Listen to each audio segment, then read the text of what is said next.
So we're just going to see how this goes. Oh, you don't see me. Oh, no. Oh.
is working. Yes, it's working. I'll put that on mute as well. I'm going to put that on mute still because I know that when that kicks off, they're not going to want to hear it twice.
Stephen, deputy voice today.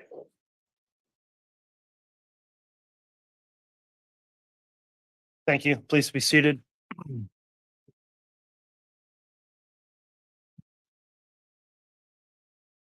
Good morning. We're on the record on case CR 22-21-1623, State of Idaho versus Tylee Daybell.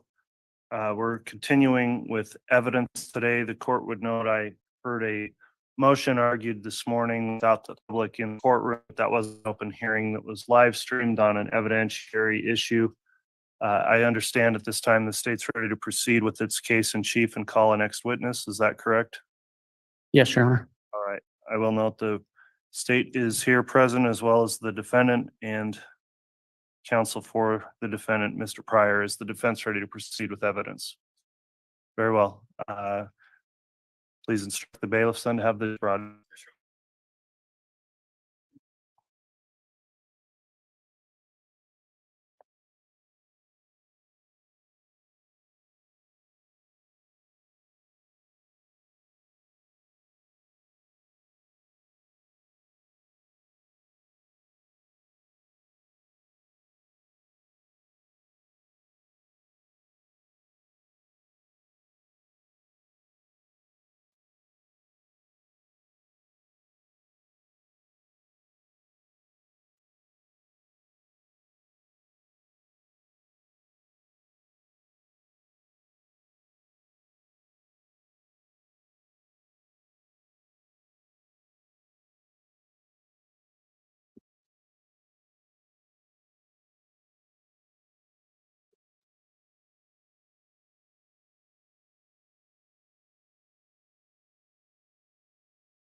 All right.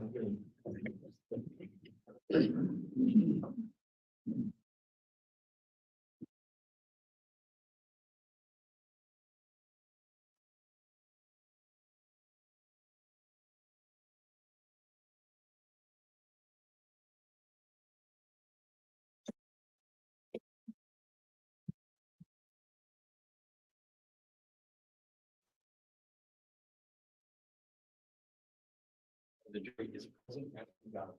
All right. Thank you, Mr. Bailiff. Please be seated.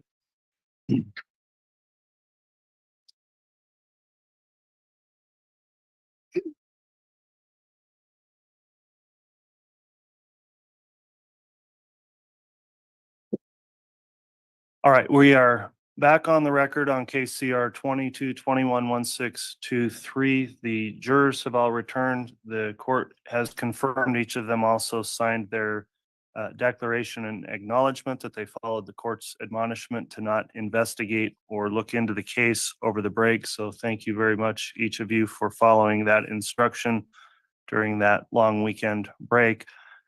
The state is continuing with its case in chief and presenting evidence. I'll note the defendant and counsel are present as well as the prosecution for the state. And I'll also note this is being live streamed As I mentioned last week, if we do run into any technical issues with that live stream feed, we'll instruct tech to try to let us know how quickly that may be fixed, but would likely proceed with the trial if we do run into any issue causing a delay with that. So at this time, then, I understand the state has a next witness to call. Is the state ready to proceed this morning? Yes, Your Honor. All right. Is the defense ready to proceed? All right. The state calls this witness. The state calls Ms. Kaya Manu.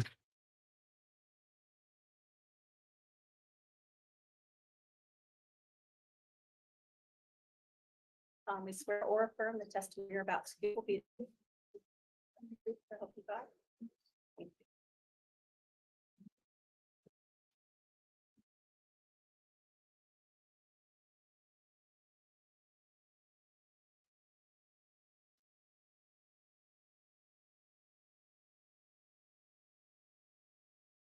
All right. Officer Kaya Kamanu, as you're answering questions, please make verbal responses for the record. Mr. Wood, you can inquire.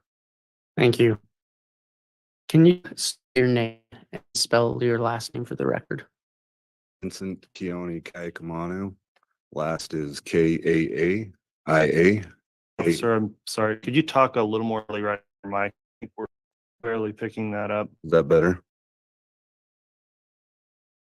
that loud enough? Is it quiet?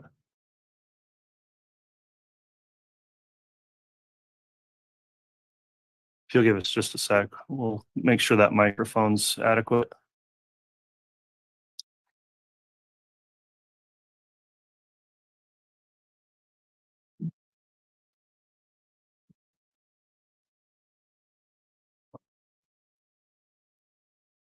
You want me to start spelling the last name, see if that picks up? I think the longer one will work better.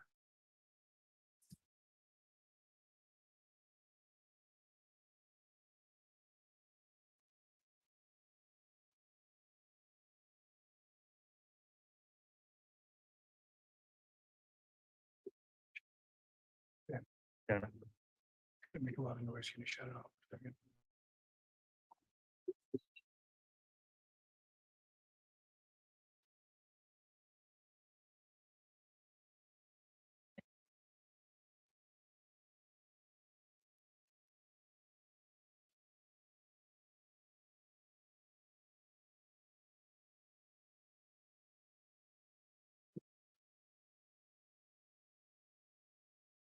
Can you say something into that? Just to test? Yes. I think that's definitely better. Thanks for that. Mr. Wood, go ahead and just restart if you would, please. Thank you. Can you state your name and spell your last name for the record? Vincent Keone Kaikamanu. Last is K-A-A-I-A-K-A-M-A-N-U.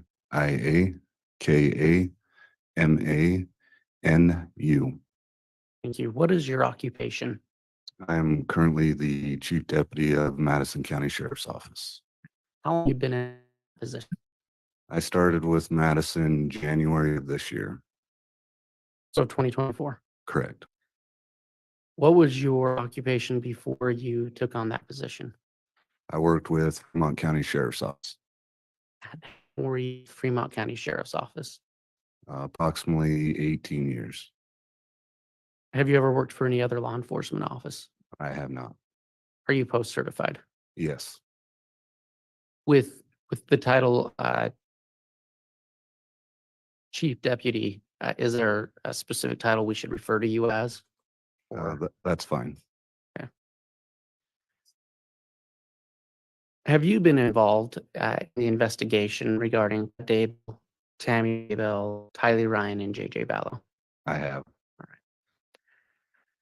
In your current occupation as Chief Deputy of the Madison County Sheriff's Department, is it part of your responsibilities to oversee jail? Yes. So they report to you. The captain does, yes.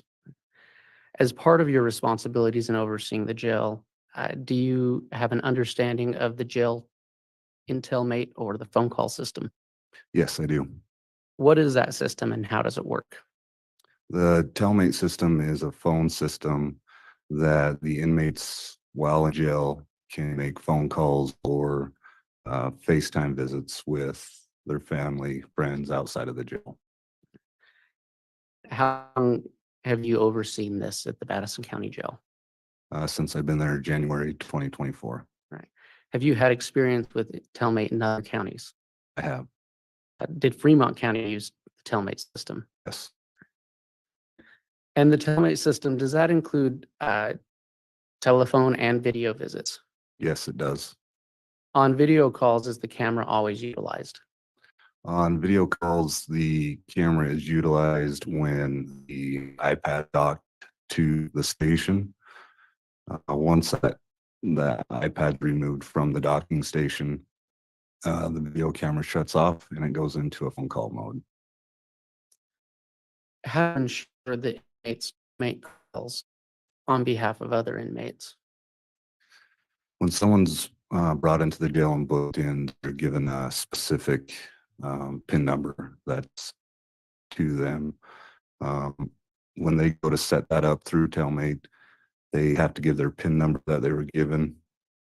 They also take a face photo and they say their name approximately 3 times, so it's voice recorded. Whenever an inmate places a call or participates in the Telmate system, is information recorded or stored regarding that call? Yes. What is recorded? The whole conversation, whether it's a FaceTime or a phone call, is all recorded from once it starts to when it ends. And is the outside party required to provide name and personal information? They can go on to what's called gettingoutofjail.com and put that information in. That allows them to put money on their books for phone calls or commissary. How do you access the information that is stored on the Telmate system? You've got a username and password. Is there any way for you to edit the information that is stored on Telmate? No, Are you aware of any other agency being able to edit it? no. The phone tower is located in the, In our jail system, we have what are called pods, and the pads and phones are located in the day room where all the inmates have access to that. The phone is connected to the wall, so if they're just doing a voice call, they need to stay out there. Like I testified earlier, they have that pad there and they need to stay there to do a face-to-face or FaceTime. But once that pad's moved, it backs out and they can take that, their set and put it in the voice talk. how do you know the date and time of each call? The calls are time stamped. No, we're talking Madison County, correct? Correct. I want to call your attention to June 9th of 2020. At that time, was Lori Vallow Daybell at the Madison County Jail? Yes, And to your knowledge, Chad Daybell was not in jail at that time. correct. Your Honor, I'd ask that the witness be handed State's Exhibit 33. Very well.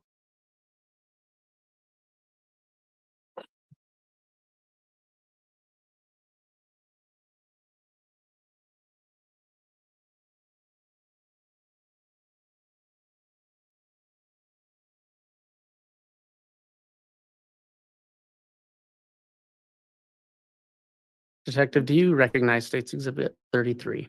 Yes, What was it? this is the thumb drive with a call. All right. Do you know what day that call was made? The call on this thumb drive was made June 9th, 2020. All right. And who are the parties to that call? Lori Vallow Daybell and Chad Daybell. And have you reviewed the call on that thumb drive? Yes, Are your initials on that thumb drive? yes, Did you put your initials on that thumb drive after reviewing that call?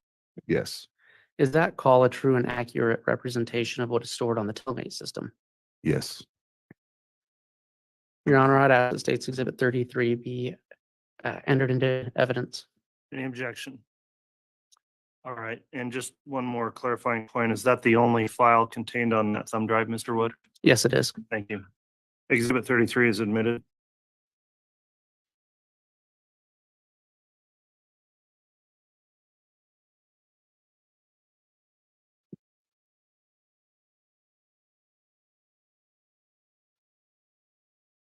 Just real quick, Detective, when was the first time you heard this phone call?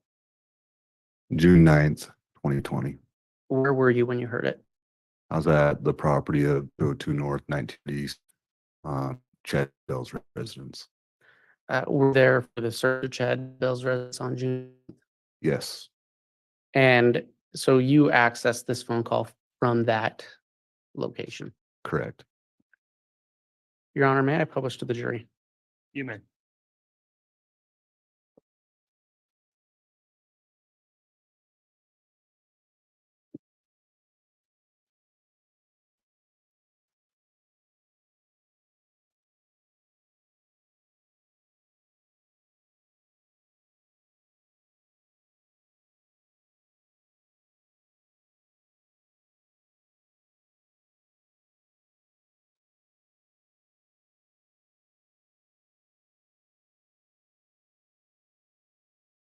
This is a call from and paid for by Lori, an inmate at Madison County Jail. This call is subject to recording and monitoring. If you don't wish to talk, hang up now.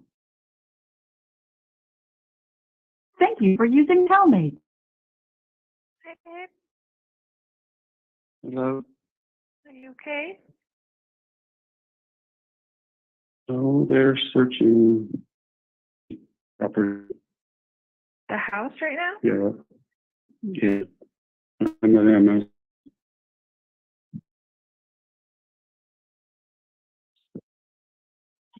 Mark means we'll be talking to you. Okay.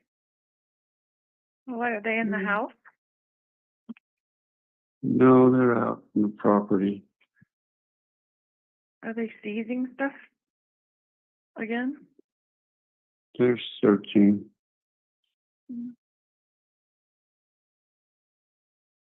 There's a search warrant and so. And I'm listed in as kids.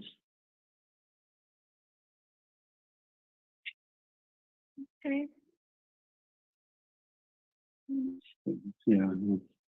I tried to set up a call. Glad you called. Yeah. And we'll see what transpires. Okay.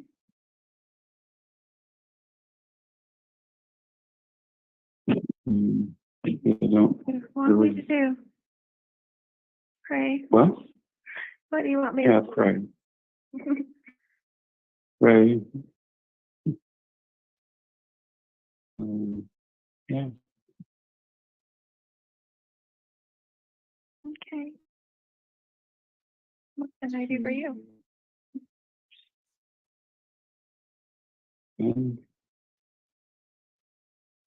feeling pretty calm. I would call Mark, though, maybe. And just talk with him. Have you talked to him already? I did call him. Maybe. So he knows what they're doing. Yeah. What, are they in the house? It's okay. Call from somebody else I need to talk to. I love you so much. Okay, I love you. Should I try to call you later? I don't know. I don't know. Can try. Yeah. I'll answer if I can. Okay. I love you and we'll talk soon. Okay, baby. I love you. Okay. Love you. Bye.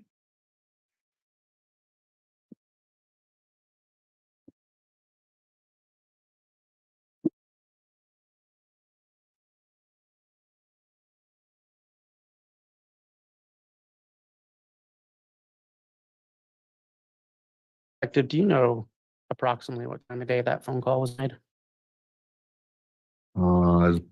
Around 11 o'clock in the afternoon.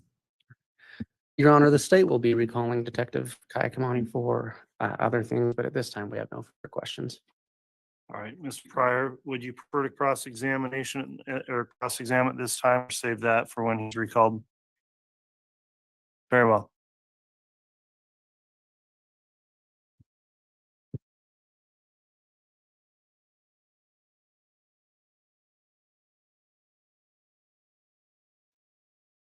And officer, you've also, are coming back, you've got a subpoena from my office as well to show up, and we've made arrangements for that. Is that correct? Correct. Thank you. Officer, Prosecutor Wood asked you where you were on June 9th of 2020, Correct. and you were at the Daybell residence. Is that right? Yes. Any idea how many other officers were there at that time? I can't recall how many other officers in the agencies were there. Was it more than 10? Yes. More than 15? Yes. Okay, so more than 30? Yes.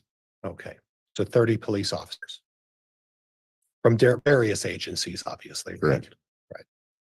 And at that point, I heard on the tape where Mr. Daybell mentioned that he was at Emma's. Now,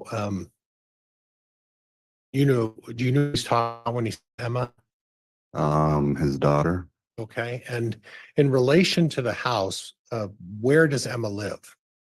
At the time of this incident, Emma lived kitty corner, roughly from Mr. Daybell's home. That would be what, the southeast corner? The southwest. Southwest, excuse me, my southwest corner of the property. It Correct. was kitty corner, Yeah. relatively close to the Chad Daybell's house, right? Yes. Within walking distance. Yes. So he was over there and there were no restrictions on his movement. Is that right? Correct. And he could come and go as he pleases. At that time, yes. Right. And at that point, you overheard him talk about a Mark Means. On the phone call, yes. Right. Okay. And on the phone call, he said he was going to talk to somebody else. Correct. Okay. Did you ever learn who he was trying to talk to, that other person? I did not. Okay.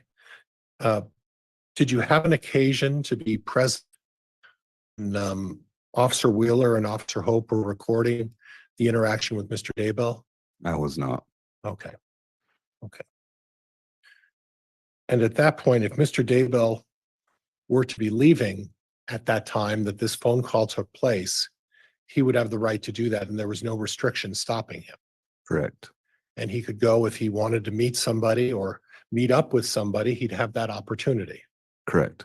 Now, would you agree with me, with 30 plus officers showing up at your house, that would cause you a concern? The average citizen.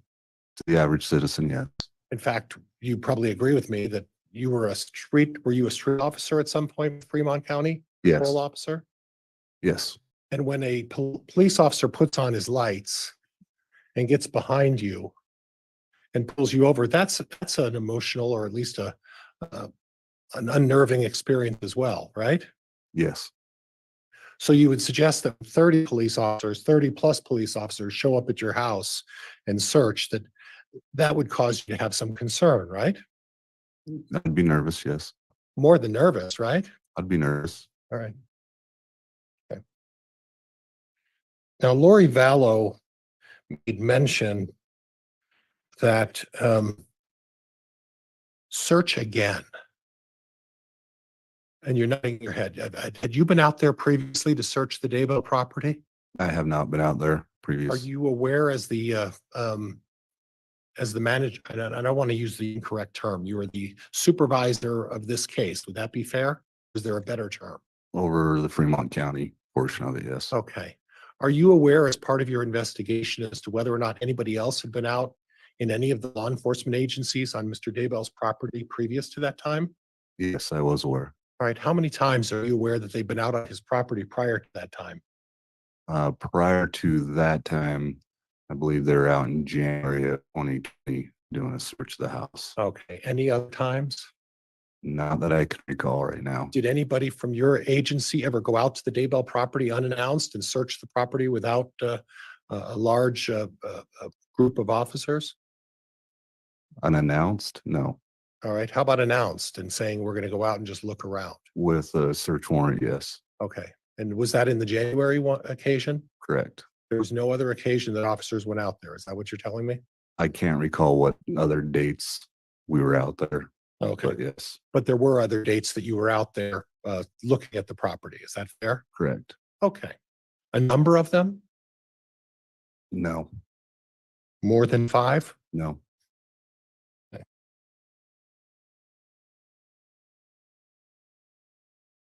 Now, as part of your investigation of this case, you've interviewed a number of witnesses in this case. Would that be fair? Correct.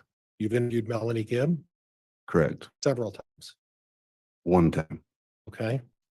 Regan Price, Yes. how many times? One time. Zaluma Pastenes, Approximately 3 or 4 times. I'd have to Okay. check my notes. and then Garth Daybell, Chad's son. You've interviewed him a couple of times. One time. Okay. And where was that interview?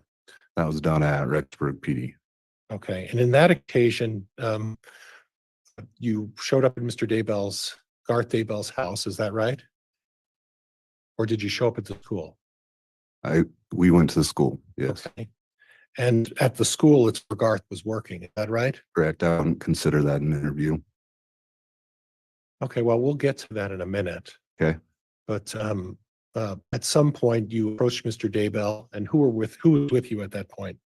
Special Agent Ricky Wright? Okay. Anybody else? No. And at that point, you took Garth and asked that he go down to the police station with you. Is that right? No, not at that time. Okay.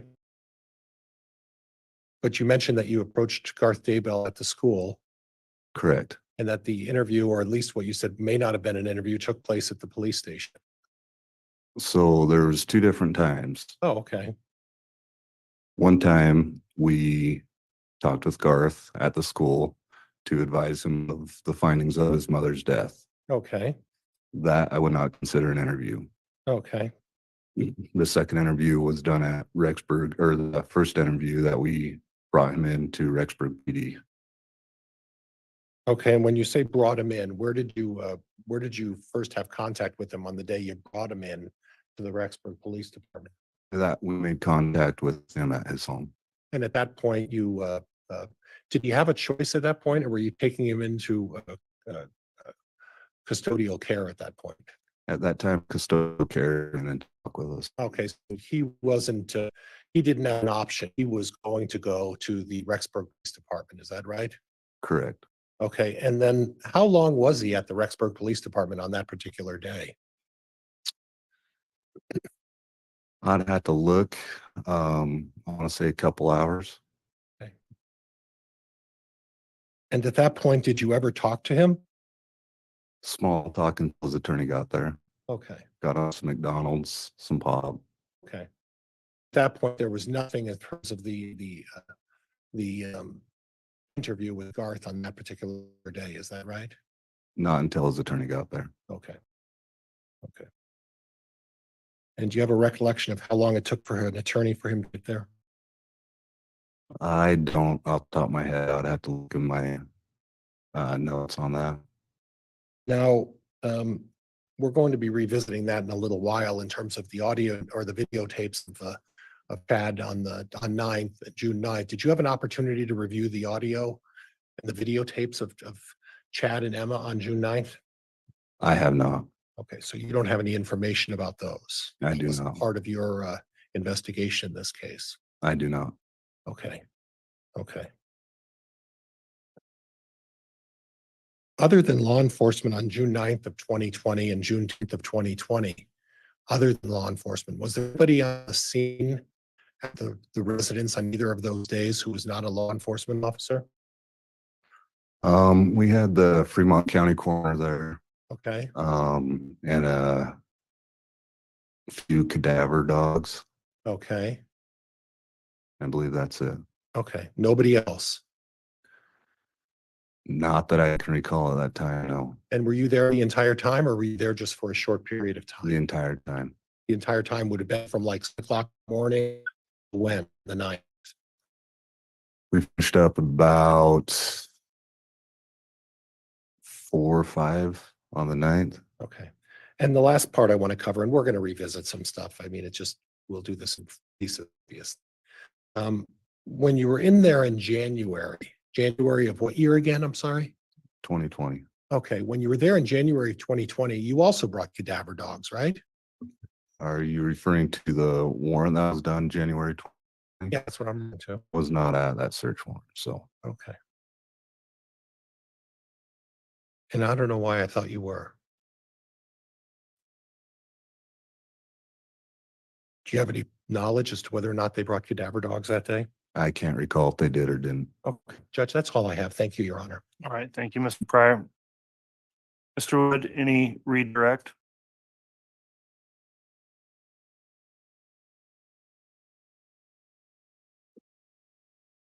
Just briefly, Your Honor.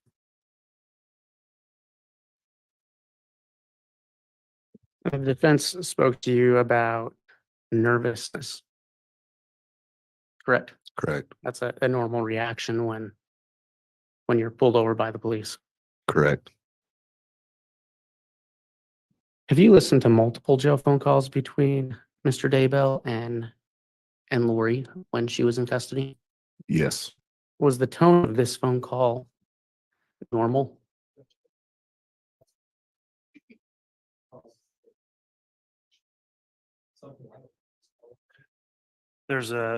I would require some additional foundation for that, Mr. Wood. Okay. So I'll overrule the objection at this point.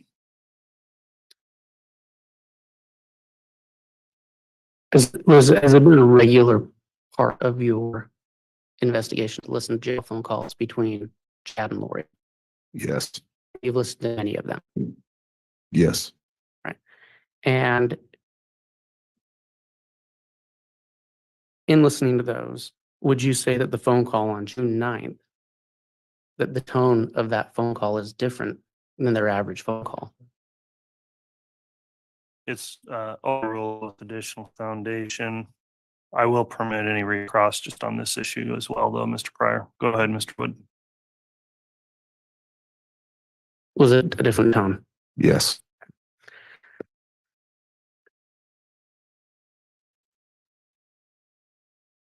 Were you present on Mr. Daybell's property when Mr. Daybell drove away? yes. And do you know what was taking place around the time on Mr. Daybell's property when he drove away?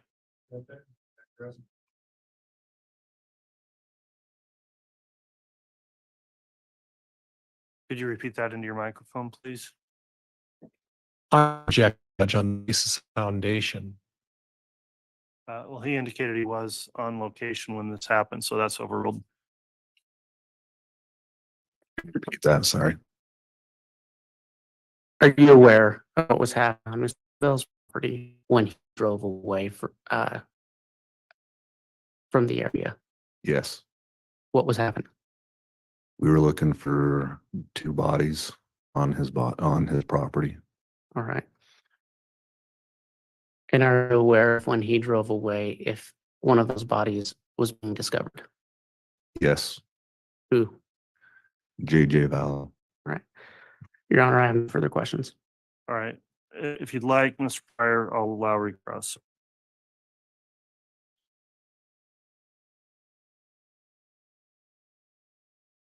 But limited in scope to those 2 issues.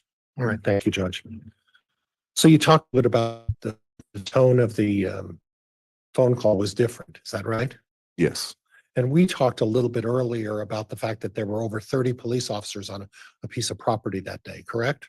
yes, So you would expect that there would be a little different of a tone when 30 police officers at 7 o'clock in the morning arrive at your home. And would that be fair? that would be fair. Okay. And then as far as what was going on when Mr. Daybell left, are you aware that Mr. Daybell was going to see an attorney that morning as he was leaving Emma Murray's house? Object calls for speculation. asked him if he's aware of it. It's overruled. Are you aware of that or not? I was not. Okay. And again, you didn't have an opportunity to review the tape from the videotape of Officer Wheeler or Officer Hope on that morning. Is that right? Correct. So you don't know the circumstances or the reason for why Mr. Daybell left his daughter's home kitty corner from the house and drove off, do you? I am not aware why he drove off. So to suggest that the fact that they found a body on his property and that was the reason for him driving off, you don't know what the reason Mr. Daybell drove off. There's another reason, or it could be another reason. Would that be fair? There could be another reason, yes. Right. All right. That's all I have. Thank you. Thank you. So for this time, that will conclude the testimony of Officer Kaya Kamanu. He is the state's designated agent, correct, Mr. Wood? Yes, Your Honor. All right, I point that out because the exclusionary rule does not apply for this particular witness who will be recalled, so you can go ahead and return and continue to observe the trial proceedings as well.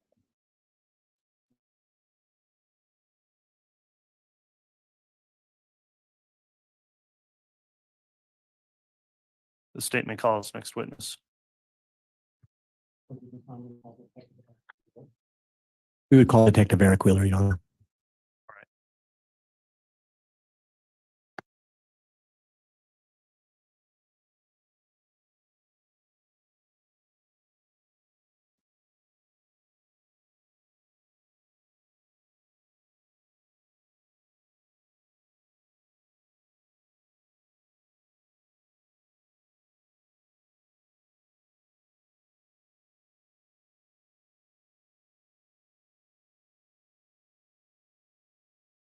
Or affirm the testimony you're about to give will be the truth, whole truth, nothing but the truth, so help you God.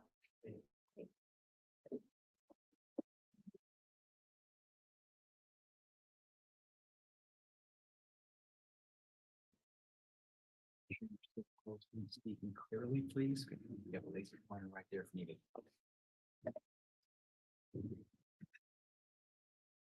All right, before we begin with testimony, let me just confirm with Detective Wheeler here, who's now under oath. The court does have an exclusionary order in this case in effect. Have you observed or listened to any of the trial testimony that's taken place in this trial? No. Okay, so you have followed that. You haven't discussed any of the testimony with anyone else or reviewed that with anyone from the state? No. Very well. Mr. Wixom, if you'd like to inquire on direct, you may. Thank you, Your Honor. Good morning, Detective Wheeler. Morning. Could you please state and spell your full name for the record? Detective Eric Wheeler, ERIC WHEELER. Thank you. And can you explain to the jury where do you work? The Rexburg Police Department. How long have you worked there? 18 years. And what's your current rank? Detective, And what was your rank prior to becoming detective? patrol sergeant. And how long were you a patrol sergeant? Approximately 3 or 4 years, And how long have you been a detective now? 3 years. So prior to that, were you a patrol officer? Yes, sir. And just very briefly, for the jury's sake, will you please explain to them what's the basic post-training that law enforcement receives? So I've received my advanced and master certificate through Idaho Post. And so it's, training that you have to go through, in-service type training. You have to go through the Post Academy to get your basic certificate. And it entails everything from traffic, criminal code, search and seizure, cause of arrest, arrest techniques, firearms, those sort of things. Thank you. And I want to draw your attention almost 5 years ago, back to June 9th of 2020. Were you involved in any kind of search that occurred in Fremont County? Yes, it was. What search was that?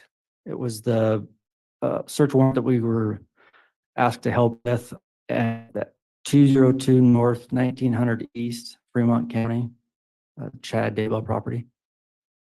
And what was the subject of the search? My role in the search was to maintain scene security, safety, traffic and crowd control while investigators conducted the search on the property.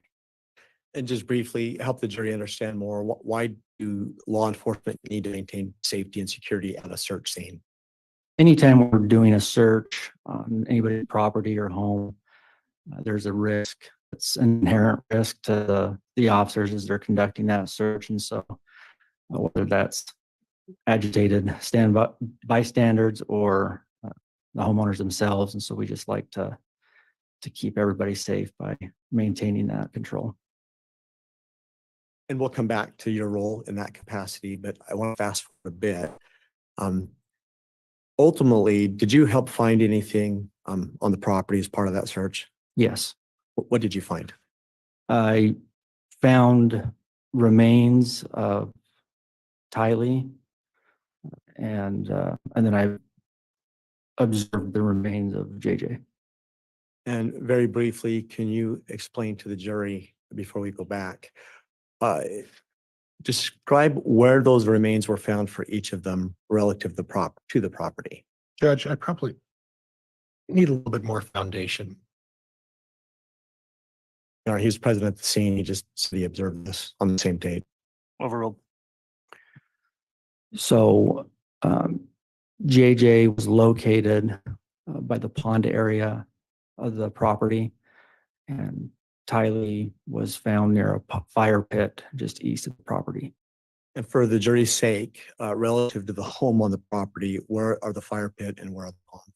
So the fire pit's east of the residence, and the pond is northeast of the residence. Would that be in the front of the property, the back of the property, the To side? the rear of the property. So I'd like to come back now to your role in safety. So can you be specific with what you were assigned to do in that role as the search when you arrived? So when we arrived, I helped maintain traffic. They were in the process of closing the road down in front of the house because multiple vehicles were going to be showing up. So I helped maintain some traffic control at the beginning. And then I stood by as detectives went and served that warrant to the occupants inside the home.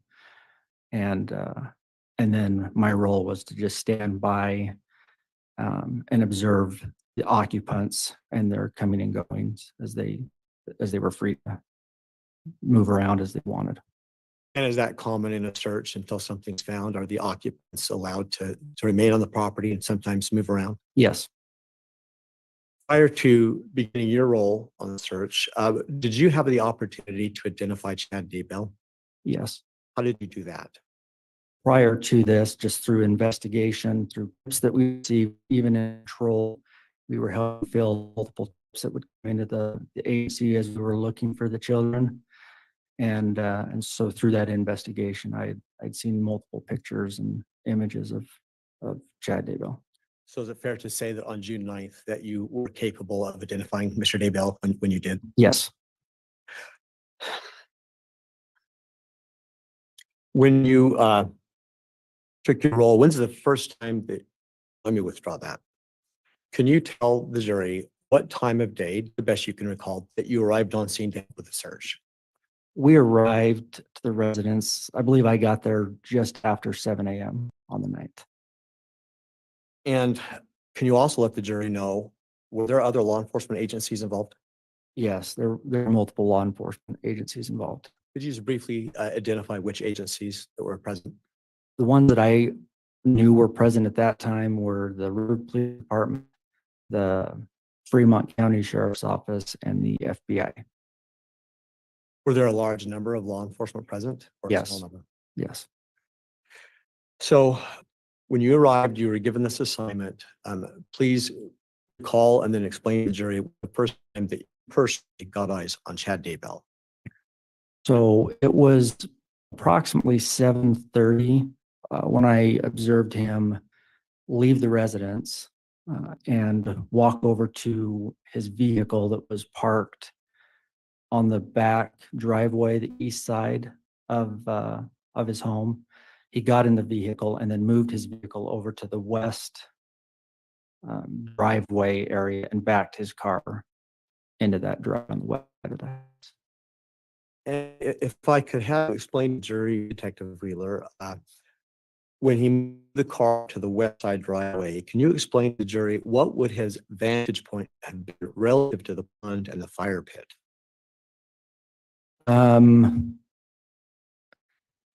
He may have been able to see the pond area a little better from that west front driveway where he moved the vehicle to. And so once he moved the vehicle, what, if anything, did you observe him to do?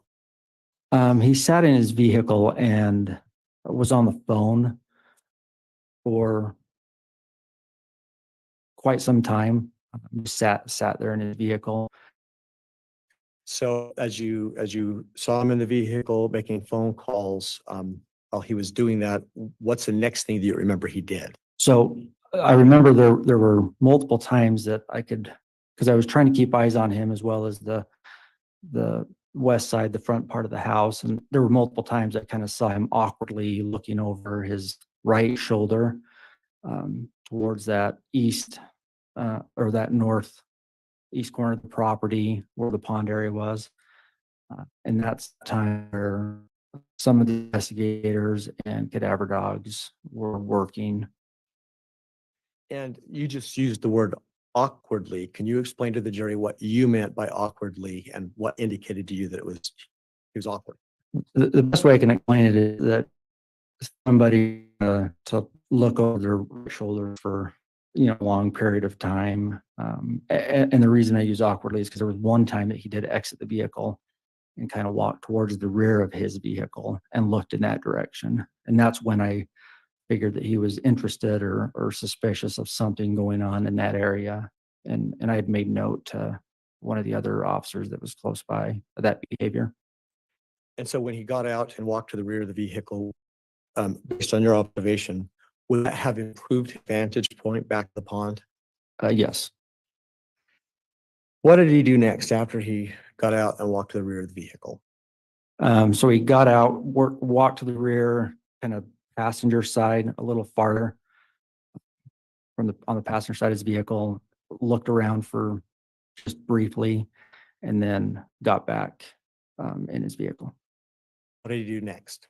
I believe he was on the phone for just a little bit longer, and then he drove over to Kitty Corner to his residence where his daughter was staying.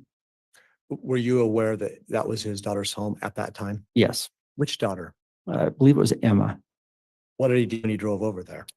I know that he had a conversation briefly outside and then had eventually gone into the home.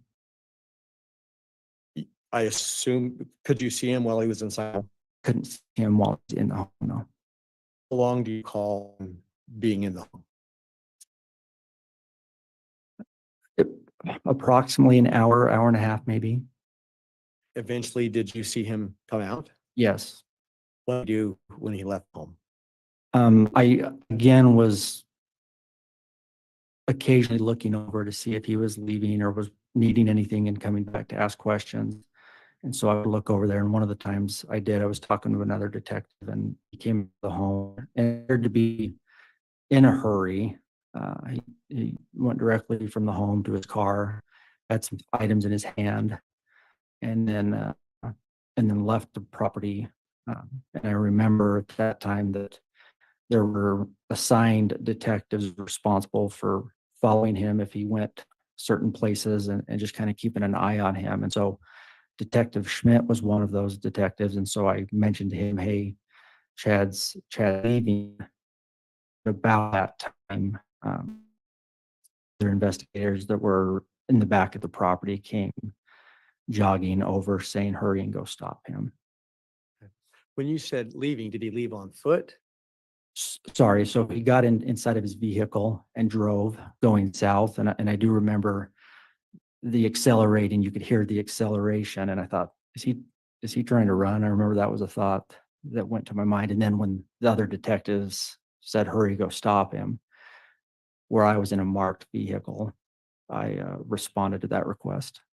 In your experience as a law enforcement officer, is it common for someone who is the subject of a search at a home when they believe something is going to be found or is being. Judge, I'm going to object. This calls for speculation. It's training and experience, Your Honor. Judge, no, this is, Hold.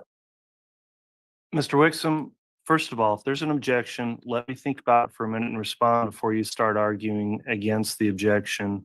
So please also for the court reporter, at this time, I am going to sustain that objection. So you went and stopped him. Can you describe to the jury? You said in your opinion going fast, is that right? Correct. How far away from the home approximately was he where he was stopped? It was right around Fremont, Madison County line where he stopped. I couldn't give you an exact distance. Did you make any personal contact with him when he stopped? I did. And what did he say or do? So at the time, all I had was a request to stop him. I hadn't gathered any further information. The other detectives that made that request were right behind me. And so I exited my vehicle and asked Chad to exit his vehicle and explained to him that that I had been asked to stop him and that the detectives were on their way to talk to him. At that particular point, did you notice any change in his demeanor at all? He didn't ask any questions, wasn't really shocked or surprised that he got stopped, and complied the request that I of him. At that point in time, did any other law enforcement become involved in contact with him? Yes. Who was it that you called? At the time, rank was Lieutenant Ball and then Detective Hermosillo. And there were a few other officers. I don't necessarily know their names or who they were that were at the stop. Now asking you to recount for us, what was the first thing that you remember law enforcement telling him? So Judge, I'm going to object. Grounds, It's hearsay. sustain. Judge, may I argue that? Go ahead. It's not offered to prove the truth, Your Honor. It's just the effect on listener, which would have been Chad. Well, but the point you brought up in the question, what was the first thing you remember law enforcement telling him? So I think it's just directly calling for hearsay. So it is sustained. Once was there an act? yes, Once that interaction occurred, were you ever instructed or did you ever take it upon yourself to arrest Chad? I placed handcuffs on Chad. And what did you do with him once handcuffs were placed upon him? He was told that he was being detained right now, and he complied. I correctly put the handcuffs on, checked for proper tightness, double locked them, and then put him in my patrol vehicle. During that interaction, are you aware, was he ever advised whether or not there'd been a find on the property? Yes, What was he advised? that they had found JJ. So in your vehicle, do you have camera system? Is there any camera system inside of the vehicle itself? Yes, we have 3 different cameras that are linked together. One is inside where we put our prisoners, and then one is the dash cam, and then the one we wear, which is our body cam. The one inside where you put your prisoners, what do you refer to that as? The in-car camera. Your Honor, at this time, I believe by stipulation, we have 2 proposed exhibits. One states 300A, the second is 300B. Well, first, just to offer to the court, they are a copy of the in-car patrol cam for this day for this officer, and then also dash cam. I believe we have stipulation to their admission. All right, on 300A, it's been offered. Is there stipulation from the defense? Judge, there is for 300A, 300B, and as counsel correctly pointed out, one is the dash cam inside the vehicle. The other one is a camera that recording the same incident outside the vehicle by another officer. And correct me if I'm Agreed. Yeah. so both of those by agreement, Judge, are being admitted or proposed admission. All right, exhibit 300A and exhibit 300B are both admitted. Your Honor, with that, may I have permission to begin to publish 300A? You may. Thank you.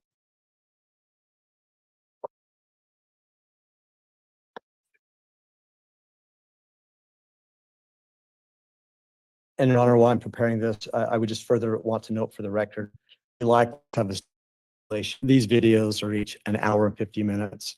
I only intend to play approximately 15 minutes. We have an agreement between counsel that the state can play what they wish to, and defense counsel can likewise play what they may wish to. All right, if you do that, Mr. Wixom, if there is some identifying marker on there, either a timestamp on the video itself, so we can identify in the record precisely what portions were played, then please do that when you publish. Will do, Your Honor. Thank you. Thank you. Fine, just a moment, please.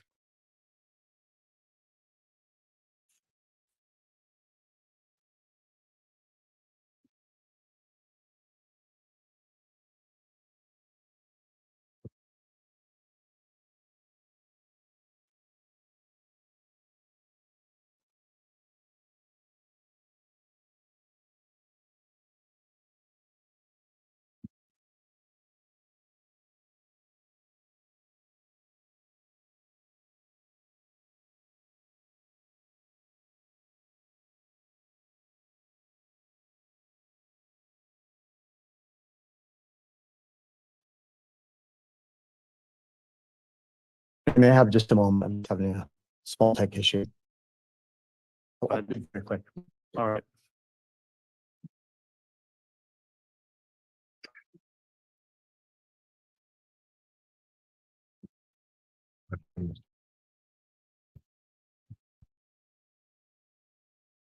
Or the problem I'm having is this particular flash drive and prepared multiple is not pulling up the file. It was moments ago. So if the court would like me to send this up and alter original elective file, but it also is marked exhibit 300A. Okay, well, the one that comes in will be the one that's published. We'll put it that way. So whatever you publish, that very drive needs to be the admitted exhibit. Will do, Your Honor. Thank Very you. well. Judge, if we need to take a break, we can do that if you like.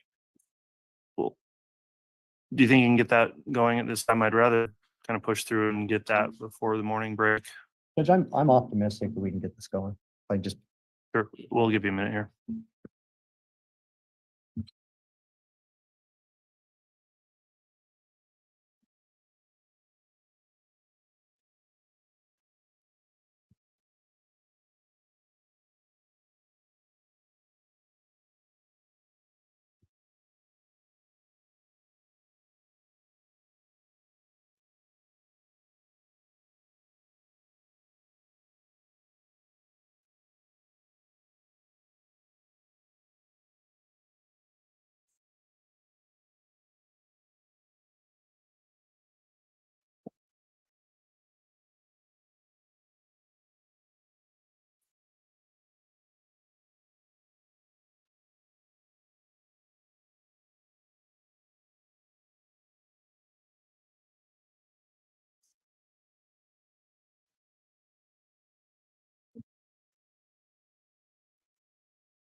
everyone patience, Judge. I think I've got it ready. Okay.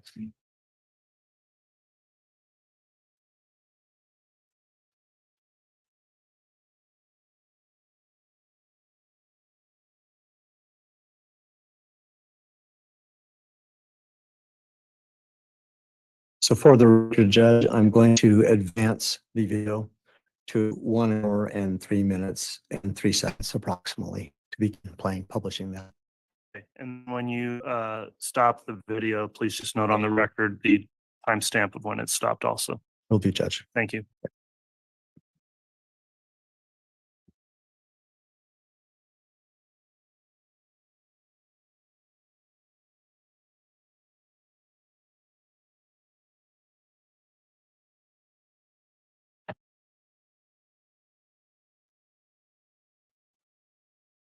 Before I play this, Detective Wheeler, you see on screen video that's put in front of the jury. Yes, Can you just explain and confirm what that is? that's my patrol vehicle with Chad Daybell sitting in the back section where we have our detainees. And from all, was this day of June 9th, 2020? Yes, So this is all relative to the search that you've been testifying about already? yes. Thank you.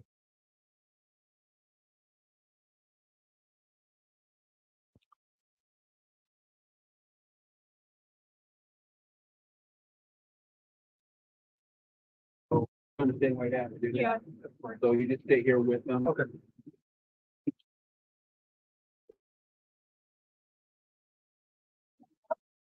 Hi.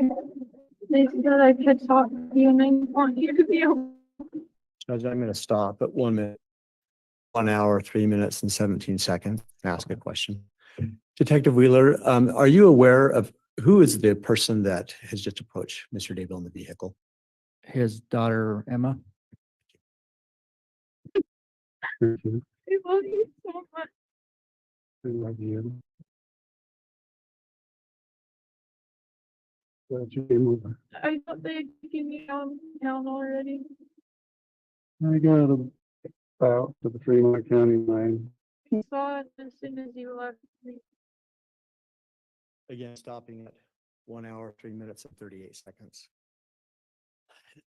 Detective Wheeler, can you just explain to the jury the positioning of your patrol vehicle relative to Daybell property and vantage points that could be seen from where Daybell is sitting as he sits now? So we're parked on the south side of the residence. I believe the road is 200 north. So we're just south of the residence and facing west. And so if he were to look right outside of that open door, he would be looking at his house. And from his sitting position, would he have advantage to the pond area in his property or the fire pit area on his property? From the position, he would just have to look over to his right shoulder out that door and towards the back of the vehicle. What would he be able to see if he did that? He'd be able to see the fire pit area for sure. And to be clear, whose remains were found in the fire pit? That was Tylee. I'm going to go ahead and play this video for a while. Chased you down and they came back. Ron, Ron? just concerning the car. Huh? I know they, Yes. okay. What's that? Oh, just about the car. Oh, we'll take care of the car. We're gonna take it. Is she able and then to we'll- get it? Yeah, you can get that. We may have to go through the car, get arrested, Right. things we gotta do, but then she can just. She never bananas and or. I gave him. We'll try to get a car before it's full. You can eat it.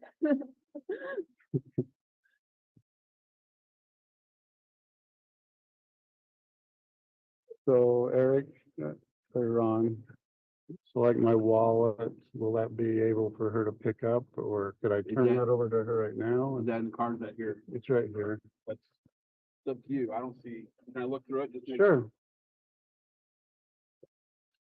Going at. So, No, Oh. Is there anything you're gonna need in that? I'll show you around my finances, I suppose, so. That has a little money on it, you could, Okay, just, so these are credit cards, so you're good if she just takes them, yeah. correct? In the middle drawer on the left side of Mark's room, there's about $9,000 in 2 white envelopes. Okay. So get that.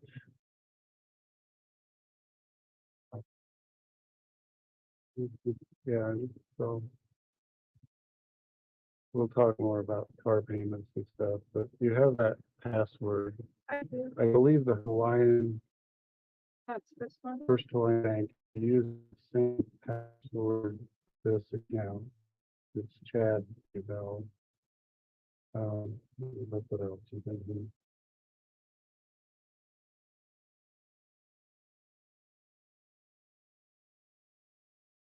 The producer there. This has nothing on it. It's like $6. That has to go away. This, okay, in that same drawer. You can grab it.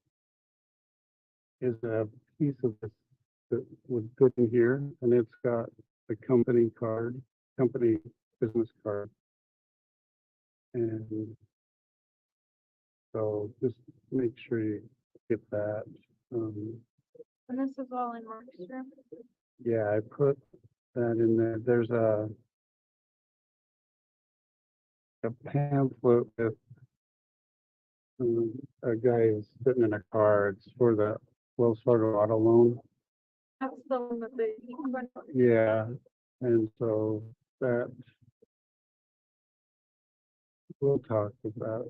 So this has, if you go to Telmate, this is the card that's used. Okay. And so all you really do, you could probably just sign in as Chad.Daybell. I'll start your own. I have an account that I've talked with Lori on. Okay. But you could use this To card, add money. yeah, and to her if needed. Okay. So, yeah, she'll need to still have commissary money. Usually puts 30 a week in there. So, and you could probably to her too. Mhm.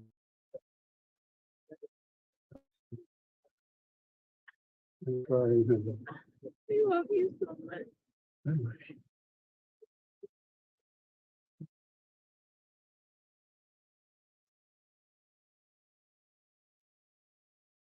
Cooperate with them as much as you feel.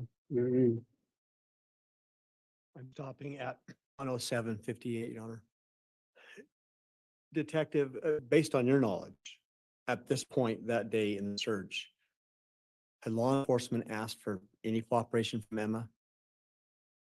I can't testify to that because I don't know the extent of that. Fair enough. Then narrowing it just to you, had you asked her to do anything or asked for any kind of cooperation from her? No. Thank you. They've been kind to us today.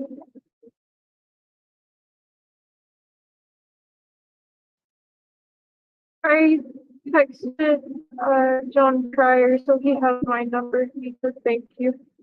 Okay.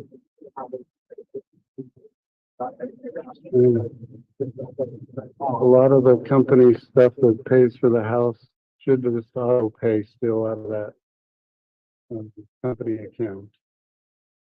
You know, I left 5,000 there. Okay, You need something, fine. okay, thank you.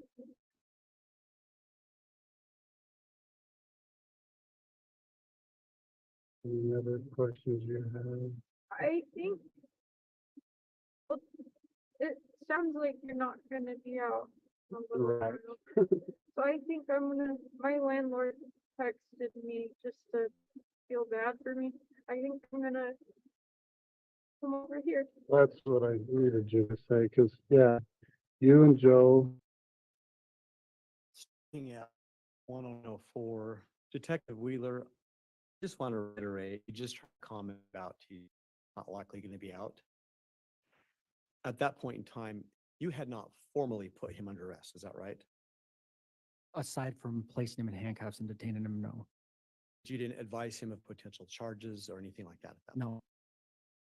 And as far as you know, had any other law enforcement advised him of any specific charges that he may be facing? Not more. and whatever Mark wants to do, he should stay with here and do. Sure, Mark, I'll take care of it. I will, Dad. I'll take care of. I'll But- take care of you the best I can. Sorry to interrupt. So keep paying the mortgage out of the company. Okay. No, you can probably set it up though. I'm trying to- It's the Wells Fargo. In that same pamphlet. Remember the password, I'll look, but but I've had a lot of success with mom stuff. Just saying, will you help me? My mom died. I'm pretty sure. Will you help me? My dad's in jail. It's the same. it should be paid through July 1st. Okay. And I think the car is paid through July 15th. So you shouldn't have any bills to worry about.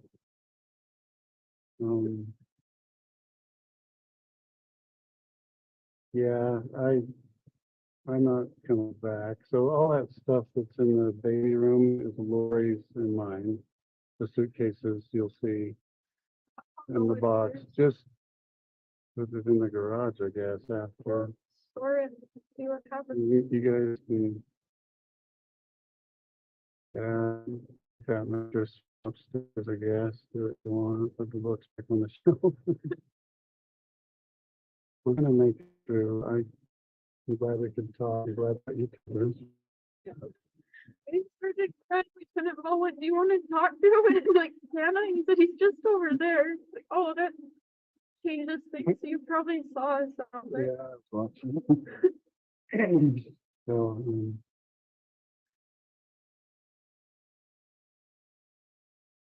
well, things slow down for you guys and get left alone. But yeah, they'll let you move out of there. You just get over here. You get going. So, I would be moving soon. That's what the spirit was telling me, but I didn't know how it. I felt like I needed to learn more, Mm. and now I get it. this is essentially your house, and we'll talk to John Pryor about the financial arrangement, but we should be fine for a while. I think long enough to get on our feet. I have a lot in that account with the other attorney, so that will take care of me for a while. Maybe we just go refinance on the house or home equity loan. I don't think it's gonna break us. I think that might be an option. I might need to authorize putting you on the mortgage. Account with you. And just probably leave Joe off it. Yeah. Yeah, keep me on it with you. And You account like that when you're in jail. I don't know. I guess this is the part you got to do that there's someone else's account. It's really. Well, actually Spring Creek Boat Company's office, so you can manage it that way and find a while.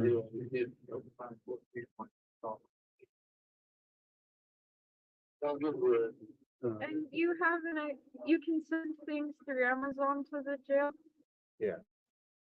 So like I couldn't send you a package, but Amazon, if I ordered it through there, it could get to you. Yeah. I'll only do that as you ask for stuff. Lori would know the Amazon account. I'll talk to her. I have like $265 or so in there as gift certificates. So don't pay. Yeah, I won't. We'll get it figured out. It's like Cholo 1105. James for Loves Elena at iCloud.com, I believe is the password. I don't know what they're gonna do with the computers. You could probably do a part of the search. Hey, do you know where you're leaving the computers? They were in my bag. They were in the car. With him. We'll probably hold on to those and try to get it out. Okay, but things that are currently in the house will likely be left. I don't know what to take out. Okay.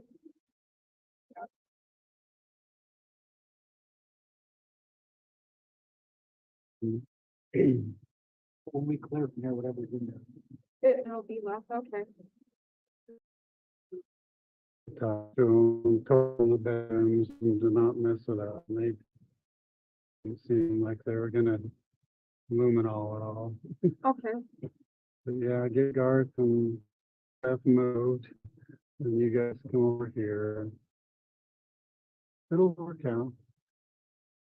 It's all in the Lord's hands. We'll talk. Use that tell. I don't know if I'm at a Fremont. I think they're deciding that right now. That's what it sounded like. Detective Ball wouldn't, or Lieutenant Ball wouldn't say because he didn't know. I'm sure Fremont has a tailgate system. Well, at Fremont, when I went in to get fingerprinted to teach, I was like in there, like in the jail.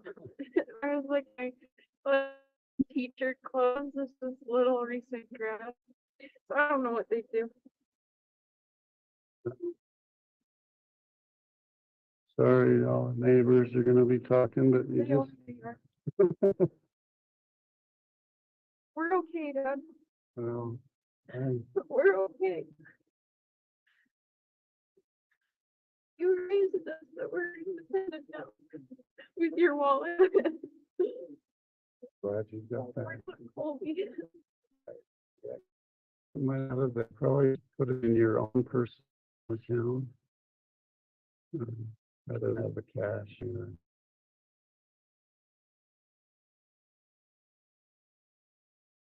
So you need some, I think they've been okay. Talking with her. I might not tell Joe about it either. about the money. Yeah, No. I have an account that's just in my name. I haven't been there. Well, Garth is about, Garth doesn't spend this frivolously as Joe. the checkbooks are in that drawer too. If needed, but she- at some point you feel you need to clear out the whole IA account or something. You can check my email. I have to pick that computer, but my email, that Rexburg password is pretty much Is that everything okay? for the bank, for my email.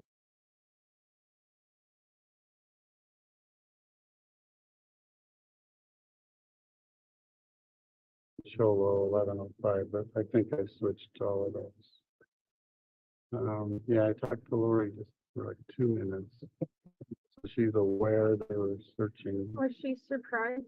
She seemed bothered or disturbed. I mean, yeah, but.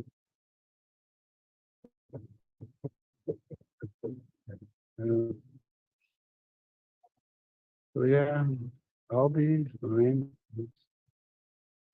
I don't know what they told you because I asked Lieutenant Ball, where did you find the human remains? 'Cause that's what they told me, is that they found human remains. And I said, well, there's several dogs that have been buried there. And he said, respectfully, I can tell the difference of human remains. And I asked, where was it? And he said, over by the pump and that tree. This is ground and boards over it. Okay. That didn't, Jason and I have walked all over there. Yeah.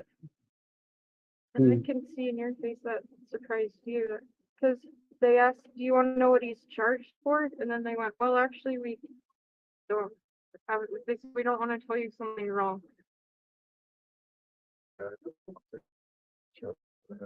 How they're gonna, So he told me that what they're looking at is that they found one body with the probable cause, there's likely two.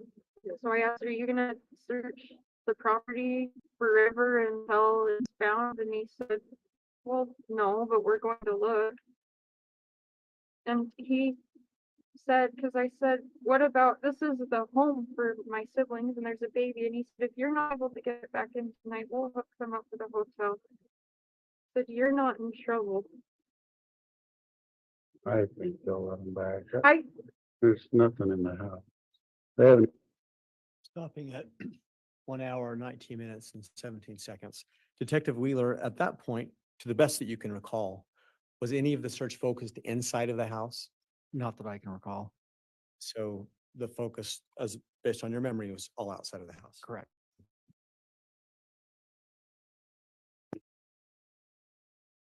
focused in the house at all. We've kind of been looking in it in the yard. Yeah, I mean, Mark gets back, I wouldn't mind. Yeah, I think we're okay coming over. We just have to have law enforcement escort us onto the scene and Mhm. We'll make it through. Mark deals with trauma weird that he just acts vaguely unimpressed. So I called him and said, Dad got arrested, and he said, well, I guess I should come home. Yeah, Mark, you should. Yeah.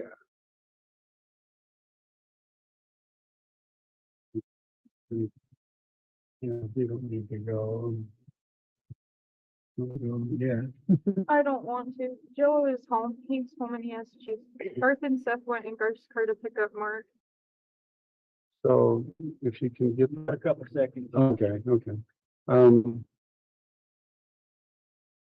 Yeah, just in the, let Mark use the Equinox or however you rearrange the cars.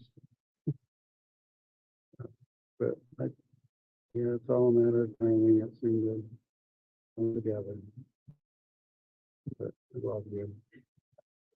Thank you very much. Thank you for letting me speak with him. Yes. Just when that cellmate, once I'm available to talk, we can talk. Thank you. Love you.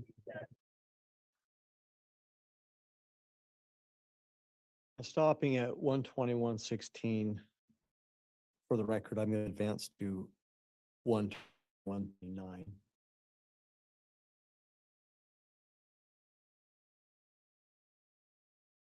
$121.36. Detective Willis invites you to watch carefully what Chad does, and I'm going to stop and let you explain any significance to that.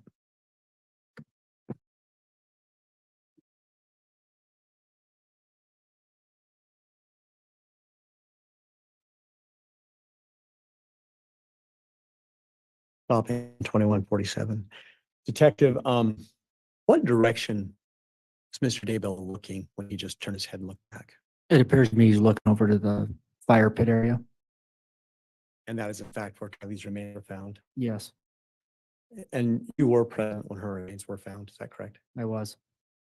Can you just briefly describe what your observations were when you were involved in the process? So I had been tasked with helping carefully excavate down the main.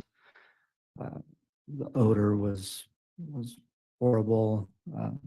The decay had set in.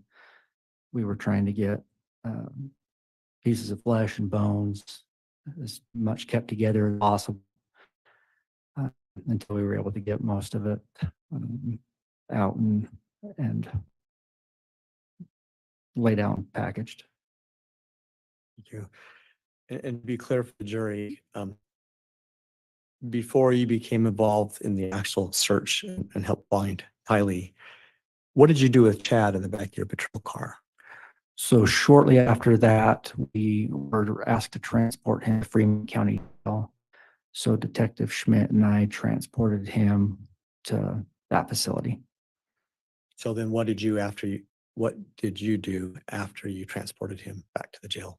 I was asked to come back to the scene, and that's where I was informed that they'd also found an area where I'm going to object at this point. This calls for hearsay. It sounds like there wasn't foundation for that, so I'll sustain that. So when you returned, what did you do specifically? I assisted in searching the area of the fire pit. And were you the lead investigator at that point? No. Was there a lead investigator? Yes. And were you following actions from whomever that was? Yes. As you recall, who was that person? It would have been either Lieutenant Ball or Detective Hermosillo, but I can't say for sure. There's no doubt you were subordinate. Is that fair? No doubt. I think the last question, about how long were you back at the property in this process of recovering Tylee's remains? I had returned back to the property at approximately 1:30 or 2 in the afternoon after I dropped Chad off. And we were there the rest of that day and into the next day, the 10th. Approximately how many hours the rest of that day were you there? I had to estimate another 5 or 6. I also assisted in setting up light trailers and things for scene overnight. Sorry, light trailers Your Honor, at this time, I don't have any further questions. I might ask as a courtesy to counsel if he wants me to leave my laptop and the exhibit in case he wants to play from it. Judge, I can use my own laptop and I've marked as exhibit number 63 on my list, a copy of the outside video that Officer Wheeler was involved in. There's two videos that we stipulated to. Just as a precaution, Judge, and it's not that I don't trust Mr. Wixom's technology, but I'd ask Mr. Wixom to stipulate to the admission of my exhibit number 63, which I'll make a representation is the exact audio video of the outside of the stop. No objection, Your Honor. We believe it will precisely mirror and should precisely mirror exhibit 300B from the state that you've already admitted. Let me be really clear on that then. So we've already admitted 2 exhibits. I really don't want a duplicate exhibit. And it sounds like 300B would be the same as 63. That's what I believe based on the representations of counsel, yes. All right, counsel, if there's a way to use the same single exhibit, I would prefer that to avoid any confusion in the record. Judge, for convenience, would Mr. Wixom permit me to use my video of 63 for demonstrative purposes with this witness? Counsel, why don't you work that out? I think what we'll do is take a mid-morning recess before you begin cross, Mr. Pryor. And if you'll talk just for a moment, we've already admitted 300B. And so again, I'm just hesitant to have a duplicate video showing the same thing. I guess not. Maybe I could be convinced. And it's best to have one exhibit for one video. Certainly. So if your file works in his computer, perhaps he can just use his computer with admitted court exhibit 300B. It's fine with me, Your Honor. Okay, if you'll take a look at that on the break, let's go ahead and take our mid-morning recess. Let's try to reconvene again in 30 minutes. Your Honor, for the record, I wanted to turn in the exhibit that I just played because there was the issue with the other place, so that we keep track of what was played. Okay, yeah, that'll be the one that will be the 300A. Thank you. All right, we'll be in recess.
The We're just covering the mission of the crescent. OSBI, though, is to protect Oklahoma Missing one mums in partnership at a Kansas. time. And certainly this case and is an example of how those partnerships work, and how it takes everybody coming together to bring resolution. And so while I am very grateful for all of my agents that have worked since the very beginning, 24 hours a day, to get us to the point we are today, we could not have reached where we're at without the partnerships of the Texas County Sheriff's Office, the District 1 District Attorney's Office, without our FBI partners, and without the assistance of the Oklahoma Medical Examiner's Office and the Oklahoma Highway Patrol that could not be here. So our condolences go out to the family, and we will continue to update you as we continue to move this investigation forward. And I'm going to now turn it over to our FBI partners. Thank you. Good morning.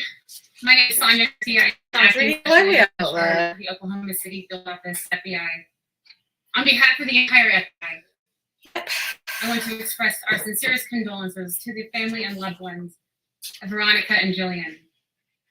The FBI was requested to assist in this matter on April 4th, and since then, we've had a dedicated team of analysts, agents, evidence response, and tactical personnel working around the clock and alongside with OSBI and Texas County Sheriff's Office to bring the individuals responsible for this crime into custody and to provide a sense of closure to the families and to this community. Know that we are grieving with you today. We will continue to work with our partners and to be an advocate for Jillian and Veronica and to ensure that justice will be served. Thank you.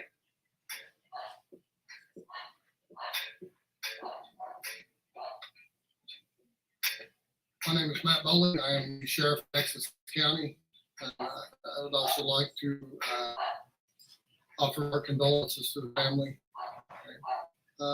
My agency's role in this is that we received a call on March 30th of an abandoned vehicle missing, with persons missing from the vehicle. Deputies immediately responded to the area. When they arrived on scene, they found some things that just were adding up. So we established a crime scene and then notified the OSBI to have them come in and assist us with this and to actually take lead on the case. We established a search party made up of the Gammon Fire Department and several of the volunteer fire departments in the county. And we searched the area around the crime scene for about a mile in each direction. Once the OSBI arrived on the scene, they took the lead and got us to this point where we are today. I'd like to thank the Oklahoma State Bureau of Investigation, especially the Northwest region. They were phenomenal in this.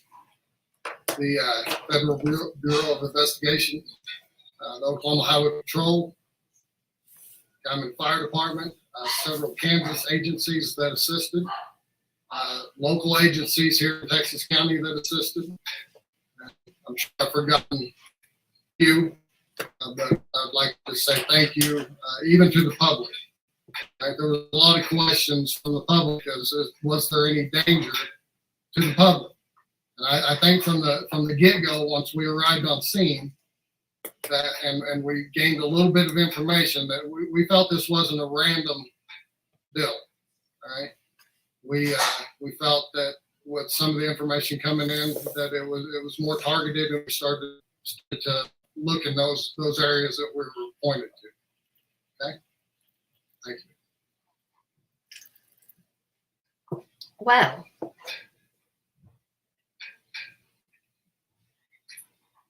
I'm George Harrison Lakes III. I feel I'm like the this district is not attorney going to for be District 1. very informative.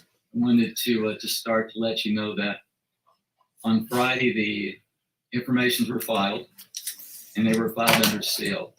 The reason they were filed under seal was to protect our law enforcement officers and to try to keep the children out of harm's way.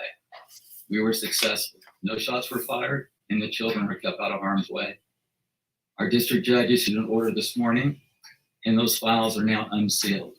So you can get the information at the courthouse, you can get the affidavits at the courthouse, which will give you the facts that we were working off of. Additionally, I would like to begin. This has been an amazing ride. Reading on social media, some of the stuff, and there were people out that thought law enforcement was asleep, but they weren't doing anything. There were additional law enforcement agencies, the Kansas Bureau of Investigation, Allen County Sheriff's Office, Sherman County Sheriff's Office from the state of Texas. Everybody came together and everybody helped. Probably talking somewhere in the neighborhood of 100 law enforcement officers. Truly, no exaggeration, working night and day for 15 days. I want to thank the public. We have people calling us from North Texas Panhandle, from the Oklahoma Panhandle, from Southwest Kansas, providing us information, responding because they cared. And the information we received from them was critical. Also want to thank corporate America. I don't know how many search warrants we issued. I'm telling you, they responded in lightning speed. Anything we needed, any order we sent, Thank you, Ames. we got everything that we needed. Lastly, I'd like to thank all the law enforcement agencies that came together and worked together as a team, and all the personnel. They did a fantastic job. Thank you.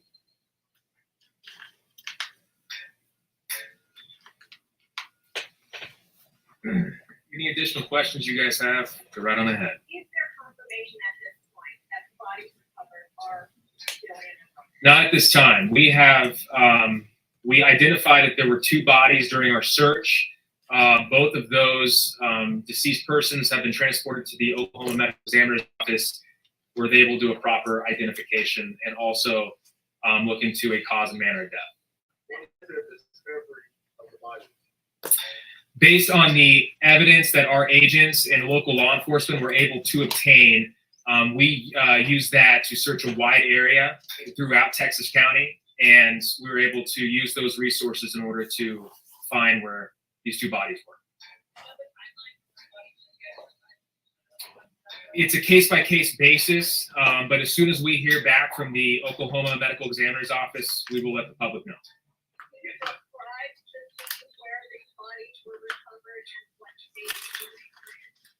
No, I mean, I can say that it was a very rural area. I cannot state the condition of the bodies.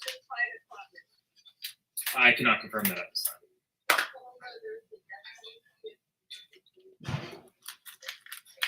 You would have to reach out to the district attorney's office. That'll be something that will be discussed further down the line.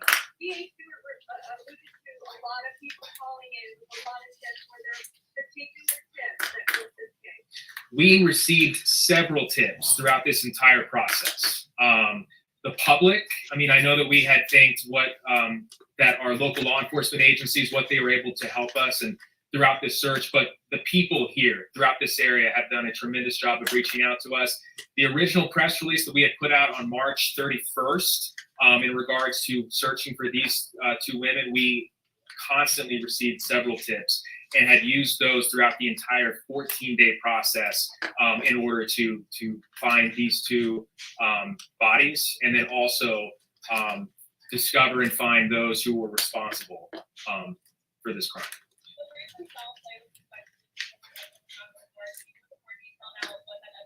We cannot still at this time. It is still an ongoing investigation, and that is for our investigative purposes. Again, we can say that the evidence that was discovered inside of that abandoned vehicle and around it, we're able to help our investigators determine that there was foul play involved, and then led to the progression of this investigation. What was in the vehicle around it, we cannot discuss. It was quite a convoy in city, we still search warrant. What steps is with the doing that? How much concern was there over a possible gunfight? When you are regarding arrests and multiple arrests in the magnitude that we have all discussed, there is always, there is always a cause of trying to protect the public as best you possibly can. We can say that all 4 of those arrests were made without incident, and so that, of course, went extremely well, and we are extremely grateful. Another agency that wasn't able to make it, that was a big part of that and helped us tremendously, was the Oklahoma Highway Patrol. So we want to thank them tremendously on that. But I mean, again, there was concern, but we are extremely thankful that no one was hurt, no one was injured during this process. Say that one more time.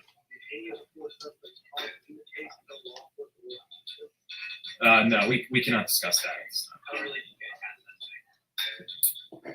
We can't discuss that.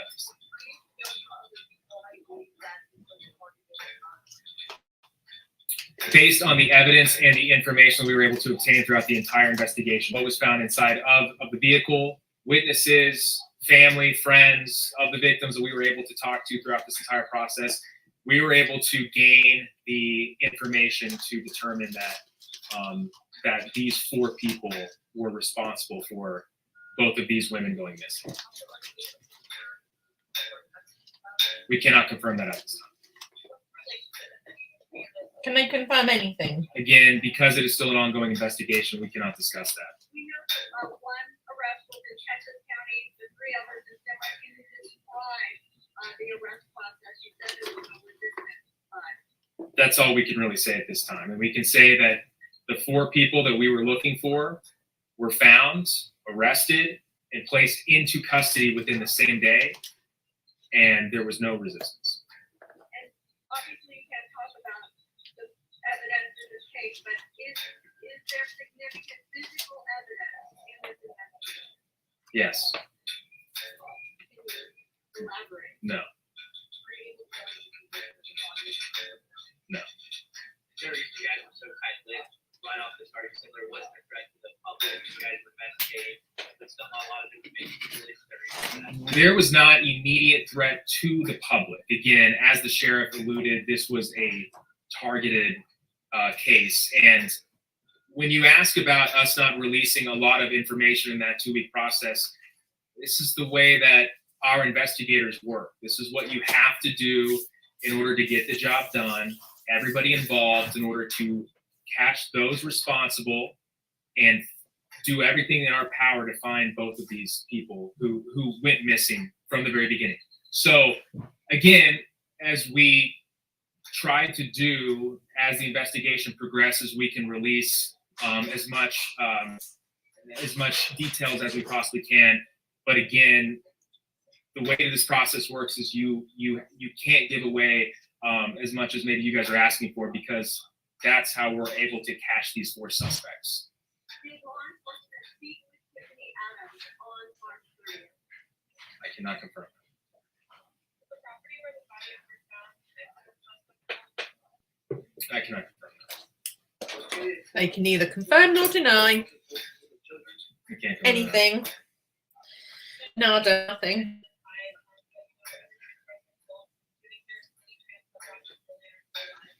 No. Any word on arraignment? We will look into that further. When that is made available, we will let everybody know.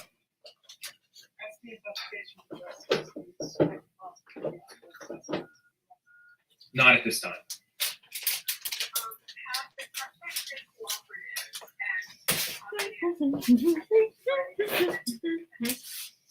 We cannot release that.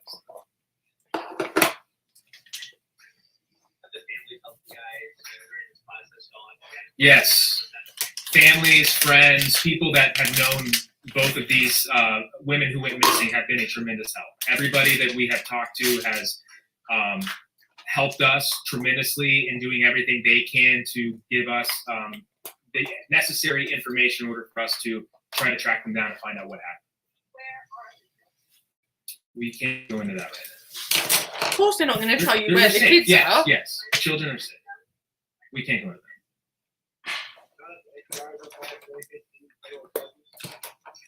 We're not going to go into that right now.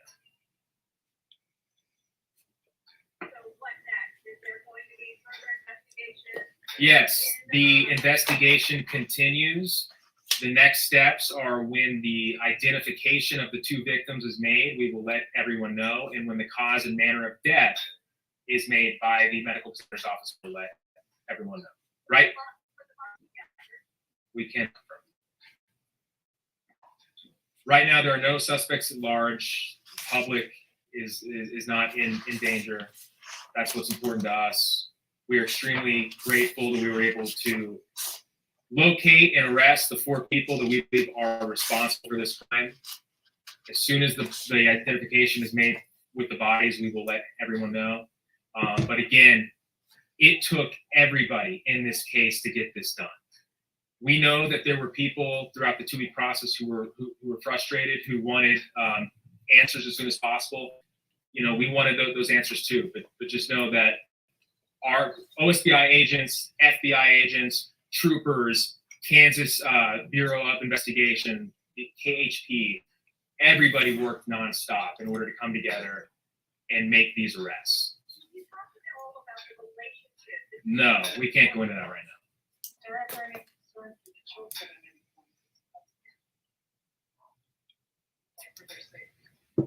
There's always concern whenever there's children involved, but we can say that the children are safe. It made it challenging.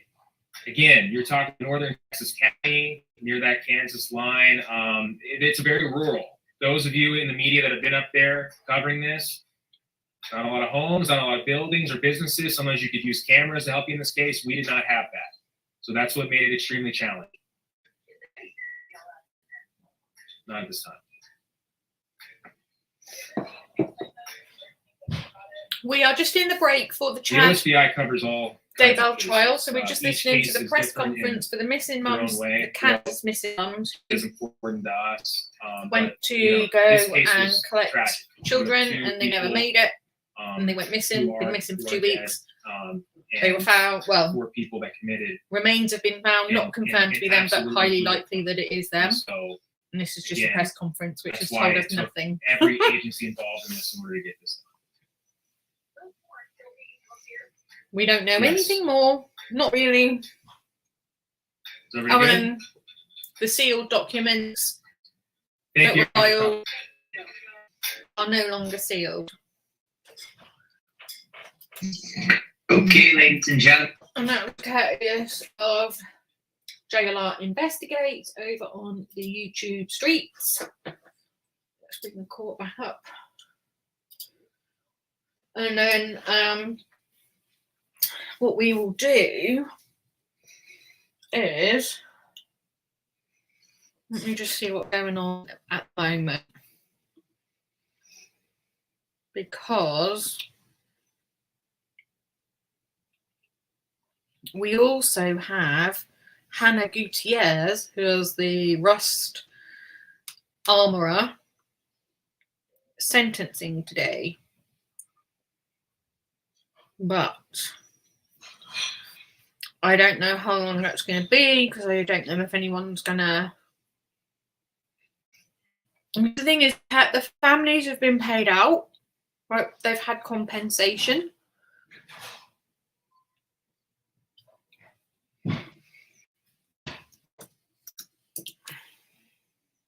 Let me just see.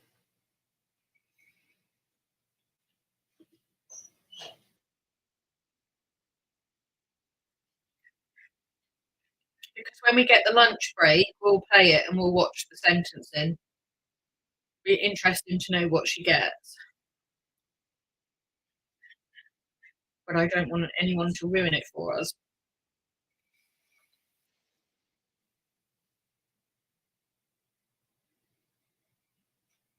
So there was two mums, but they're not together. They're like, one was in the midst of a custody battle and was due to be in court this week to get full custody of, or to try and get full custody of her children or child. I'm not sure how many there are.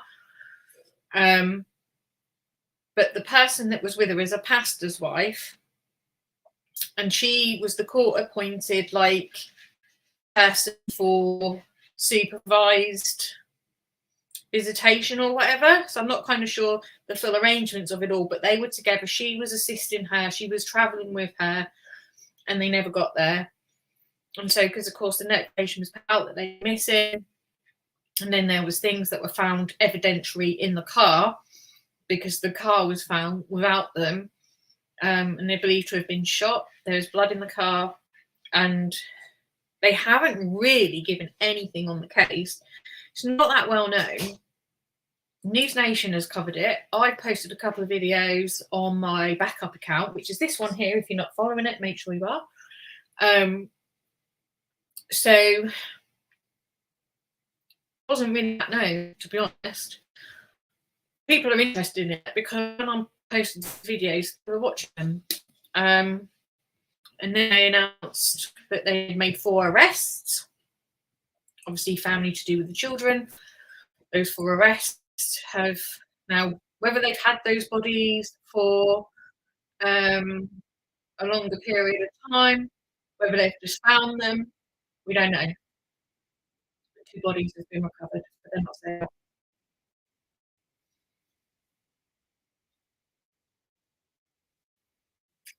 Oh, prison's not suiting Hannah Gutierrez.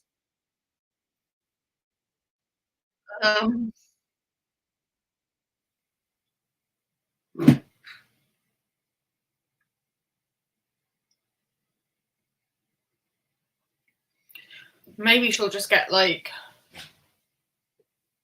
suspended or something.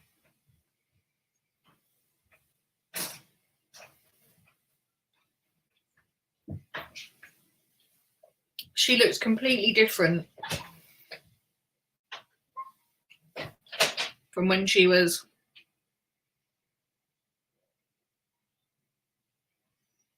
actually doing the role.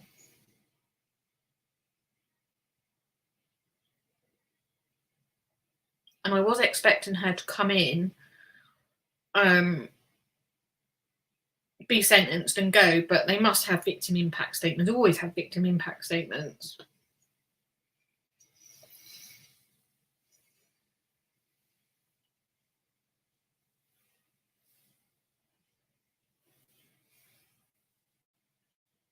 I'm not really sure where I sit on this, to be honest. Like, obviously it was her job, but I kind of feel like it was just a terrible, terrible accident. And I don't think it was intentional, but it's her job to ensure that everything is safe.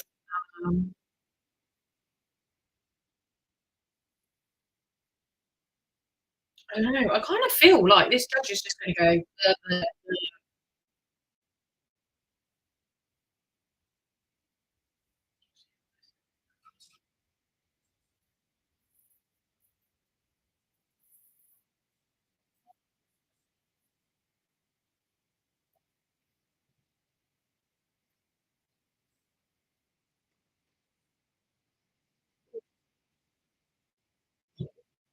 Are they going to bring witnesses in? That's the thing.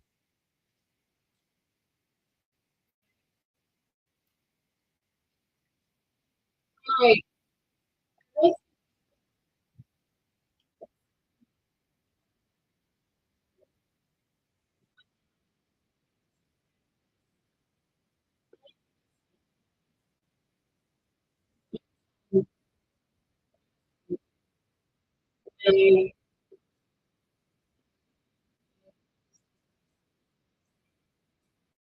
Uh-oh.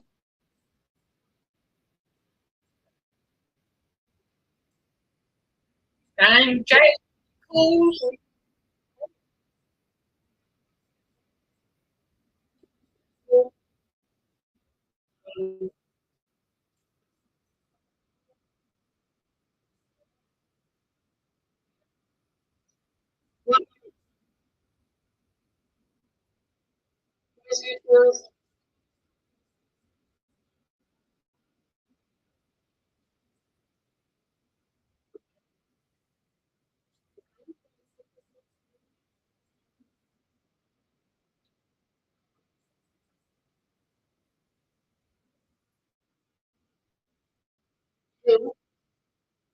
Oh dear.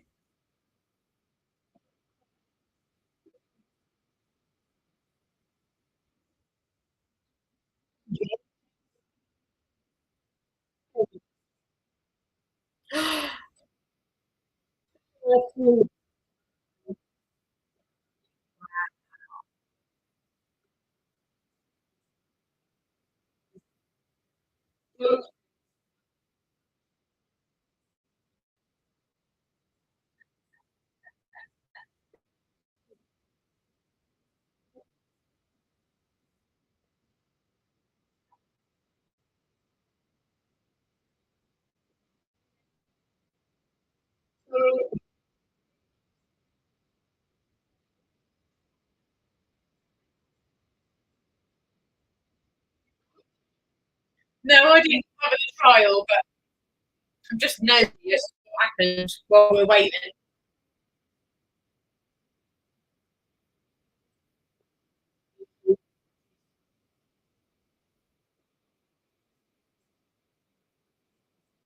I wouldn't say she's violent.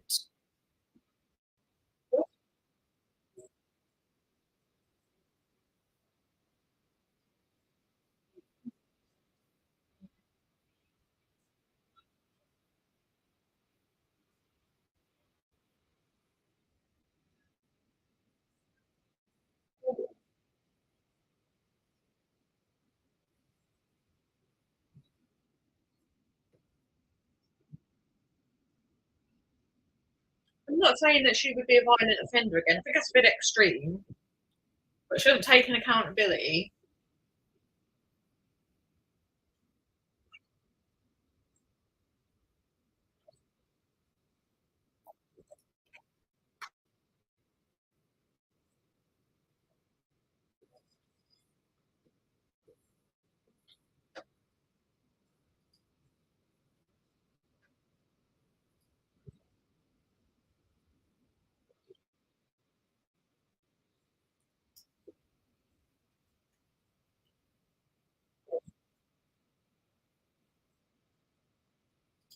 She was working. I imagined what she could do given the time and resources of the workshop, and I instantly knew I wanted to work. What stood out for me was her passion, her intense preparation, her resourcefulness and creativity, the kindness and generosity she showed to all those she worked with. In getting together, it was clear that he and their son Andros made and accepted the difficult reality that she would have to travel to work and make happen. That combination of talent, work ethic, collaboration, and family support was what really set her apart. In 2021, Helena's star continued to rise. Her name was mentioned around Hollywood as someone to watch. And just 2 weeks before she began on the rust, Helena got her first meeting on a big studio. She came in a close second for that job. And in a way, she felt great confidence that she was finally on the house. Once getting her way, she felt excited for the visual challenge that Western would bring. She enjoyed meeting the director's role and believed in his vision for the film, so we went for it. She did what she did. It was very late, but she wanted to say just had dinner. And she was so happy to be working. She hoped the film would be a great next step and was excited for what's to come in 2022. We really well. It was another big day. That was the last time I spoke to him. October 21st was a fateful day. It changed the lives of so many. Most of all, Andrew, 9 years old, had the terrifying reality of losing him. In the time that's passed, the pain persists. The circumstances surrounding the disaster force upon us to make questions, with one in particular of all, it's happened. In my opinion, generally speaking, film producers are responsible to ensure the cast and crew members hired. When it comes to safety is the only job. When the producers hired someone with virtually no experience, to not only be the armorer, but also the assistant to make change. They made a crucial decision to put the safety of the in my opinion that she should not have held either position, much less both. Once accepted, responsibility should have been taken more seriously. Sadly, it wasn't. We all know the result. Since that terrible day, I've spoken with hundreds of producers, film executives, and directors about how we can industry makes but the truth is,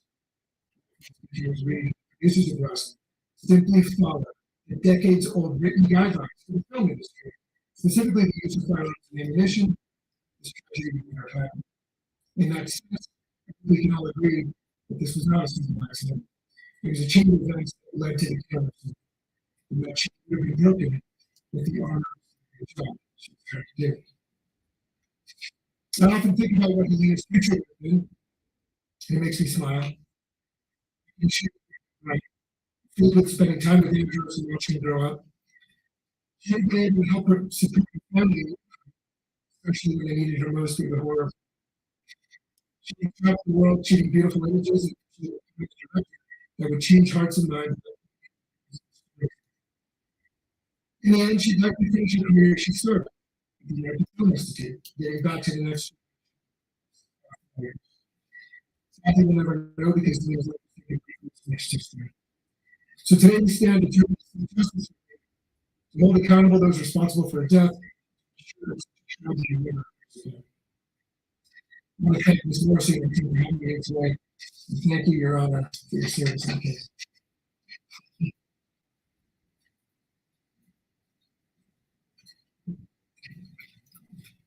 Emilia Mendieta.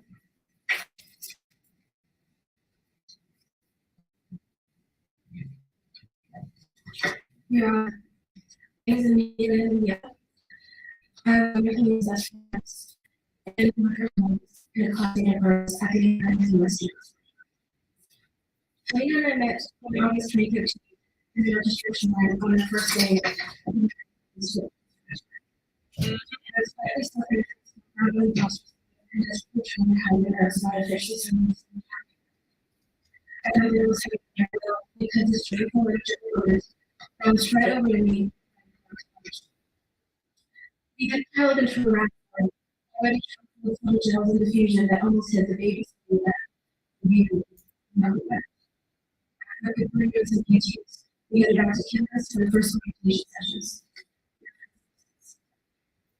Without explaining, I took full self with just as easily struggle with friendship as she had. Even though I applied, I got an exceptional artist. She was creative,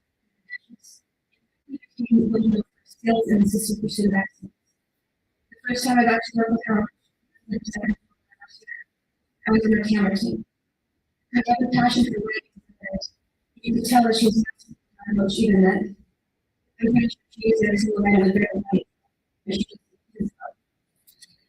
also the friend where I grew up in the street culture that she had brought from one of her classmates as I was rushing to get it to her. I blew shortly there she filtered shards, apologizing profusely because I thought I had ruined her project. I was disappointed. She had to make a favor and just into my table. I reached the conversation as she went around the rest of the day. As I was profusely apologizing about yet again, she continued to decline and said, I mean, it's just a break. Friendship still may go where I felt. Despite the great film transit on the first year, we went on to collaborate on those projects that I found beyond. Our first collaboration year, on our first year films, lessons, and our first feature films. After that, as our careers grew, we needed each other for emotional and technical support. She even sent in the camera music despite her aversion to being around her homes with only for you and me, only this one. As she stared down my gaffer, sweating on the sidelines with scarlet red, I know where that let you go, and you were. I loved being with her for just talking with her about what she was going to do, because she was always trying something innovative.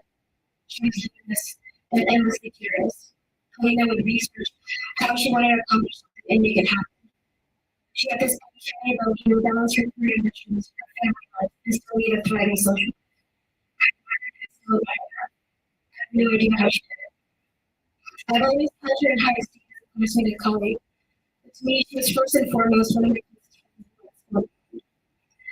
We were able to confide and trust in each other as we navigated the challenges of being in cinematography. And instead of confiding each other about navigating our personal and professional lives in the film industry at large. One of the beautiful things about our friendship is that we could just as easily box like a goat cheese salad as a keep brush to our speech.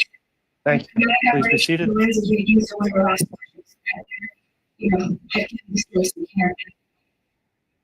Read what I remember her most for was her adventures in generous threat. We will read.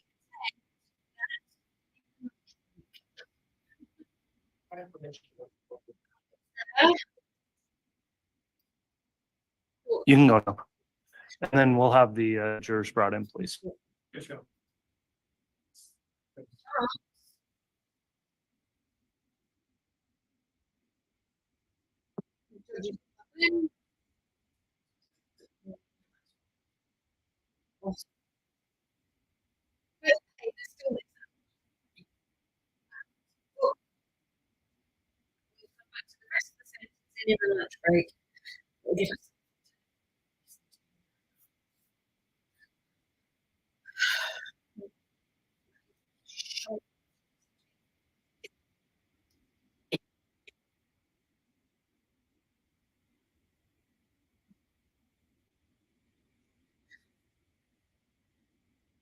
Why have I got pressy on? Is there a pre-trial?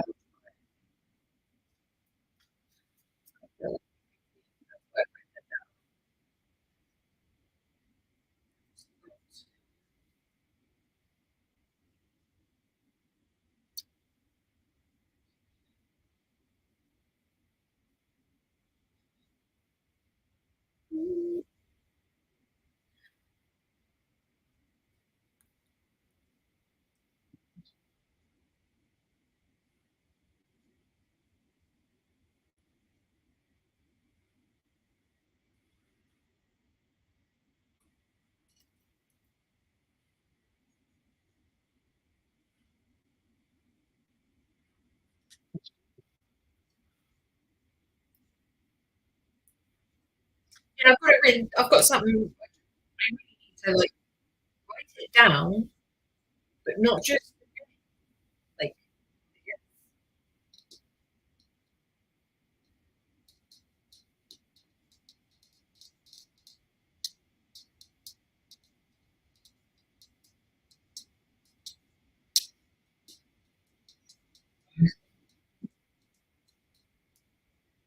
We will do that, and then jump.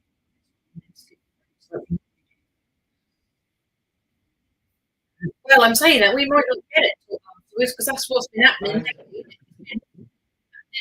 And usually you get posted at those 3 in the morning. All right, thank you. Please be seated.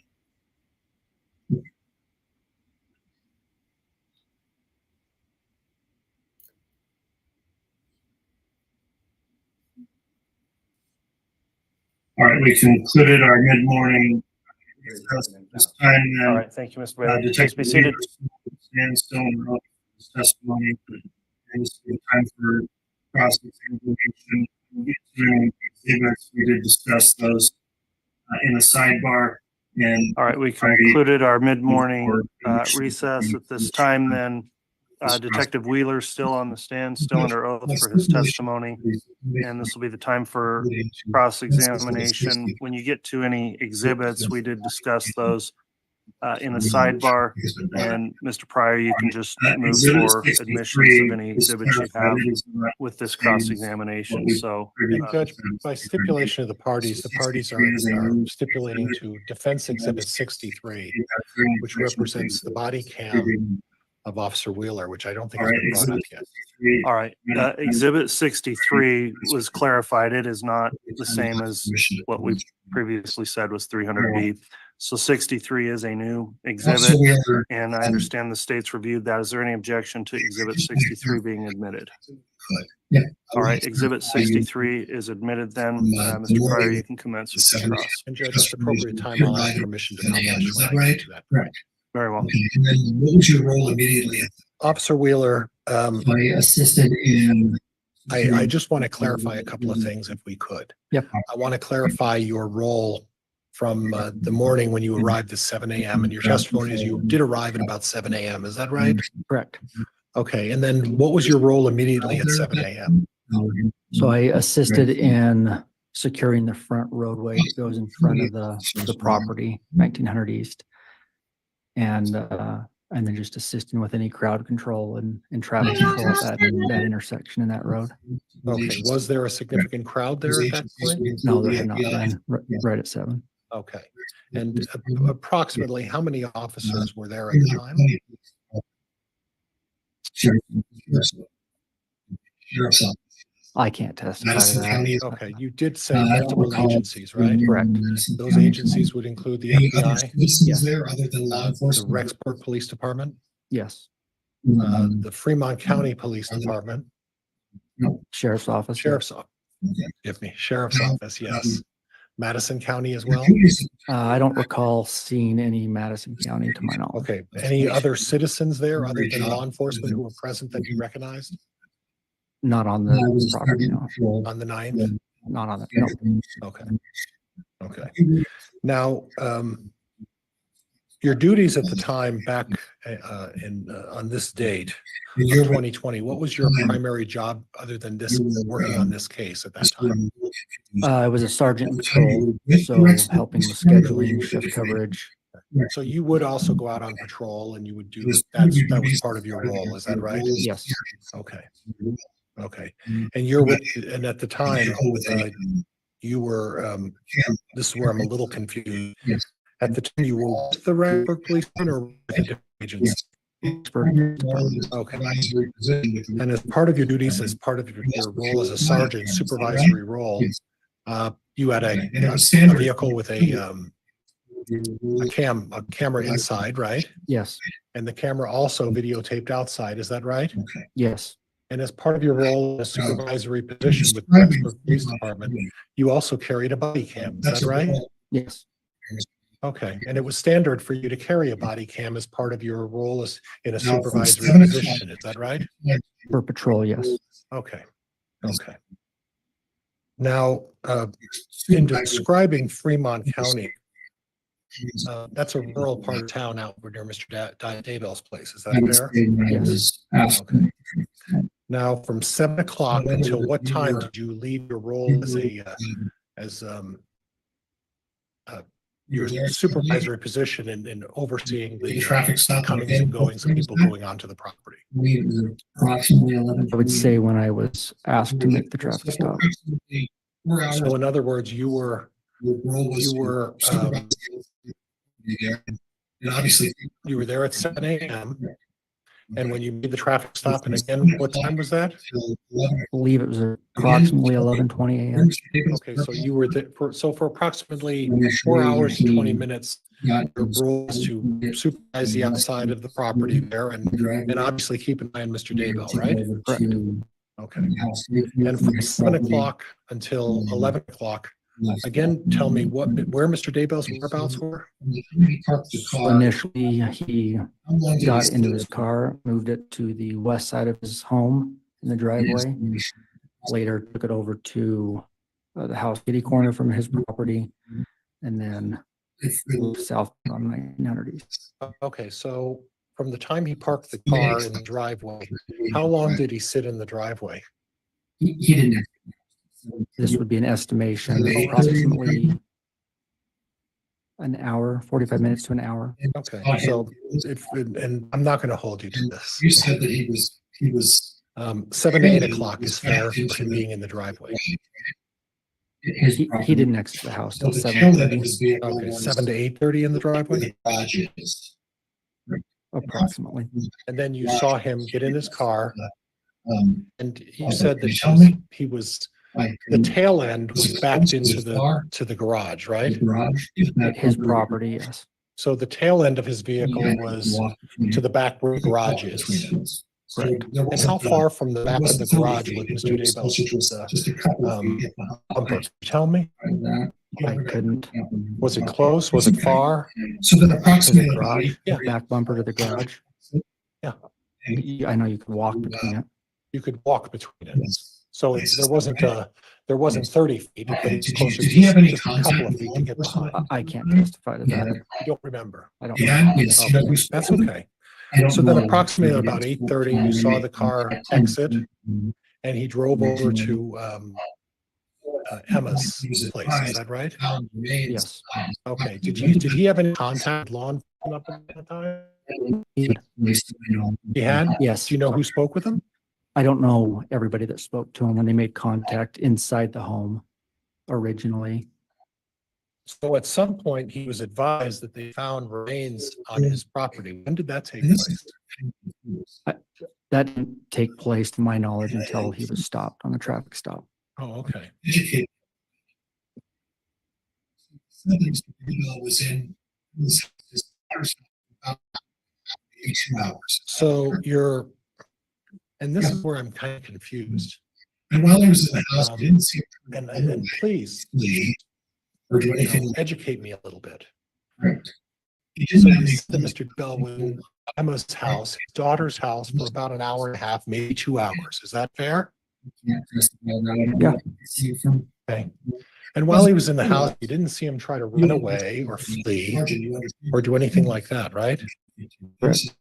Didn't have any knowledge of anything going on out on his property other than there were multiple police officers out Would you there, agree right? then that if there are 30 I can't testify to that. I don't know what he could see from up at your home. property, Well, as a patrol officer, all over your. you understand, and as a sergeant, you understand that when someone is stopped for a traffic ticket, there's a certain amount of anxiety with people when that happens to them. Would you agree with that? And that doesn't mean that you're. Yeah. And would you agree then that if there are 30 police officers, 30 plus police officers showing up at your property and looking all over your property outside, not inside, but outside, would that tend to think that maybe you're a little curious about what's going on your property? It could. And that doesn't mean that you're guilty of anything. That doesn't mean you have any knowledge. What that means is you're curious about why are there 30 officers wandering around my property? Would you agree with that? That could be the case. Okay, thank you. So then when Mr. Daybell left Emma's house, it's your testimony that he sped off. Your testimony was? I believe it appeared that he was speeding. It appeared he was speeding. Okay. So he doesn't have any knowledge about what's going on the property at that time, right? No, I don't know that.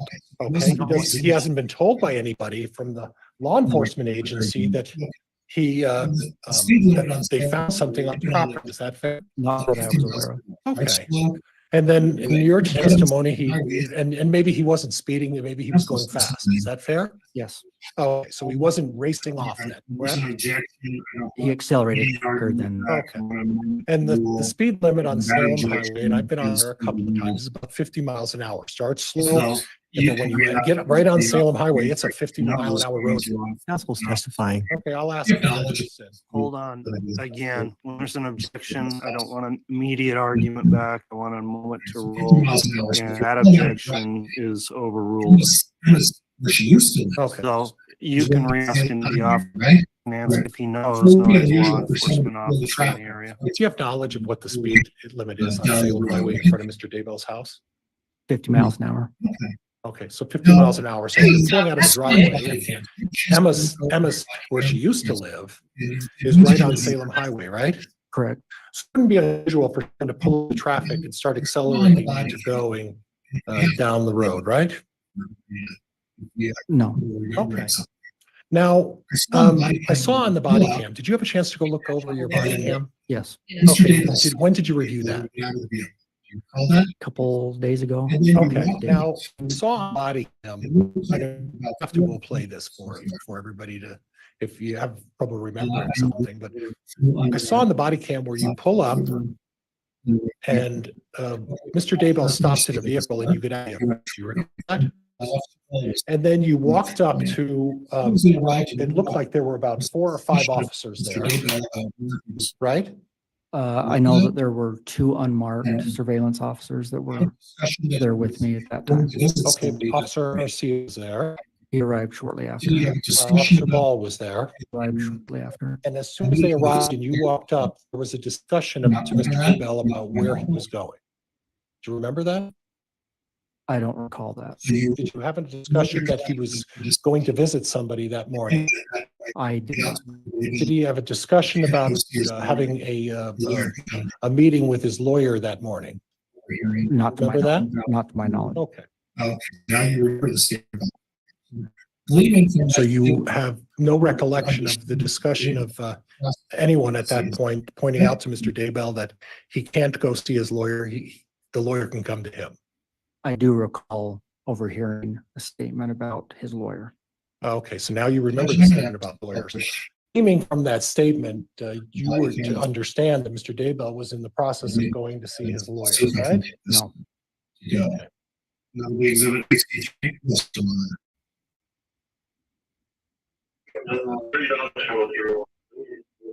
Judge, I'm asked to publish the body cam that's been previously admitted into evidence, and I'll see if I can get this to go. And that'll be exhibit 63. Yes, Your Honor.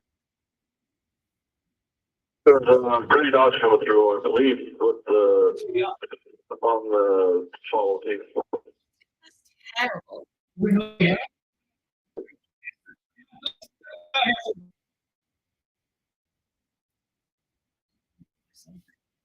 This is this one right here. What we got? Do we know what we have? I don't know what they want. Yeah, go step out here for us. They just asked us to stop you, so just come right here. They're gonna come and chat with you, okay? Just stand right here. You don't have anything on you? No weapon, nothing? Okay, Jim. We were in JJ. So we're going to detain you for a minute. We'll figure out what we're going to do.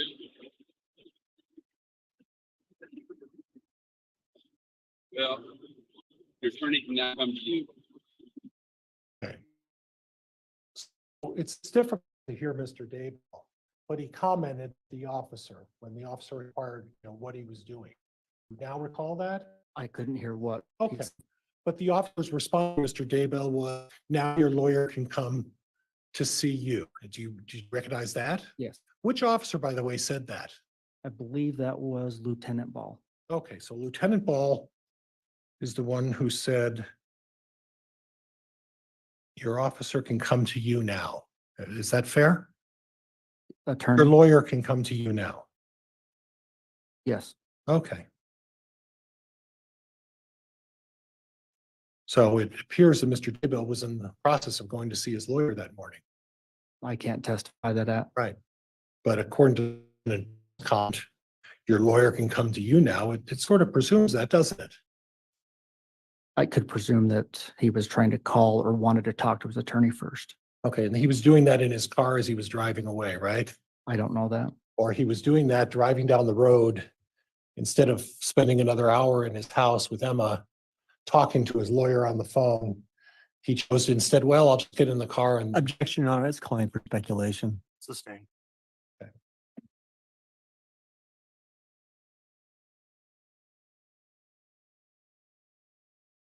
And then after that point, you chat into handcuffs, right? Yes. Put him back of your car. Yes. And that was the video that we observed with Mr. Wixom, correct? Correct. Okay.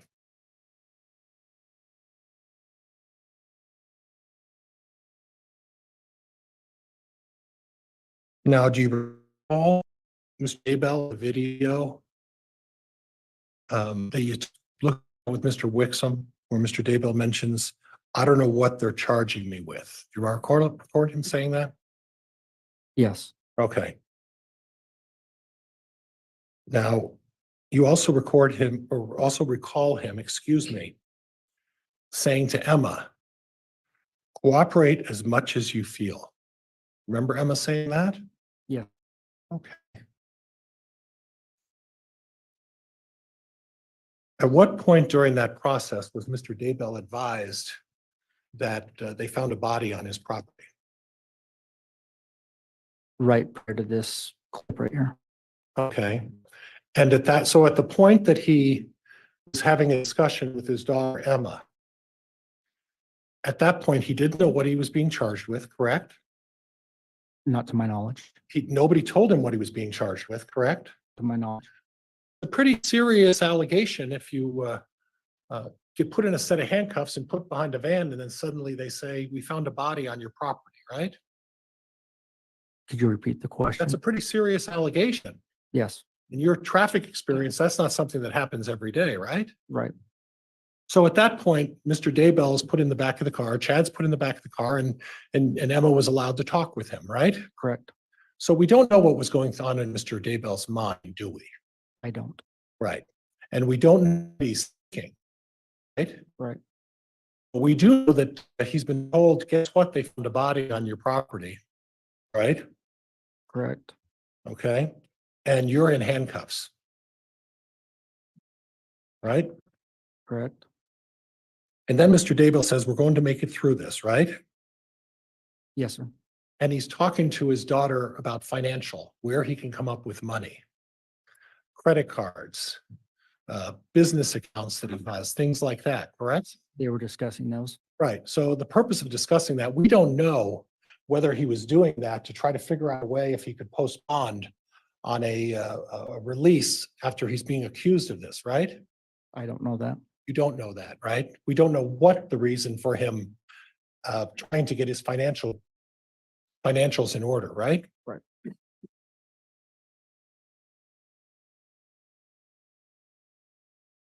Now,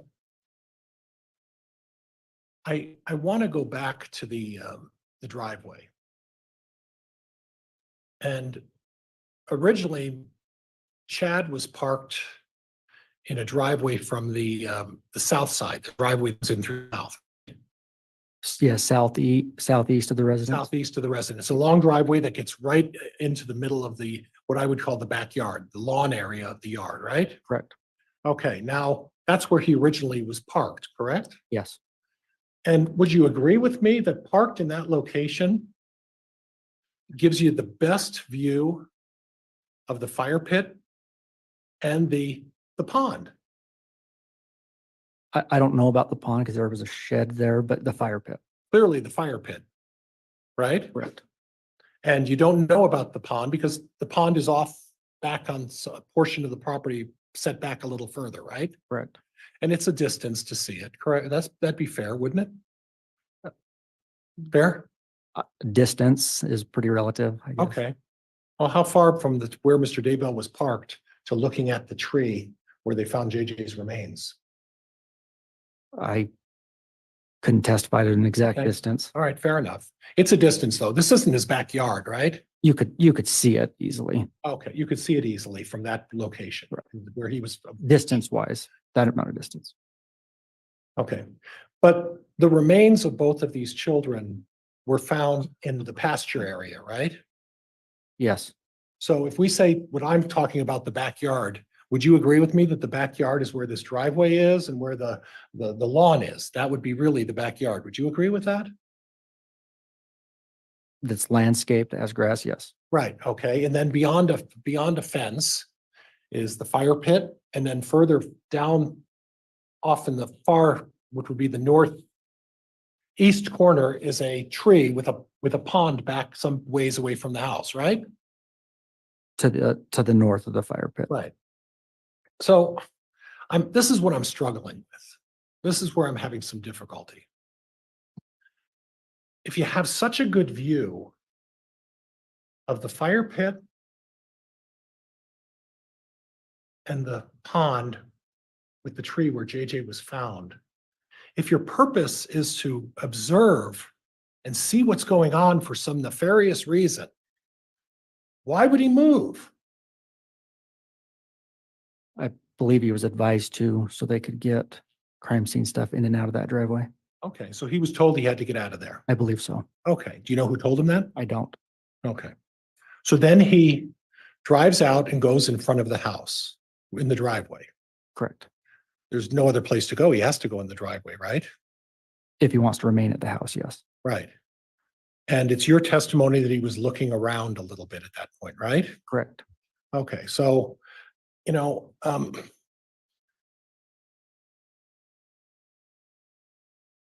he wasn't emotional at that point, right? I didn't have a good vantage point to determine that. He didn't have a look of fear on his face at that point. Is that right? Not that I could see. Okay. He didn't have a look of nervousness or tension or anything like that, did he? I believe that he did. You believe he did? Yes. Are you basing that on him turning his head and looking around? Multiple times. Okay, how many times is multiple? There was 4 or 5, and then him exiting the vehicle. Okay, okay. So if someone is on your property and there are 30 police officers digging around on your property, you don't think someone would be curious about what's going on your property? That's why I said that I believe he was nervous. Okay, he was curious. It could be both, yes. Oh, okay, okay. Okay. But then he didn't run at that point, right? No. He went over to his daughter's, right? Correct. And he was there for an hour and a half, almost 2 hours. Right? Correct. And then we just saw the video. He got accelerated a little bit, 50 miles an hour in Salem Highway. And when he stopped, he was planning on going to see his lawyer. Right? I don't know that. Okay.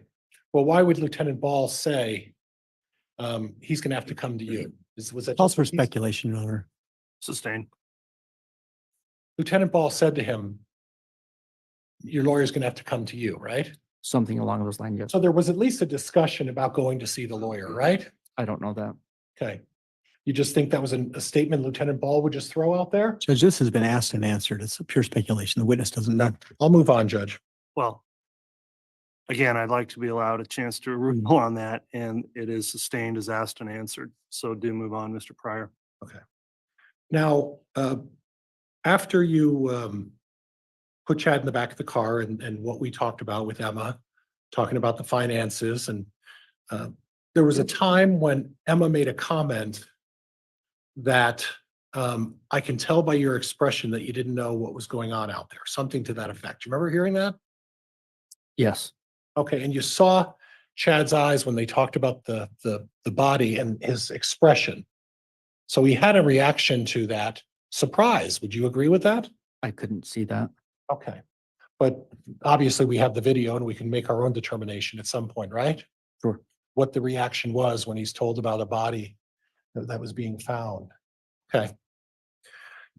So then subsequent to that time, after Emma left, if you look at the outside camera of the premises, Chad, at one point, you talked about this, looked back, right? And you said that was towards the fire pit, right? There were multiple times that he looked back towards that area, yes.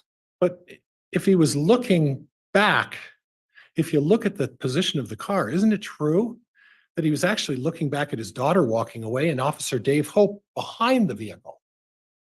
I don't know. You don't know what he was looking at? No, I don't know where Emma was at. She lives in front of the vehicle, so I don't know why she would be behind it. Okay, and then the video speaks for itself, though, as to what exactly Chad was looking at, right? It shows what direction he was looking at. Okay, on the outside body, the outside cam of your vehicle, right? In the front, I don't know what outside cam you're talking The about. camera that was recording the encounter from the outside of your vehicle. My body cam, No, there were two cameras there. front car camera, Front car camera, and then there was the one inside the car as well, right? correct. Okay. But the cameras will speak to themselves as to where Chad was looking, right? Yes. Okay. Now, and correct me if I'm wrong, and I may be mistaken. But I thought you previously testified that by looking straight out the window, the way Chad's vehicle was positioned, that looking straight out the driver's or the passenger side window or the window he was in would be right directly at the fire pit. Isn't that what you testified to? His residence. Okay. So you're telling me that by looking behind or back, he's looking away from his residence. Is that what you're saying? Correct. Okay. So again, what time did you drop Chad off at the jail? Believe it was approximately 12:45. Okay. And I just need to clarify something else. How have you been on that property before? Prior to that day? Yeah. No. Okay. All right. But you saw cadaver dogs there on that day? Yes. Okay. And again, what time did you get back from after you dropped Chad off? Back to the residence approximately 13:30, 1:30. And for those of us who aren't in the military, Sorry. that'd be 1:30, right? Approximately 1:30 p.m. Yeah. Okay. I can do that math, I think. And then you were there until what time at night? I don't recall the exact time until we decided to Okay. convene till the next day. And your primary goal at that point was excavation, is that right? After I had returned, they reassigned me to help with the property. Okay, and what role specifically? Were you at the fire pit or were you at the tree back behind the pasture there? Primarily the fire pit area. Okay, and do you recall who was with you at the fire pit? There were multiple people. When you say multiple, how many are we talking about? I don't even want to estimate. There That was many? there was people coming and going. Oh, So I don't okay. recall who was there and when. And they were handing off the shovels and the tools used to do that? Not necessarily handing them off, maybe expanding areas to look at and sift through. And at one time, how many people would you say were digging around the fire pit with you?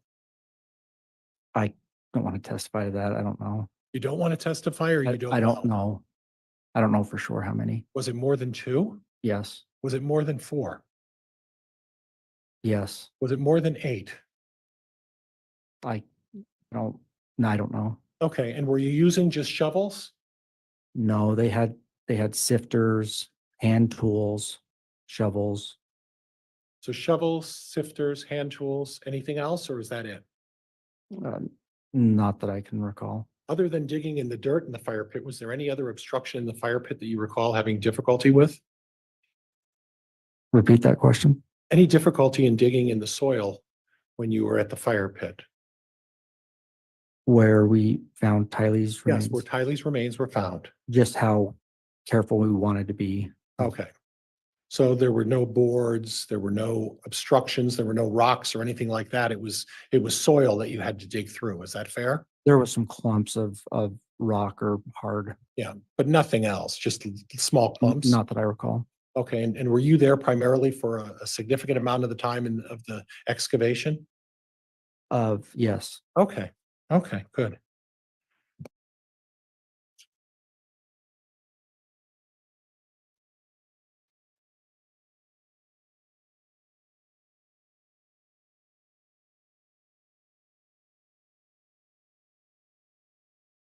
And Judge, I think that's all I have. I think that's all I have at this point. All right, if we could have the published exhibit removed from the screen there, Mr. Pryor.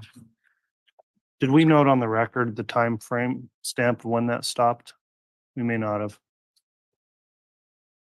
109, 103, it looks like, Judge.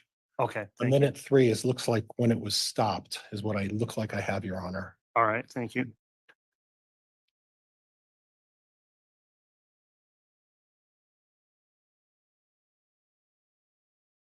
All right, I'll let council return then and we'll have redirect Mr. Wixom.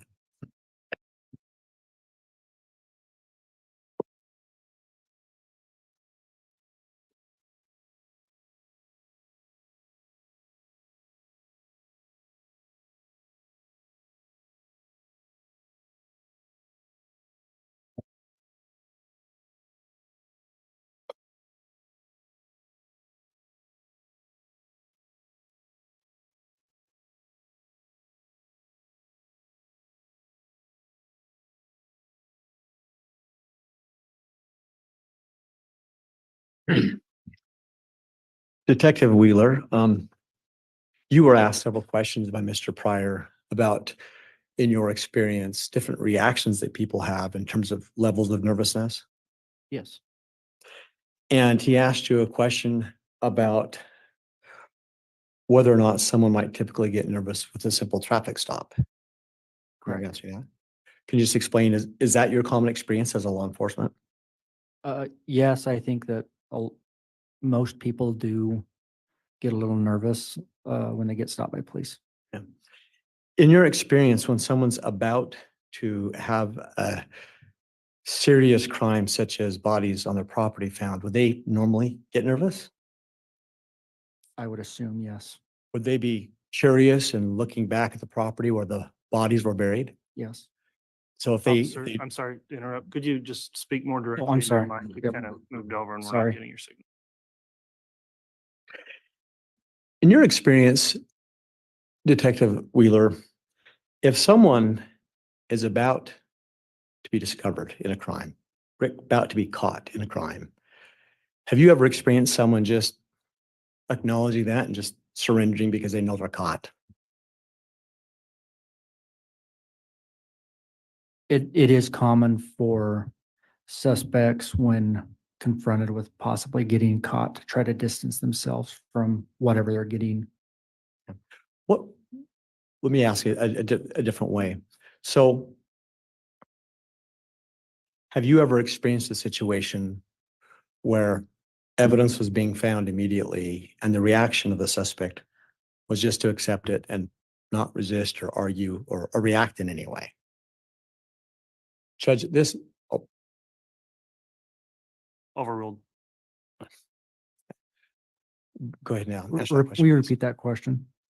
Have you ever, in your experience as a law enforcement officer, ever been in a situation where evidence was about to be discovered that incriminated the suspect and they just reacted calmly without any nervousness and just basically acquiesced? Very few times. But it has happened? Yes. Okay. Mr. Pryor asked a question about when Mr. Daybell was looking back at the property and he was looking curiously. Do you remember that question? Correct. Yeah. Would you say that another reason why someone might be curious about all these law enforcement digging on your property could be that you were aware they're about to find bodies that you knew were buried on your property? Could that cause curiosity? Yes.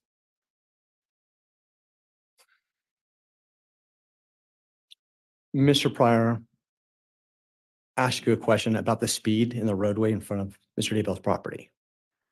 Do you remember that? Yes. Yeah. And again, what was the speed on that road? 50 miles an hour.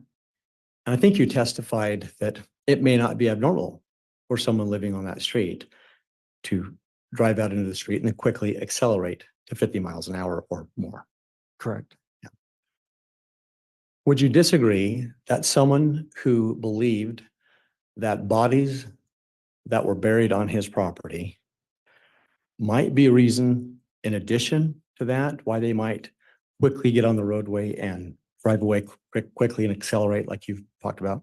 Yes. There's been some discussion as well. There's some questions from Mr. Pryor about the fire pit. And I just want to flesh that out a bit. You testified earlier that you were present when Tylee's remains were recovered, Yes. and you participated in that. Yes. We've talked about the fire pit. Are you familiar with what's been called a pet cemetery on that property? Yes. Overruled. Can you explain to the jury, were any of Tylee's remains found in the pet cemetery? So when I became involved, I don't know what the team had designated as cemetery and fire pit. So I can't testify to where exactly they had designated those points, but they were in that area that I assisted. Did you become familiar with, at least generally, where the team was, what they were calling was the pet cemetery? Sustain. Did you receive any knowledge based upon what the team effort was, what had been designated by law enforcement there as what they were going to call pet cemetery? Mr. Wixom. Which I'm asking based on his knowledge, simply if he knew what law enforcement designated as that area. Mr. Pryor, please enter the microphone. And in response to that, that knowledge would only be obtained through hearsay. Renew my objection, Your Honor. What would be the exception, Mr. Wixom? Judge, I'm not offering to prove it for the truth of the matter as to where the pet cemetery was. I'm simply asking this witness if he knew that area, generally speaking, as they were conducting their investigation for the remains. The area that they were calling that. That's all. Judge, and it's absolutely being asked for the truth of the matter asserted. That's exactly why he's asking it. The objection's overruled. I find it as an exception to the hearsay rule, and the officer can answer the question. I was familiar with the area called the pet cemetery. And where was the pet cemetery in relation to the fire pit? It was to the west and to the side a little bit, not very far away. So in your earlier testimony, when you talked about the direction that Mr. Daybell was looking in the back of your patrol car, do you remember that testimony? Yes. And I think you testified you used the term fire pit. Yes. Can I just be clear for the jury? Was the pet cemetery in the same general direction as the fire pit where Mr. Daybell was looking? Yes.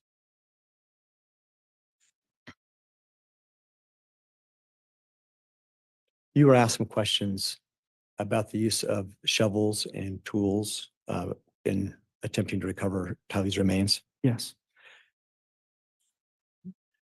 Could you explain a little bit more to the jury what kind of cautions and efforts were made to uncover those remains? The majority of what I did, I was on my hands and knees with brushes and little hand tools, removing portions of dirt away from the mass that we had found. Without being too graphic, when you were removing those portions of dirt, did you personally find any portion of her remains? Yes. Can you describe those remains that you'd found? Judge, I'm going to object. Basis. He doesn't have the knowledge to identify remains, Judge. I haven't heard anything foundation-wise to allow him to make that kind of an assessment. Well, on the objection, Mr. Wixom, he can testify to what he found. I don't know that there's enough foundation to accurately identify who was found. Yeah. Detective Wheeler, did you find what you believe to be human remains? Yes. Can you be specific about what you were finding? We found a portion of a skull and started to uncover that. Then there was flesh and other bones in a bucket, melted. And at the time that the search was being conducted, were you aware of the names of the people whose remains they were looking for? Yes. What were those names? JJ and Tylee. At any point in time, besides the remains of Tylee and the remains of JJ, were any other human remains found on the property? No. So going back to the method and the manner that you used to recover these remains, you said, I think you said, you used a brush at points? Brushes and hand tools. Why did you use those specific types of tools? To try to keep what we were uncovering together without falling apart. Not to be oversimplistic, but why is that important in this kind of a recovery in the ground of remains? Why do you need to do that? I think it assists in identification purposes and evidence collecting, so we don't lose anything. Is it fair to say that that's a careful process? Yes. You were asked questions about passing off shovels or different shovels and tools. When you were engaged in this recovery of her remains and you observed other law enforcement, did you ever see anybody in any way haphazardly use those tools? Judge, objection, mischaracterizing the question and the testimony. Overruled. Not I didn't see anybody using them.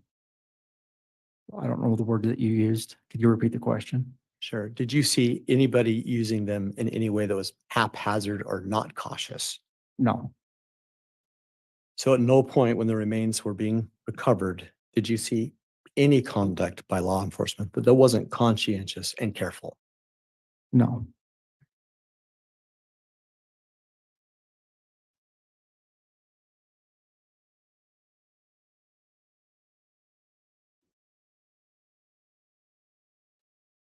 I think you're a 17-year law enforcement veteran, is that correct? 18. 18, thank you. Are you familiar with the term consciousness of guilt? Yes. Judge, I'm going to object at this point. We're going well beyond the scope of cross-examination. I'd like a quick sidebar.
All right, thank you, counsel. After the sidebar, the court is sustaining the objection, and I'll move to strike that last question. So, Mr. Wixom, if you could ask a different question, please. Thank you. Detective Wheeler, if someone gets in a car and flees quickly or appears to, what can that be indicative of? Judge, calls for speculation. Overruled. Could be that they have knowledge that something is going to be found or some sort of guilt. Would that go back to that term, consciousness of guilt? Judge, can we approach? Sidebar, please.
All right, after sidebar, the court is again striking that last question. Mr. Wixom, if you'd move on to another question, please.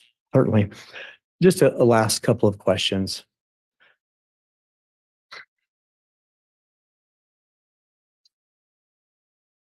Can you explain again the timing of when Mr. Daybell had left the property and as to when you'd found out that JJ's remains had been found?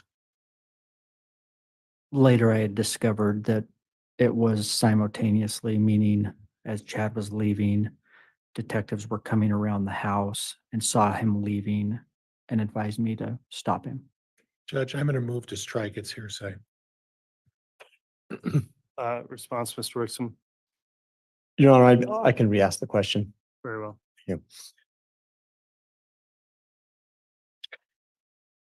When you had stopped Mr. Daybell and had him get out of the car and come back to the back, you indicated that that's when he was met by the 4 or 5 officers, including Lieutenant Ball. Is that right? Correct. Yes.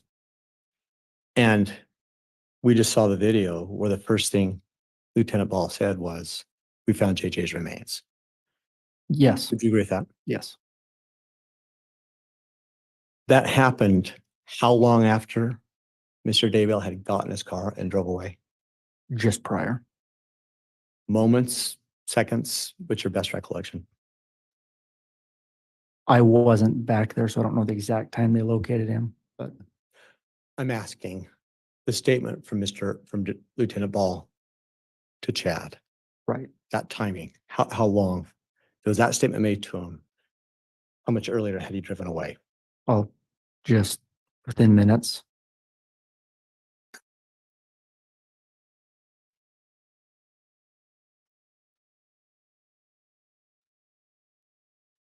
And when you were there helping with Tylee's remains, I think you testified earlier that you weren't directly involved with the recovery of JJ's remains, Correct.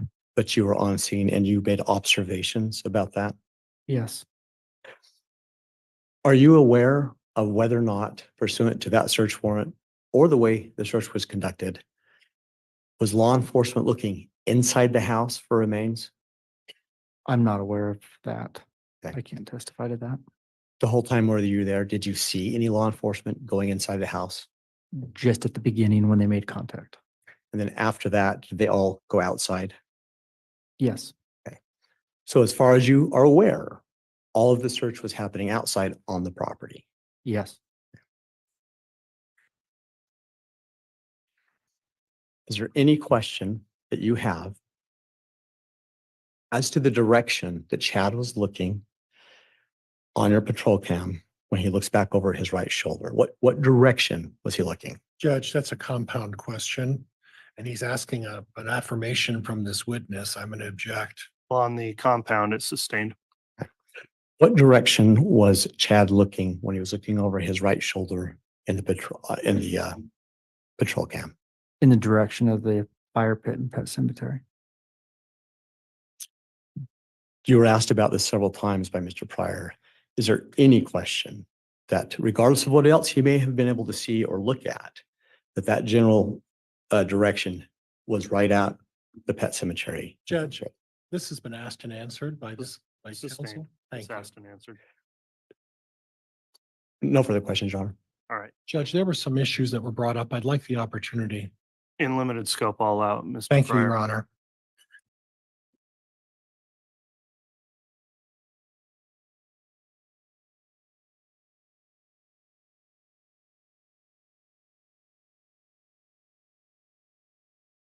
Now, officer, I heard an interesting comment from you. As you were testifying, you made a comment that I subsequently learned. Did you talk to anybody about your testimony at the break in this case? No. You didn't talk to any other law enforcement? No. So when you said that you subsequently learned, when did that knowledge come to you? What are you referencing?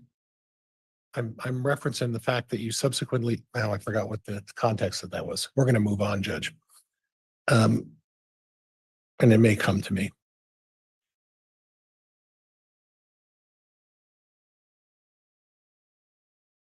I want to clarify a couple of things. When you say that Mr. Daybell left when he learned about finding remains on his property? Was that when he was parked in the driveway? In his residence, Yeah. when he left Emma's residence in his vehicle, shortly after I learned that body was found. Okay, so what, and that's what I'm trying to clarify a little bit. So Mr. Daybell was parked in the driveway, then he went over to Emma's residence, and it's unclear, and I understand that we don't know whether he was there for an hour and a half or for 2 hours in Emma's residence, right? Yes, And at that point, he didn't know anything about anything being on the property that has been located by law enforcement at that point. Would you agree with that? I don't know. Well, yes, he wasn't told by anybody that that they found anything at that point, correct? Not by me, Right, or anybody else. not that I know of. Right. And then when he gets in his vehicle and he drives away, the prosecutor eloquently used the words fleeing, but we don't know what he was thinking at that point, do we? No, And only after he was stopped by you and those other several officers and notified what was going on, that's when he learned about it, after he drove away and after he had driven down the road, correct? I can't testify to what he knew. Okay, but he was told about the remains at that point. Wouldn't you agree? Yes. All right, I have nothing else, Judge. Thank you. All right, that will conclude the testimony of this witness. Is this witness going to be recalled by either side? I may recall him, Judge. We may call him later by the state, Your Honor, but he can be excused for today as far as the state is concerned. All right, well, Detective Wheeler, if you are to be recalled, again, you're still under an exclusionary order, so you are not permitted to view any of the footage of the trial, the testimony that's being live streamed, or discuss your testimony further until you return to testify. Otherwise, you may be excluded from testifying. So please keep that admonishment in mind in between now and when you may be recalled in the case.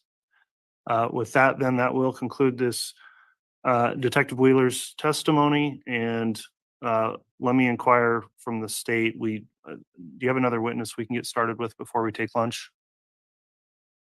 No, we could. We could begin with Lieutenant Joe Powell. Let's go ahead and get a next witness started and try to go till noon before we take lunch, please.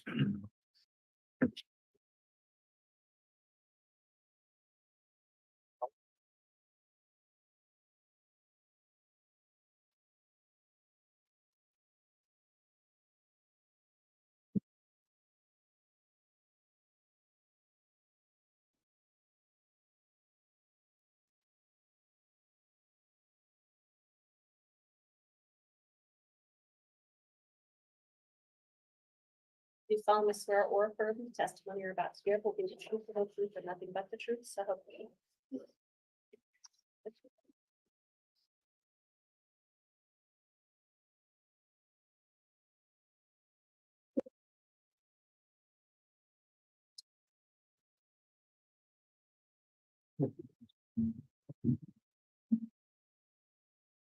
All right, Lieutenant Powell's been sworn. Before we get started with testimony, let me just indicate again, there's an exclusionary rule in this case. Lieutenant Powell, have you been observing any of the trial testimony in this case since it started?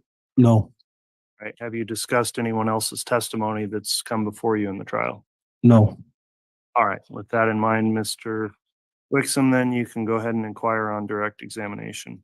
Thank you, Your Honor. Good morning, Lieutenant Powell. Good morning.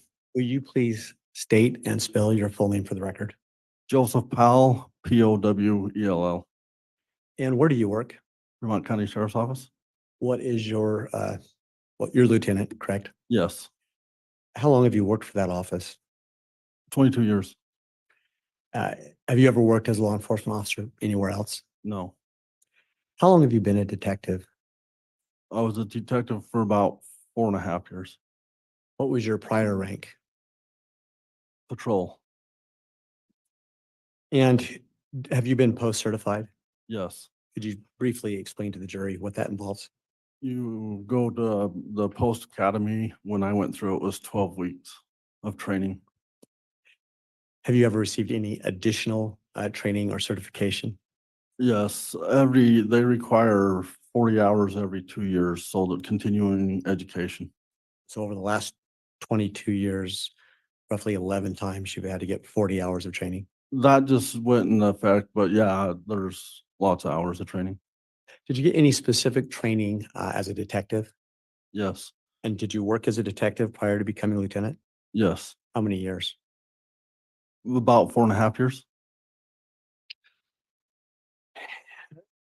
I want to, well, first let me ask this. As a lieutenant, is it ever part of your role to become involved with unattended deaths? Yes. Could you just explain to the jury, what does that term mean, an unattended death? There's nobody around when they wake up, they discover somebody's dead. There's nobody around to know what happened. So why would law enforcement want to be involved and just look at that situation? To see if there's any foul play. I want to draw your attention back to nearly 5 years ago, back in October of 2019. Do you recall ever being involved in an unattended death of Tammy Daybell? Yes, I was notified of her unattended death. And who are you notified by? Detective Mattingly. Why did he notify you? When there's an unattended death in Fremont, they notify the lieutenant, the chief deputy, and the sheriff. What's the purpose to have your subordinates notify you about that? So if there's any questions or they need help with the part of the investigation, and so the sheriff knows what's going on in the county.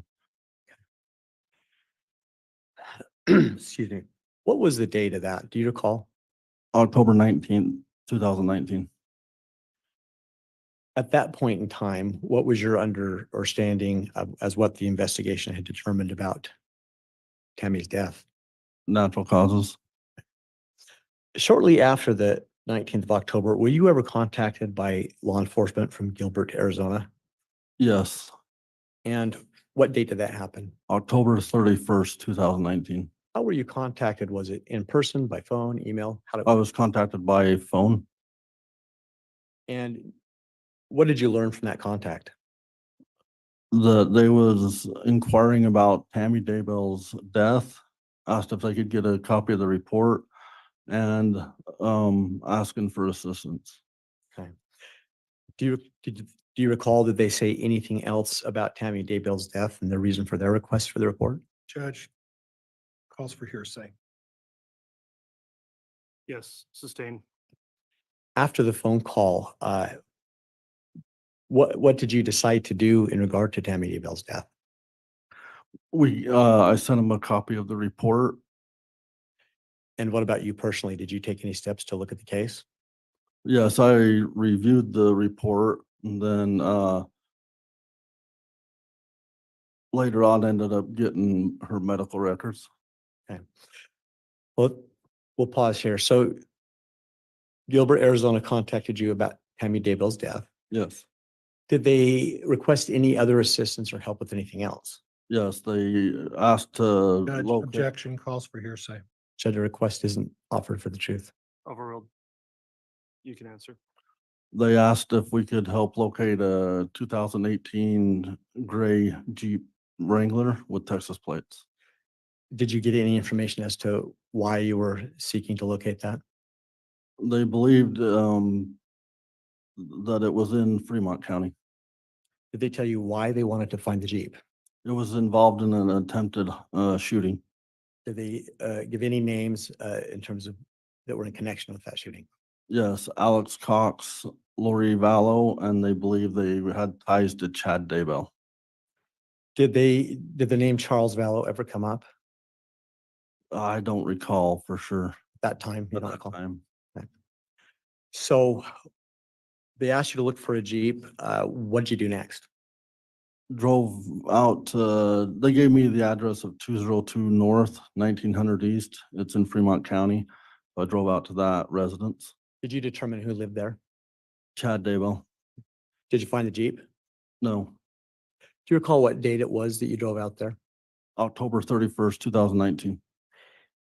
What did you do after you determined that the Jeep wasn't there? I notified Gilbert that the We couldn't locate the Jeep there, and if they needed more assistance to let us know. And did you in fact get more assistance from them? Yes, the next day, November 1st, I received an email asking me to check a couple more addresses. And did you do that? One was a PO box in Sugar City, so I knew it was a post office, so I did not go there. But the next one was 565 Pioneer Road in Rexburg, and yes, we did go there. And what did you find there? We surveilled the residence, but never located the Jeep. When you say surveilled, can you explain that a little bit more to the jury? What your process is? We sat a ways away from the residence and watched it and watched for vehicles coming and going, people coming and going. And did you observe anybody coming and going from that residence? Yes, Who did you observe? Chad Daybell and Lori Vallow. Prior to engaging in that surveillance, had you done anything to identify what Chad Daybell looked like? Yes, How did you do that? driver's license photo. Did you do the same for Lori Vallow? Yes. And how did you do that?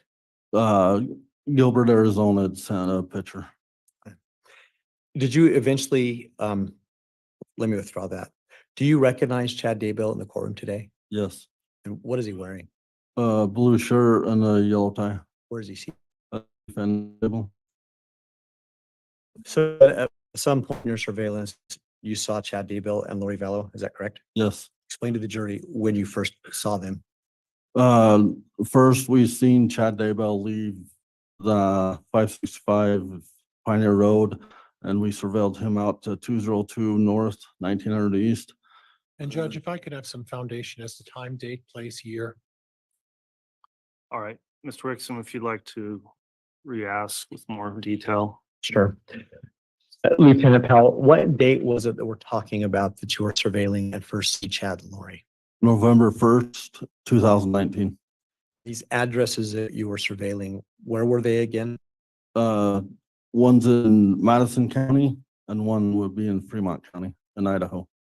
And which address was it that you first saw Chad and Lori at? 565 Pioneer Road in Madison County. And what was the date you saw them? November 1st, 2019. Recall what time of day that was? I don't recall time. Do you recall morning, afternoon, evening? Morning. Okay, thank you. So, forgive me, I forgot where I left off, but what was it that you first saw them doing? On the way down to surveil that, we also contacted Rexburg PD, so they're involved with the surveillance. Why did you do that? Because we was gonna be in their jurisdiction. Is that normal for law enforcement? Yes, Just to touch base with each other? yes, Did they come and assist at all? yes, they did. So you made that contact, then what did you do? We followed Chad Daybell from the 565 Pioneer Road to 202 North, 1900 East.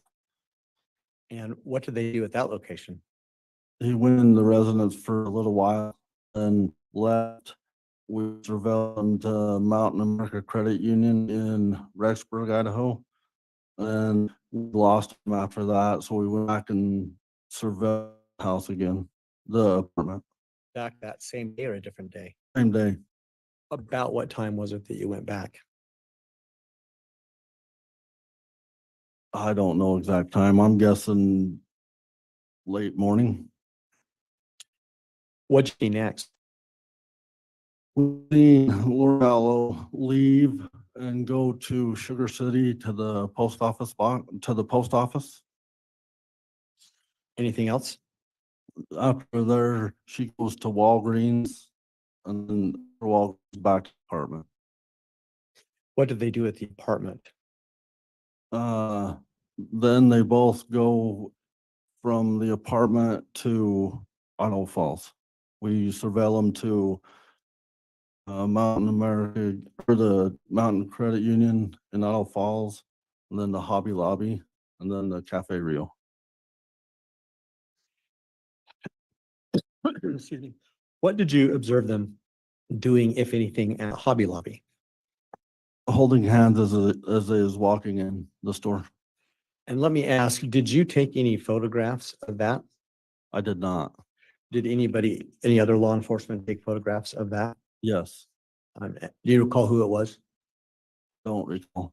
Did you later see photographs? Yes, Do you believe that if shown, you might be able to recognize us? yes, Your Honor, at this time, the state would offer what's been marked as the state's exhibit 36B. Got 2 copies for the court.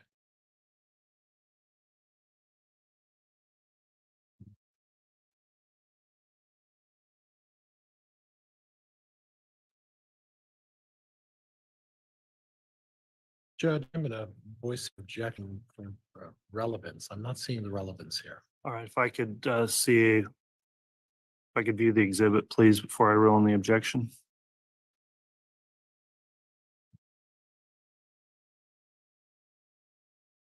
Objection's been made, Mr. Wixom, as to relevance.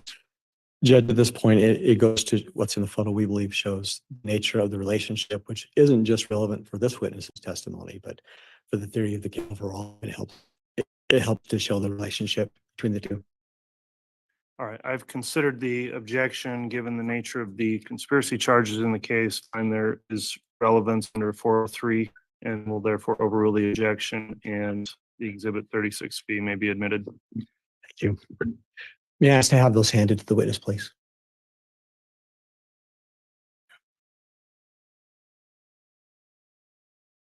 And Lieutenant Powell, even though these have been admitted to contact, what do you see in front of you? Chad and Lori walking in the Hobby Lobby holding. Mr. Wixom, I want to be clear, you saying he uses one exhibit or more than one? I apologize. I haven't two up to you. Just one exhibit, 34 or 36B, Your Honor. Okay, thank you. Yep, you bet. They're holding hands. Yes, So even though you didn't take this picture, do you believe that's an accurate reflection of what we're doing? yes, Your Honor, at this time, I will permission to publish this to the jury. You-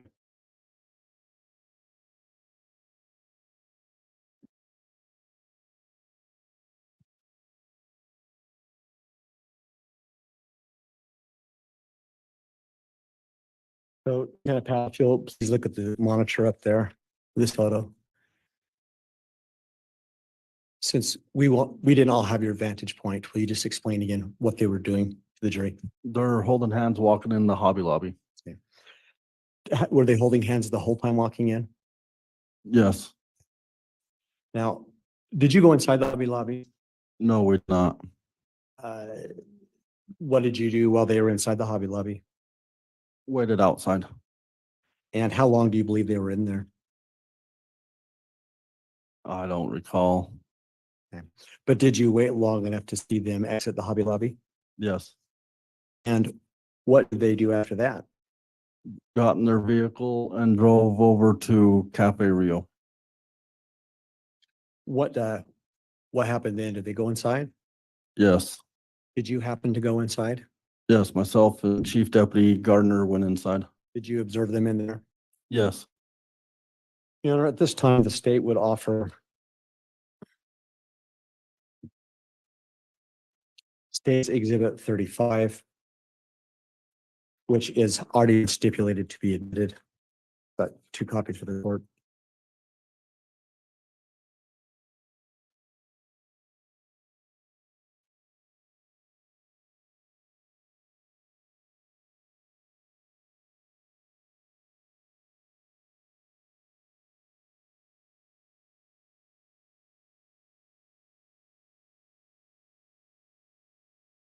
All right, I understand there is no objection then based on what Mr. Wixom has proffered on exhibit 35. Is that correct, Mr. Pryor? It is, Your Honor. Thank you. All right, exhibit 35 is admitted. You know, I permit to publish it. You may. And before I do so, could I just confirm, Judge, was that last exhibit admitted? Did I move for admission? It was 36B is admitted. Thank you.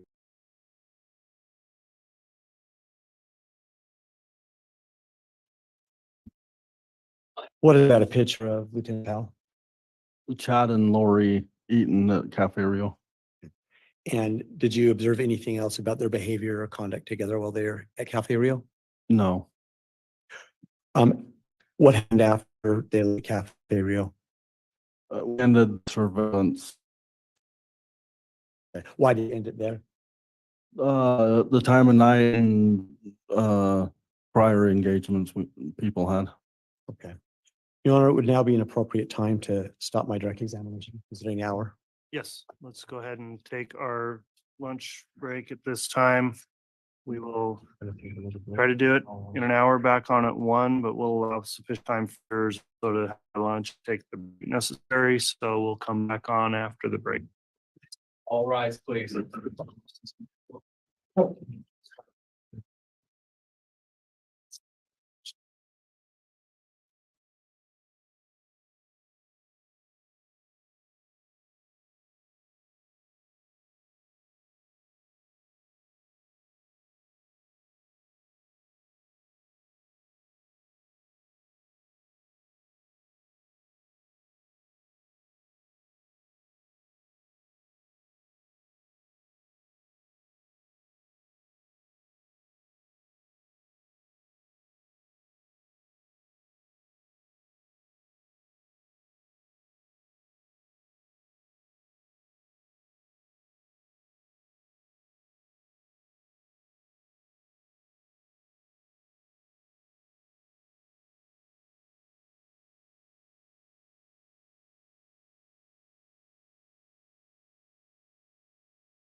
Thank you. Please be seated.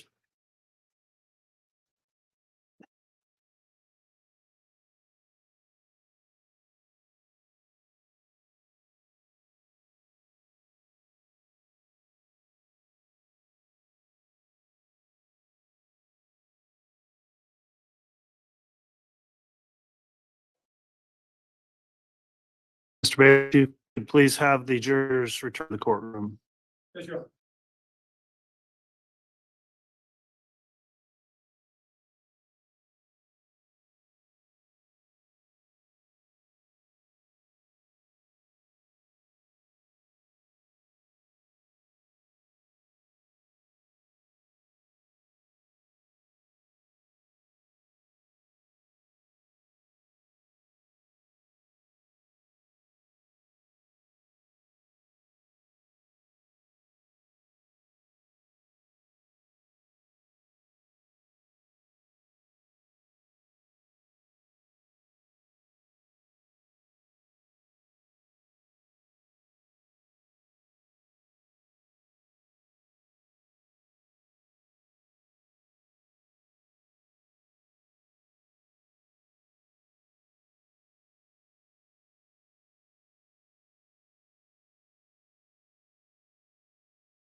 All rise.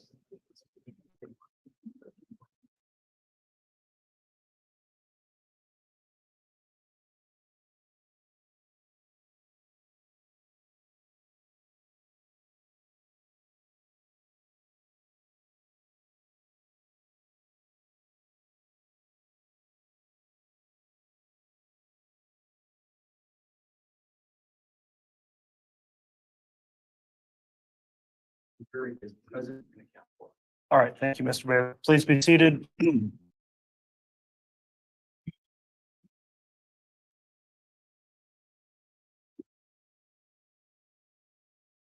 Back on the record on KCR 22211623, State of Idaho versus Chad Guy Daybell. Lieutenant Powell was previously placed under oath. I'll note the parties are all present after the lunch recess, as well as the jurors are all present and properly seated, and the defendant and counsel. Mr. Wixom, I believe you were still in direct examination. I was, Your Honor. You can continue with your direct. Thank you. Lieutenant Powell, I think we left off at your surveillance at Cafe Rio. Yes. I want to take you back now to the Gilbert phone call about Tammy Daybell's death. Yes. With respect to whatever was discussed there, did that cause you to feel like you needed to investigate Tammy's death? Yes. Why? Because of the ties with Lori and Alex Cox and the attempted shooting, and then reviewing the report. Which report? The one the deputy wrote from first on scene. What about that report caused you to feel like you should reinvestigate? Chad said that Tammy didn't. Into the microphone, please, prior. Judge, I'm going to object. There hasn't been proper foundation. I don't know what report he's talking about. Who did it? What did it? When? I'll sustain that in terms of general reference to a report. Thank you, Your Honor. And to be clear for counsel, this is the stipulated exhibit 70 that was stipulated to. It's the report. Exhibit what, counsel? 70. Well, it's the stipulation number 70. It's that report. Mr. Wixom, has that been admitted formally in the trial yet? I intend to, but I haven't yet. I can stop now and do so. I guess that'll make the most sense since we've referenced the exhibit. I want to make sure it comes in before it's referred to. Certainly not. Thank you. May I have just a second, please? You may. Judge, that would have saved an objection if I had I known. understand.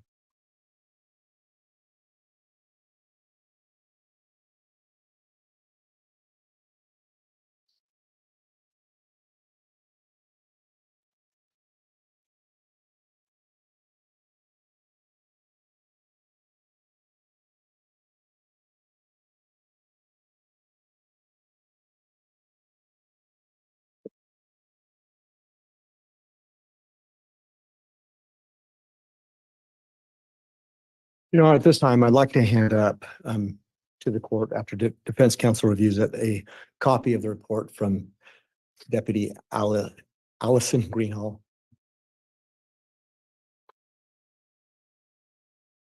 And the difference 70, got the actual exhibit number for, Judge, that's the itemized number on the stipulation, as I recall. The state's proposed exhibit number is 418. 418. Yes, sir. All right, would you please mark the exhibit then as 418 that you propose to offer? Certainly, Your Honor. This is Officer Powell's report, not Officer Greenhall's report. I don't know what he meant to give me, so. You.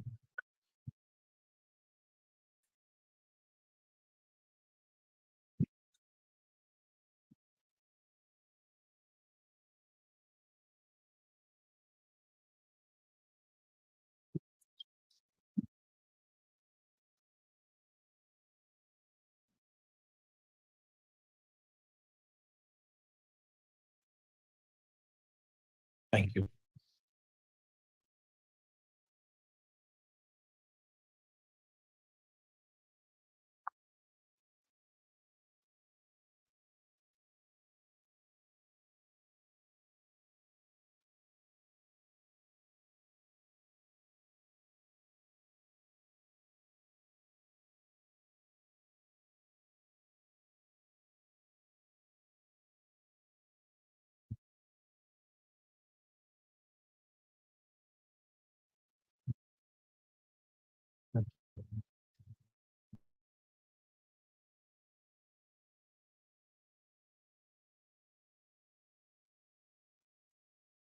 All right, the state's proposed exhibit 418, it apparently is referenced in the stipulated exhibit list, but is there any objection to the introduction of state's exhibit 418? No, Judge. All right, exhibit 418 is admitted.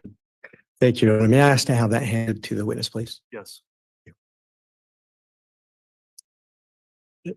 Lieutenant Powell, you were telling the jury what were some of the reasons that caused you to have concern to reopen the Tammy Daybell death investigation?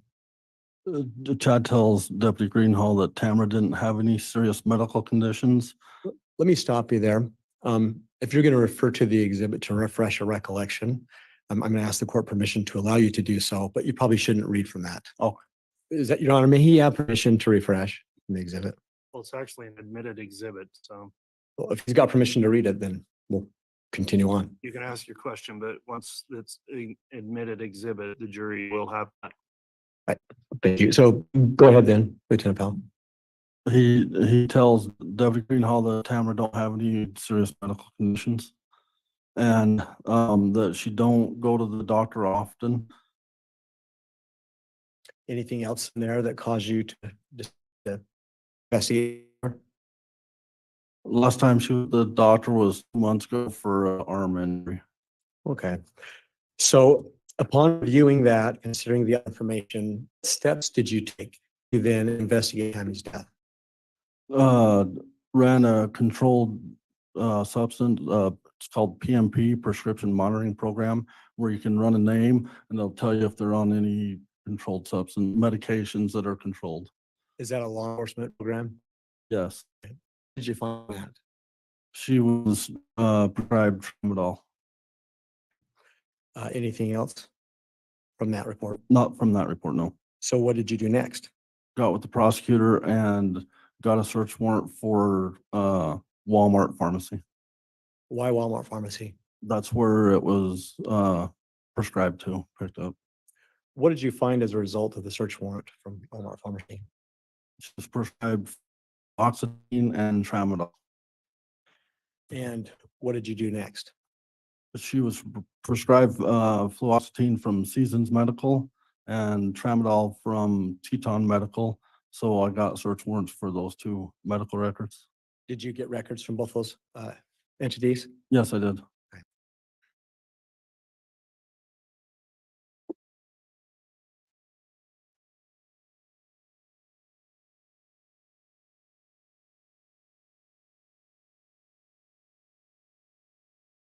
This time, the state would offer its proposed exhibit 38 that likewise was stipulated to for admission, which for the record are the records of Teton Medical. And Judge, for the record, my exhibit number 21 should mirror their exhibit number 38. If there is any differences, I'll move for mine as well, but my 21 was stipulated as well as their 38. So there is duplication there. Yeah, extent it's the same exhibit. Let's make sure it just gets admitted once, but what's now marked and offered as states 38. I'll have the defense review that and ask if there's any objection.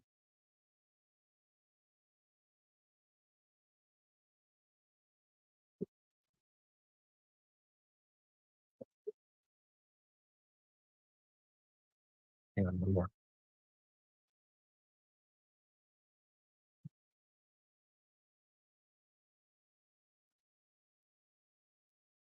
Thank you. Thank you. As to propose 38, any objection from the defense? No, Judge. All right. Exhibit 38 has been offered and is admitted. Thank you, Your Honor. May I have permission to publish exhibit 38?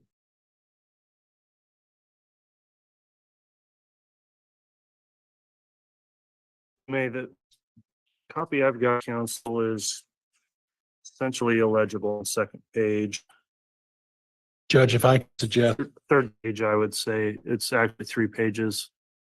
Judge, if I could suggest my 21, you might find that to be a little more legible, but counsel, if you would like to take a look. So let me sidebar with counsel because there's a photocopy so light that it's illegible.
Rocky.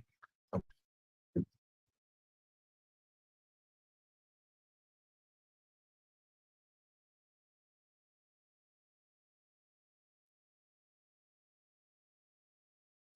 right, counsel, I reviewed the edited exhibit. However, it's again not very legible in terms of how it was photocopied, but there is a better version of it that was likewise submitted by the defense. So upon suggestion in the sidebar, the court will permit a substitute exhibit. So was previously at 38 will not be admitted, and we'll have that referenced by the defense exhibit, which is the same document in a more legible copy. So what is the exhibit number, Mr. Pryor, that would replace our exhibit 38? Your Honor, Teton Medical Group records would be defense exhibit number 21. Okay. And Seasons medical records, which I think council leaning towards, it would be exhibit number 22. And my understanding, Judge, is that we previously agreed that exhibit number 20 by stipulation is admitted as well, and I'll move for all three of those at this point. Okay, the defense has moved then for those exhibits 21, 22, and 20. Mr. Wixom, any objection from the state? No, we have no objection, Your Honor. We agree to the same exhibits, just with a comment. Yes. Okay. Admitted, and to be clear then for the record, exhibit 38 is no longer admitted as part of the record, being substituted by the more clear version. So you can proceed, Mr. Wixom. Just reference the exhibit number with those two defense numbers when you are referencing them with the witness, please. Will do, Your Honor. Okay. Your Honor, may I have permission to publish exhibit number 21? Yes.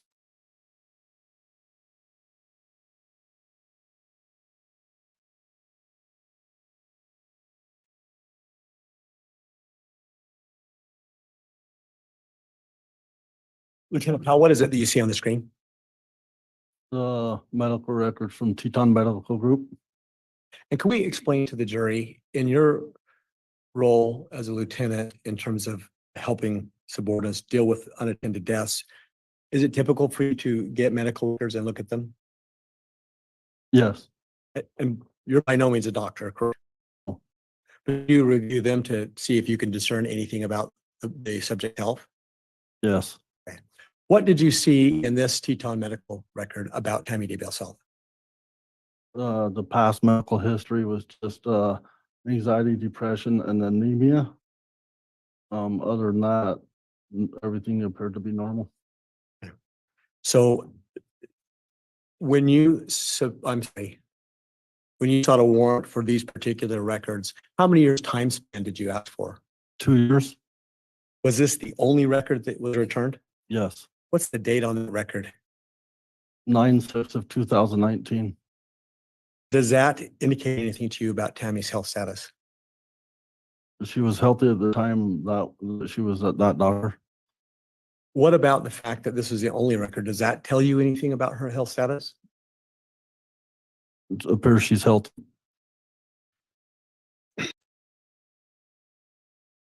Your Honor, may I now have permission to publish the exhibit number 22? Yes.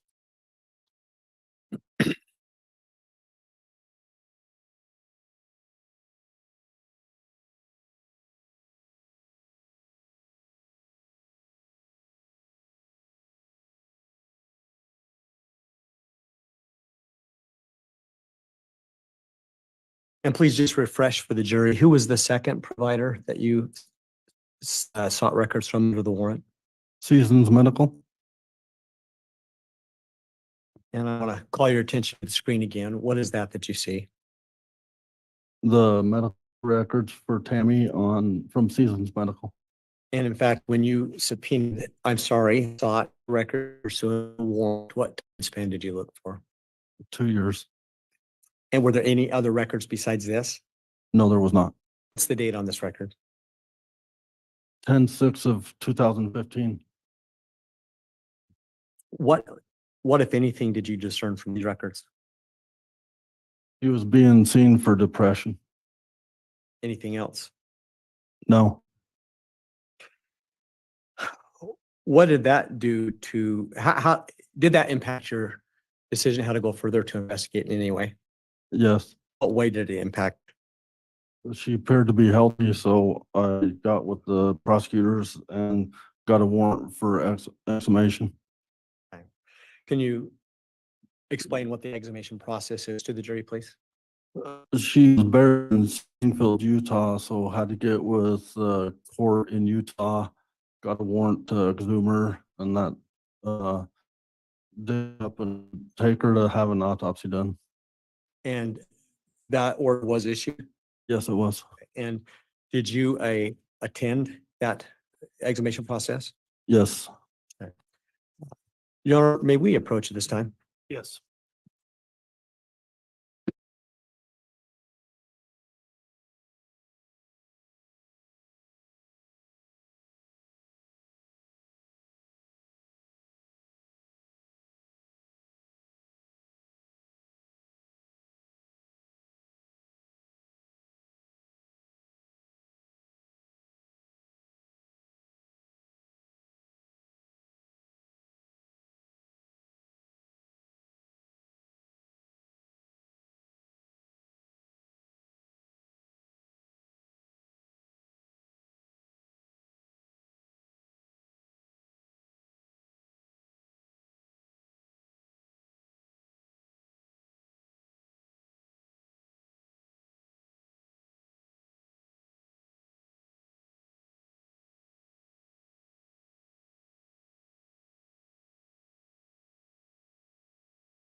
Thank you, Judge. Your Honor, at this time, the state would offer up to the court what we believe is a stipulated state's exhibit 37A through 37H. We've got 2 copies for the court.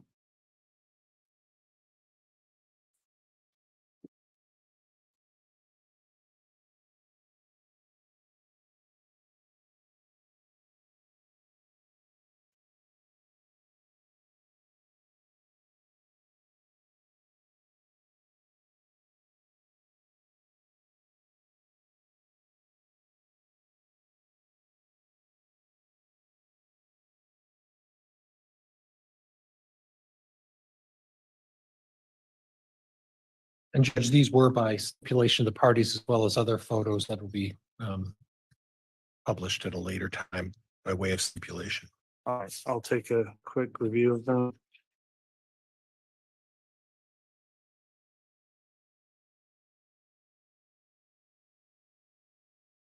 Judge, for the record, my exhibits in that regard will be item number 23, 23A, 23B, 23A through D will be my corresponding, and if there's any that aren't presented. Okay, once you get there, Mr. Pryor, I'll have you add them in really so we keep track of the exhibits. Exhibits 37A through H have been offered, and I understand either by stipulation or no objection. The defense has no objection to these being admitted. Is that correct?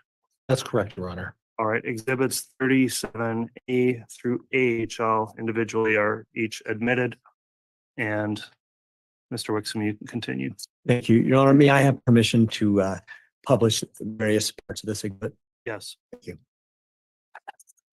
Lieutenant Powell, I think we had left off with you explaining why you were going to do the exhumation. Could you please explain to the jury what's that process as far as law enforcement is concerned? Go and observe and make sure that nothing was tampered with. And what kinds of things do you look for to look for tampering? Any marks in the casket, and the, cement vault and things like that. Why do you look for tampering? To make sure I can say that nothing was tampered with and to obscure the autopsy. So is it safe to say that you were the graveside when her body was literally pulled from the ground, or her casket was pulled from the ground? Yes, And you observed all that? yes, Now, did you personally take photos of the process? no, Were present the whole time? yes, And you've seen the photos that were taken? yes, And they've been admitted, but the photos, you'll be able to say if they were accurate depictions of what was happening? yes, Now, if I may now publish. Yes.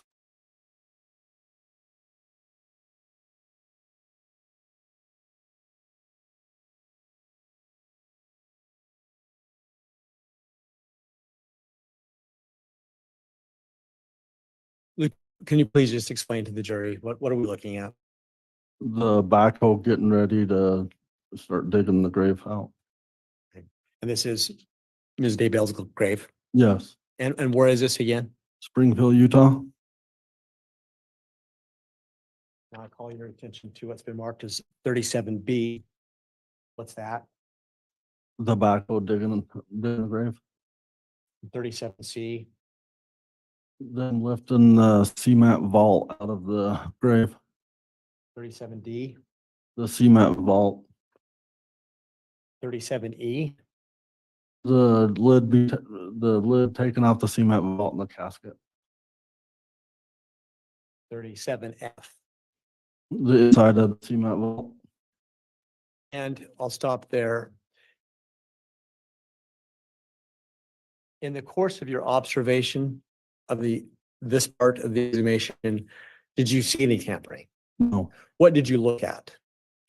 The edges, and then you see all the roses and stuff still on top of the casket. Did you examine the casket as well? Yes. Did you see any indication of tampering there? No. And then once the coffin was removed from the vault, what happened with the coffin? It was loaded and taken to the medical examiner office in Utah. This 37. All right. G. Is that a picture of the loading of the coffin? Yes, Now, you said that coffin was taken to an ME, to a medical examiner. yes. Did you ride in the hearse at that time? No, I followed it. Did the hearse and the coffin stay within your line of sight all the way to the MEs? Yes, And in fact, did you go inside when they put the casket in? yes, Did you observe the autopsy? yes, And so therefore, did you also observe the removal of Tammy's body from the casket? yes.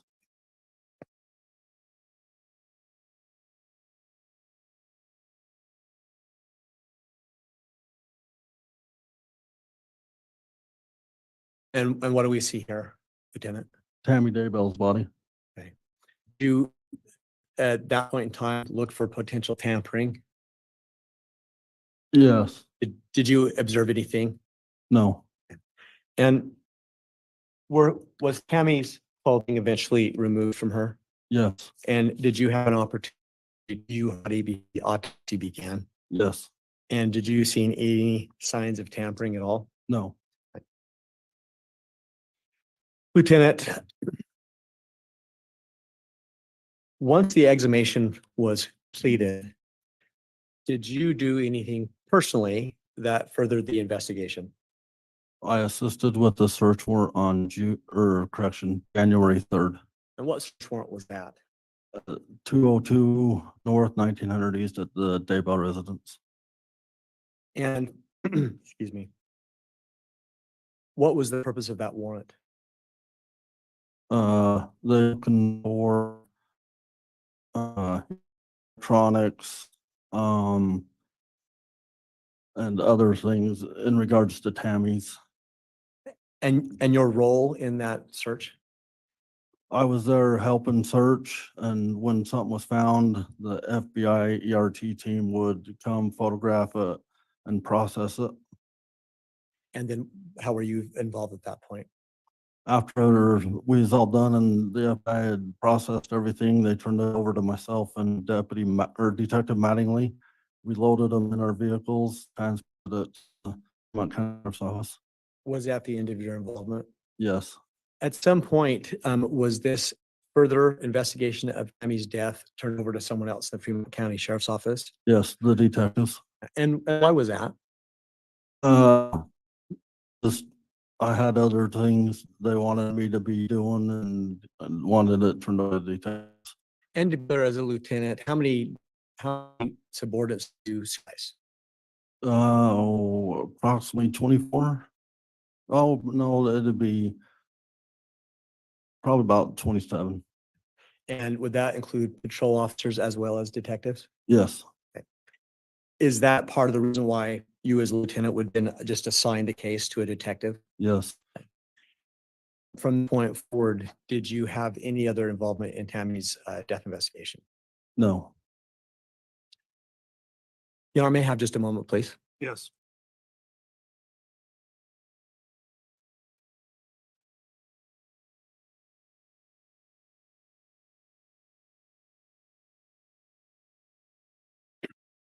You know, at this time, I don't have any further questions for direct. I did want to inquire if the two exhibits that had been packet in the court. I see the marshal shaking his head yes. Yes, we do have those. Okay, thank you.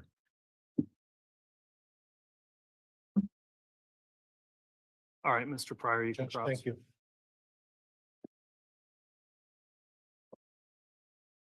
Once you're set up, Mr. Pryor, in order to maybe make things a little more efficient with your proposed exhibits, I'd like a brief sidebar with council before you start cross, just to discuss exhibit and then. Hey, Judge.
All right, counsel, thanks for the sidebar on that.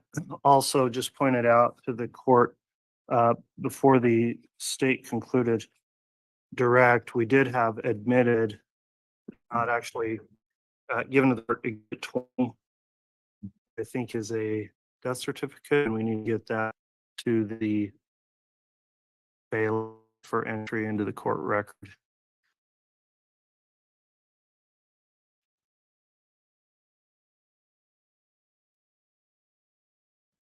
All right, thanks, counsel. And you can commence with your cross-examination then, Mr. Pryor. So you've, officer, you've spent 22 years with the Fremont County Sheriff's Office, is that right? Yes. I'm sorry, Mr. Pryor, but can you speak into the microphone, please? And I've been warned about this, Judge. Sorry. You spent 22 years with the Fremont County Sheriff's Office, is that right? Yes. And the last 4.5 years has been as a detective, is that correct? I'm a lieutenant now. I'm sorry, lieutenant. 4.5 years as a lieutenant. No, about 7 years lieutenant. I was 4.5 years detective. Okay, that's what I thought I said. And 7 years as a lieutenant. Yeah. Okay. So you don't get on the street and do patrol or anything like that, is that right? I do cover shifts, yes. Okay. And are you equipped with a camera in your automobile? No. Are you equipped with a body cam? No. That's not standard issue for you? For me, I do not have one, no. Are there occasions when you feel that you need to have a body camera or recorder? Yeah, there's possibly some, yeah. Okay, and would one of those be when you're interviewing witnesses or taking statements from people? Yes. And the purpose of that is to make sure that you get the statement accurately. Would you agree with me? Yeah. But there's also an aspect of that when you have a recorder or a body cam, there's no likelihood that someone said to you could be misinterpreted. Do you agree with that? Will you repeat that one more time? Well, if you have a body cam or a recorder and you're interviewing someone about an important topic, well, like this, when you witness, you want to get the facts right from what they said, correct? Yes. And it's important that you get the facts right when they tell you things, right? Yes. And it's also important that it's a tool that you use to ensure everybody's playing on the same page. Would you agree with that? Yes. Okay, so it's generally a very good idea to use a recorder or a body cam when you're dealing with subjects or people that where there's serious consequences, correct? Yes. And in this particular case, this is a serious case, right? Yes. You've never been involved in as much of a serious case as you've been in this case, correct? No. Most serious case you've been involved in 22 years, right? Yes. So I would assume you took precautions that when you interviewed witnesses, you took necessary steps to make sure that you had a recorder with you. Is that right? Yeah, try to, yes. Okay, try to. Okay.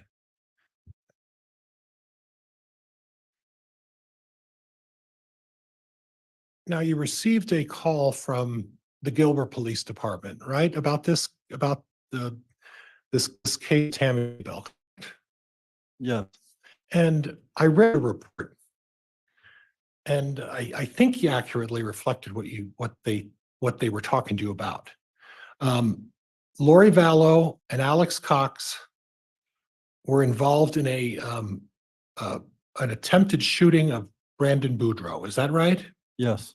And Chad Daybell was not implicated in that, correct? No. Right. But he was someone of interest because he'd been hanging around Lori Vallow.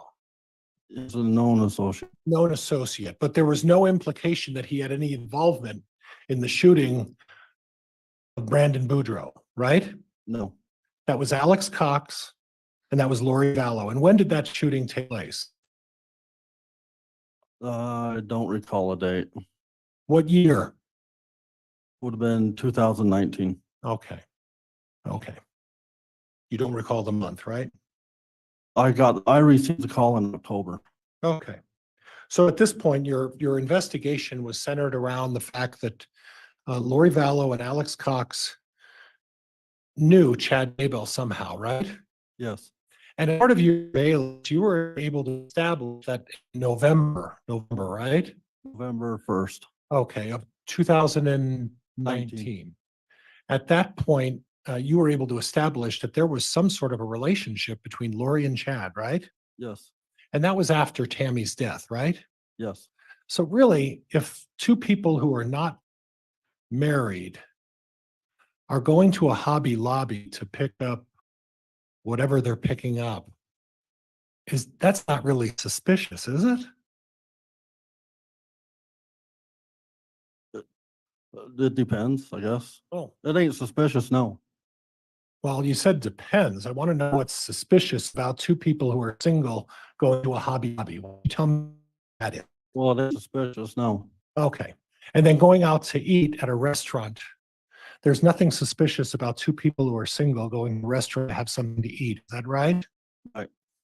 There's nothing suspicious about Lori Vallow going over to Chad's house and being there for a short period of time. There's nothing suspicious about that, right? No. Okay.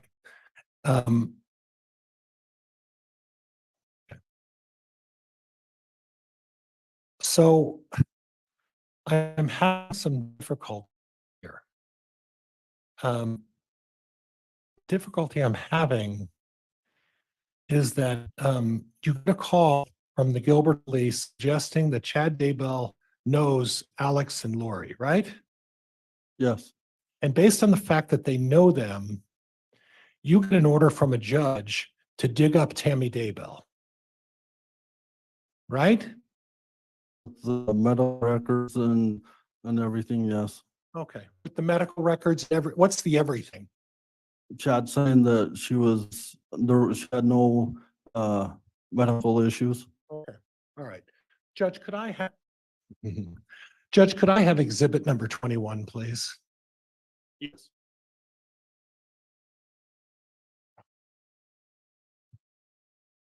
And please bear with me, Judge. I'm sorry, it might take me 2 seconds to get this brought up. That's fine. And before it comes up or is published, make sure, number one, we know what it is. Number two, it's admitted.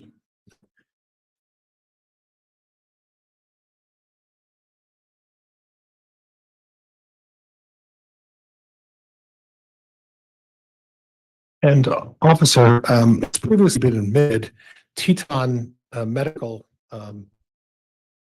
records, that's the medical records you subpoenaed, correct? Yes.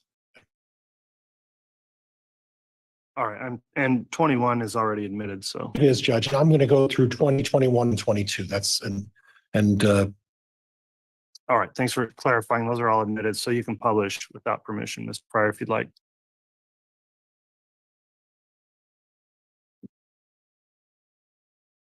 So I'm at the top of Teton medical record.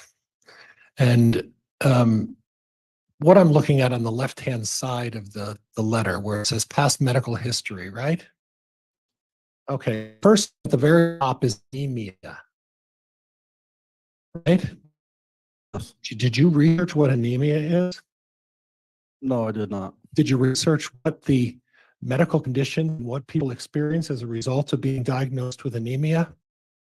No, I did not. Did you research and look into the fact that anemia can have life-threatening consequences? Sorry, Judge, the counsel's testifying. Well, it's cross-examination. I don't know what that objection is, Mr. Richmond. What's the basis?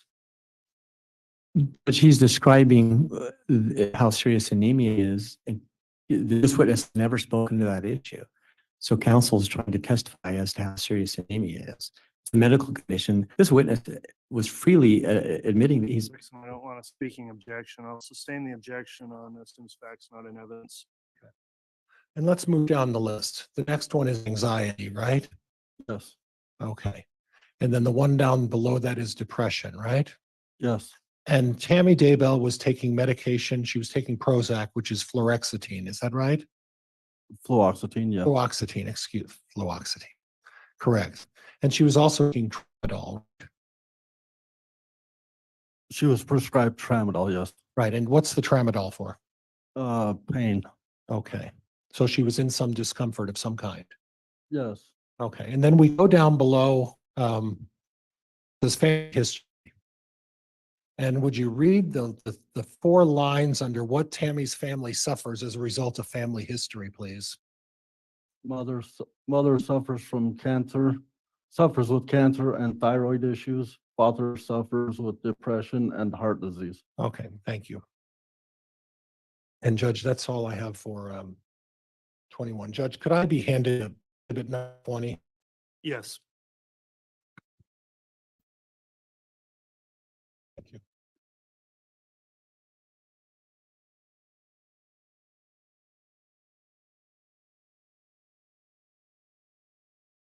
And Judge, again, this has been previously admitted by stipulation of the parties. It is admitted, yes.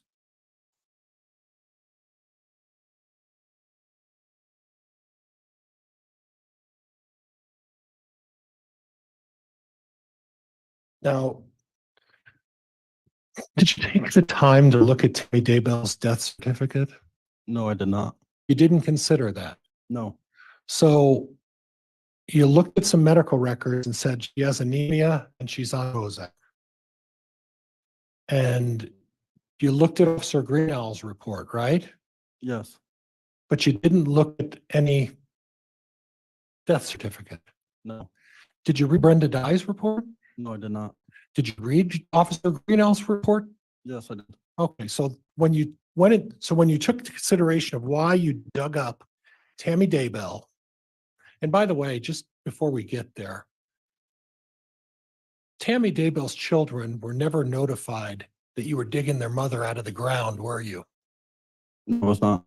Yeah. Oh, her own children were not advised that. Overruled. So her own family were never advised that you're digging their mother out of the ground without letting them know in any shape, form, or opportunity to respond. Is that right? Yes. I'd like you to look at the certificate of death, and I'm going to point down to where it says the cause of death. Do you see my arrow down there? Yes. Okay. And the cause of death lists 2 things on the cause of death for Tammy Daybell's death. And we read them out loud, what those 2 are. Cardiac event and pulmonary edema. Okay. Heart issues, right? Yes. And you saw that in the medical history of Tammy Daybell, her father had a history of heart disease, right? Yes. So you didn't take that into consideration when you decided to dig Tammy up out of the ground, right? No, I'd never seen this before. You never looked at it. No. You never talked to anybody about what the death certificate said before you decided to have her dug up, right? Correct. And you went in front of a judge and you put on testimony to justify digging her up out of the ground, and you didn't even as once look at the certificate of death, did you? No. Okay.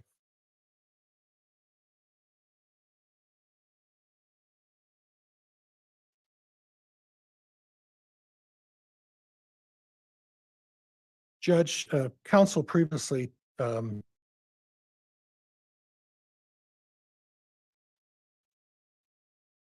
discussed Officer Green's report. For the life of me, I don't see the exhibit number on that, but it was admitted. What is it? I believe it was 418. 41A? 418. Still sitting right here, Your Honor. Oh, 418 is still up on the. And Judge, could I have the bailiff take back exhibit number 20?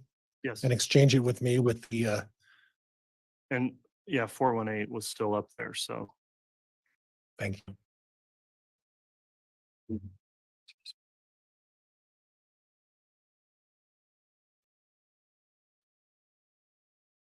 Oops, let's do this.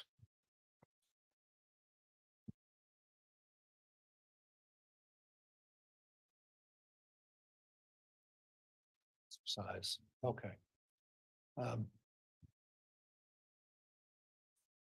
Okay, so can you report? Yes. Yeah. Yes. So the second. Mr. Pryor, I need to have you talking to the microphone. The second paragraph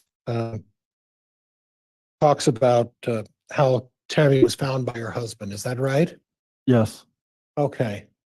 I'd like you to read, starting with the second paragraph to the end where it talks to 911. You would read it loud so that everybody can hear that, please. He called for his son to come help put Tamara back onto the bed. No, I'm talking about where the words start with the deceased. I'm sorry, up here where it says the deceased. That's where I'd like you to start. You want me to read the whole paragraph? The whole paragraph, if you would, please. Okay. This deceased Tamara M. Daybell was found by her husband, Chad G. Daybell. Chad told me Tamara had been sick and had a severe coughing fit at approximately 0 hours. During this fit, she vomited, then she returned to bed and she said she was fine. At approximately 5:40 hours, Chad felt the blanket slide off the bed and woke up to see Tamara had partially fallen off the bed. Chad told her to get up, and when she didn't answer, he turned on the lights and found that she was deceased. She had partially fallen off the bed, her head was touching the floor, and her feet were on the bed. Chad said she was cold and stiff. He called for his son to come help put Tamara back onto the bed. Chad then called 911. Okay. So when you talk about a lack of medical conditions, did you read this report before you went to judge and get an order digging Tamara Daybell up out of the ground? Yes. Okay, so did you happen to notify the judge that Tamara was having fits the night before, she was vomiting and was sick and was generally not doing well? Did you mention that, Judge? No. Okay. All right, so we'll move on to the second paragraph now. And if you would read the second paragraph, starting with Chad said Tamara. Chad said Tamara didn't have any serious medical conditions. She was taking fluoxetine for depression, but did not have any other prescriptions. Chad said the last time she was at the doctor was approximately 2 months ago when she had fallen in the driveway and injured her arm. The doctor had given her steroid shots and she was not having further issues. Chad said she had been feeling sick with something like a cold lately and that she would have gone to the doctor today. Chad said she has low blood pressure and faints occasionally. Chad said that she has been going through menopause and also has been having aches and back pain for approximately 2 weeks and that she's going to visit the chiropractor soon. Chad said she didn't go to the doctor often because she didn't like doctors. And you were aware of that based on the research of her medical records, that Tammy Daybell didn't like to go to the doctor, did she? Yeah. Right.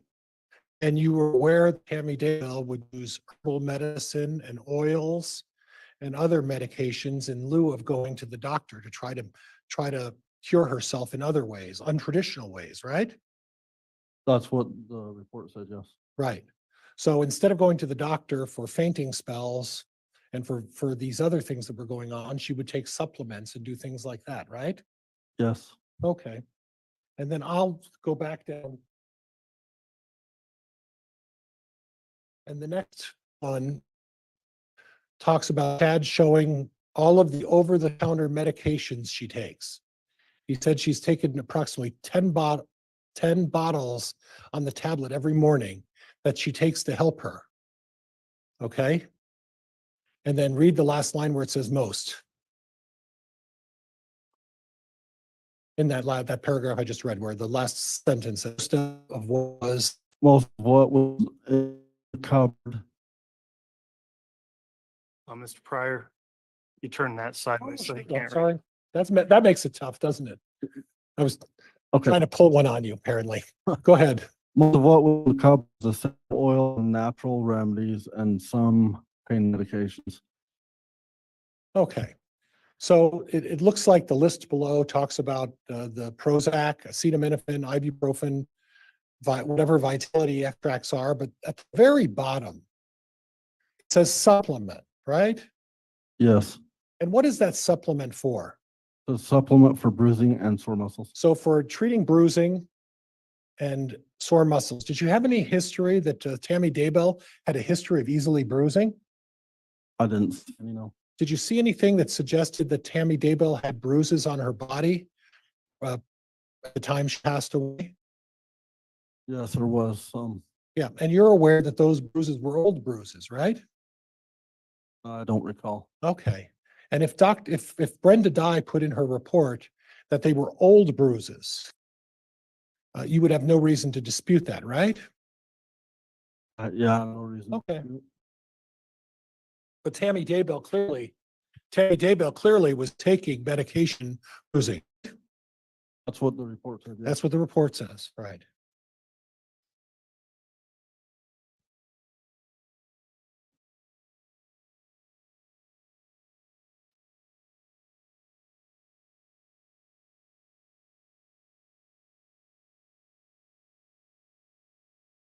And we're going to try to do this, see how skilled I really am. Okay. But at the very bottom, it starts with the last sentence. I was later advised by the coroner. If you could read that for me. I was later advised by the coroner that Tamara's son told her he also takes fluoxetine from the same bottle as his mother. I was also advised that Chad told the coroner that sometimes Tamara had minor shaking fits consistent with seizure activity. Tamara's daughter Emma also advised the coroner that she takes clogging classes. Her mother has seemed to slow down in her movements in the last couple months. Tamara had also been saying she felt out of her body recently. Okay. So again, Mr. Daybell is talking to the coroner or Officer Greenall, and it talks about the fact that Tammy's having seizures and that she's having fits shaking, and that her daughter is saying that she's slowed down and she's not able to keep up and that she's been out of sorts, right? Yes. And based on that, you didn't take that into consideration when you decided to dig up Tammy Daybell, did you? No. Okay. The next sentence. I was the coroner of everything I had learned from my investigation, and she agreed that the death was natural. And I had Advised the coroner of everything I had learned in my investigation and agreed the death was a natural one. That's Officer Greenall, right? Yes. So that according to Officer Greenall, in discussing this with the coroner and with all of this information, came to the conclusion that Tammy Daybell's death was a natural one. Right? Yes. And you didn't report that to the judge when you decided, and it's not this judge, you didn't report that to the judge when you decided to get a warrant to dig Tammy Daybell up. You didn't mention that to the judge, did you? No. Okay.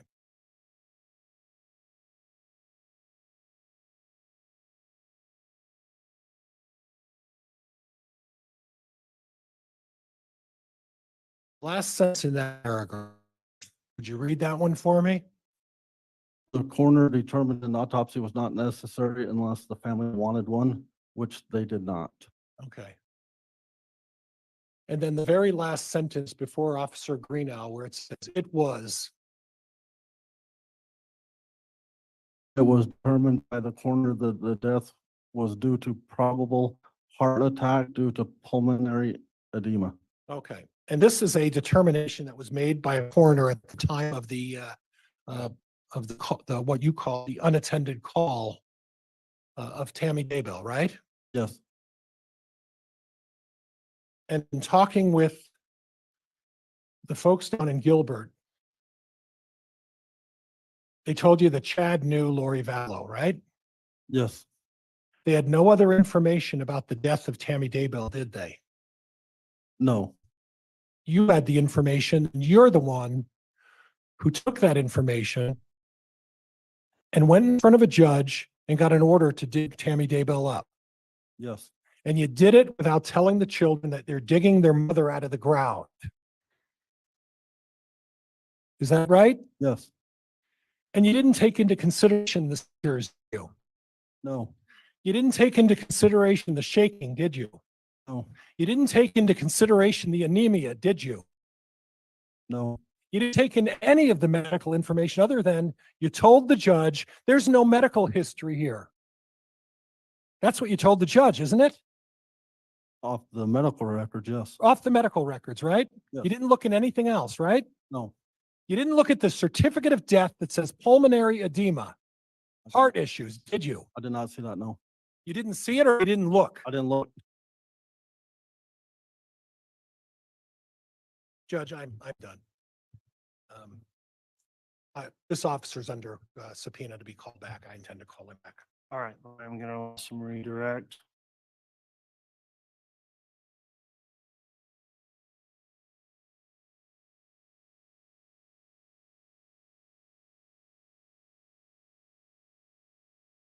Lieutenant Powell, excuse me. At the time that you sought the exhumation order, I don't have anything. were you aware that Chad and Lori, that Lori's children were missing? No, I believe yes.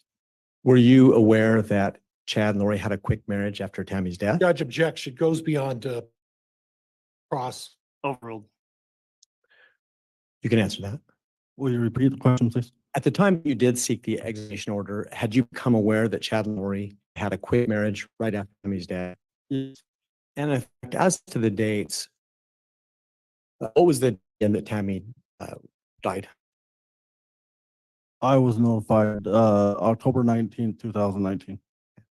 And in fact, what was the date that you surveilled Chad and Tammy holding hands at Hobby Lobby? November 1st, At 12 days? approximately, yeah.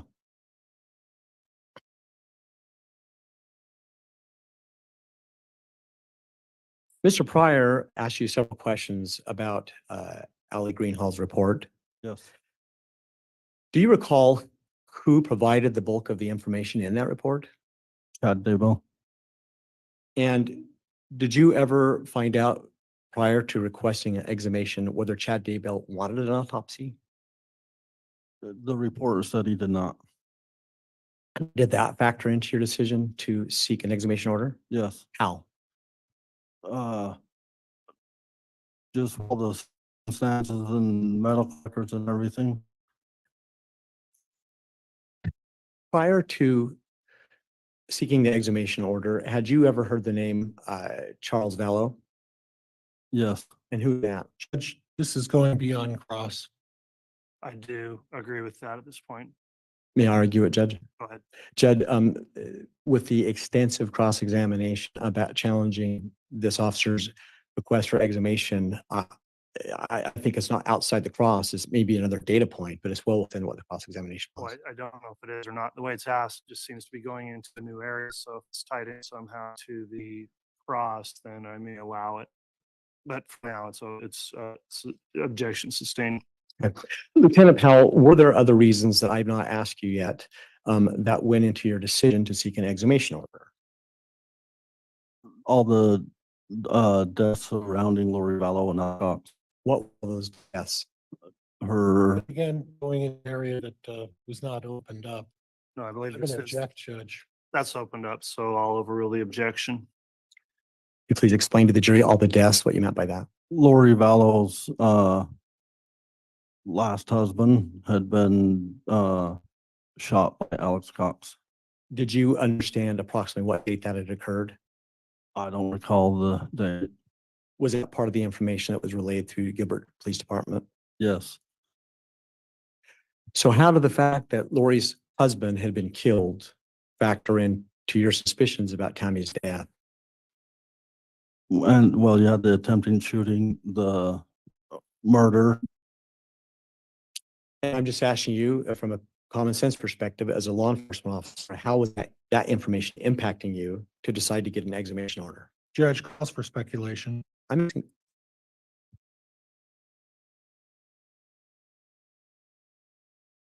me a second. Overruled. You may answer the question. Will you repeat that? Yeah, I'm just asking from a common sense perspective for you to please explain to the jury why all of that information bolstered your thinking that you needed to seek an exhumation order. Because of all the deaths around around Lori, or Alex and Chad. So is it safe to say that when you do any investigation, do you just follow the facts and where they lead you? Yes. And so despite what was in Ali Greenhall's report, did all these other facts lead you to see the exhumation order? Yes.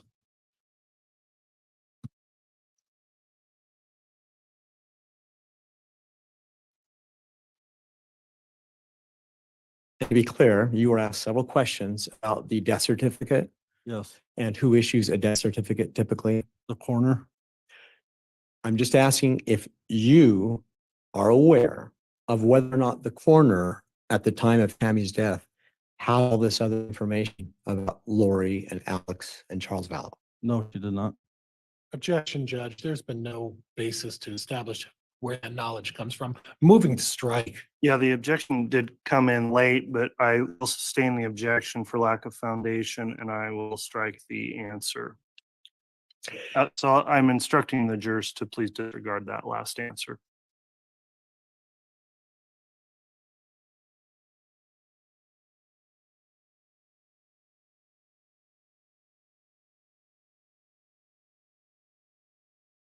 In terms of your surveillance of Chad and Tammy, how long that day, let me withdraw that. Please tell the jury again, what day did you initiate your surveillance of Chad and Tammy? November 1st, 2019. Thinking back now, how many hours did they spend together that day? Objection, relevance. Again, it goes to the relation. Thanks, Mr. Exum. Objection's overruled.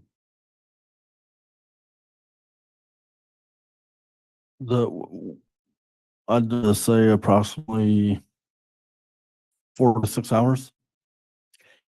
And were they riding in a car together? Yes, when we surveilled them to how far it was. Did you happen to notice if there were any children with them at the time? No, there was not.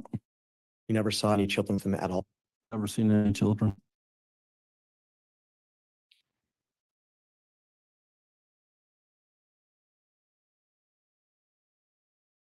No, I have no further questions.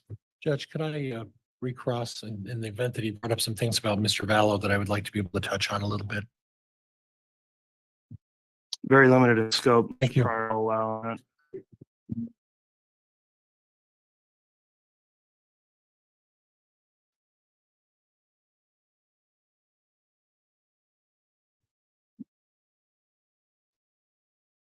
Officer, you made an interesting comment about Chad Daybell and Alex Cox. Are you aware that Chad Daybell is not implicated in the murder of Charles Vallow? Yes.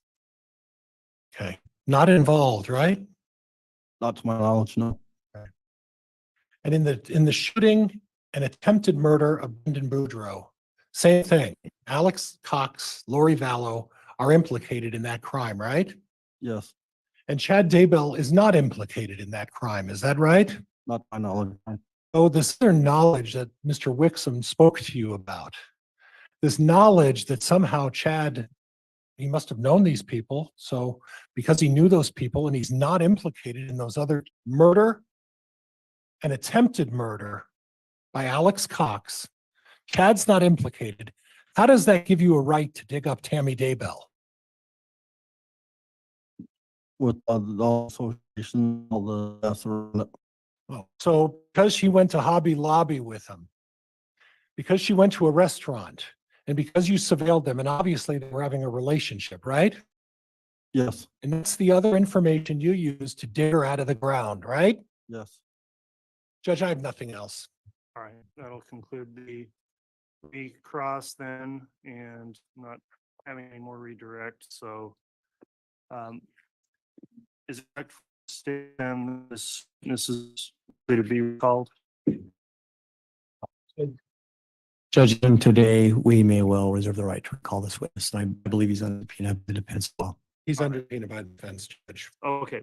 Lieutenant Alvin, I'll admonish you that there is an exclusionary order, meaning you're not permitted to observe any trial testimony going forward. While this trial is being live streamed, I'll admonish you, you're not permitted to listen to any other testimony between now and then. You may recall to ask you about that when you return to the stand. All right, thank you for your testimony.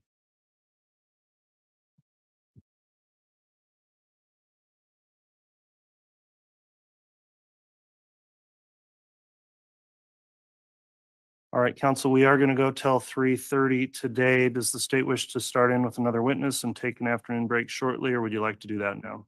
Your Honor, I think looking at the time and the fact that we're moving into a new witness, the state would suggest we take the break now instead of just starting testimony and then having to take a break. Okay, I'll shoot for about 30 minutes and be back on the record after that. Thank you.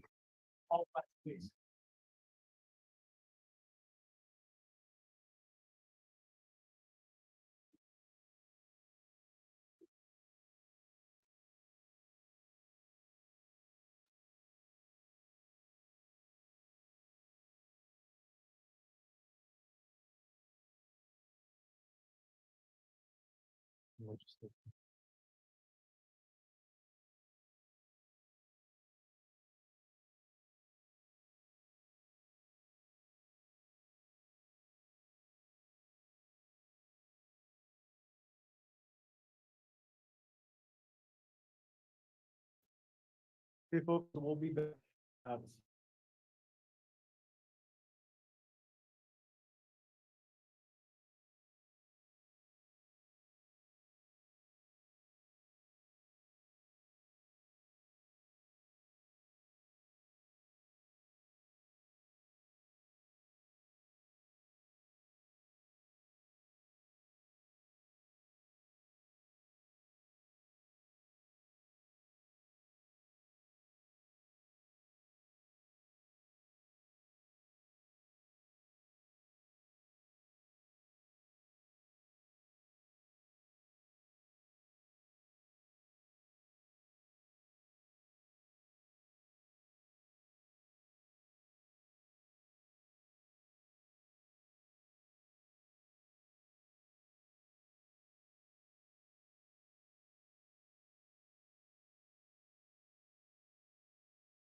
Thank you. Please be seated.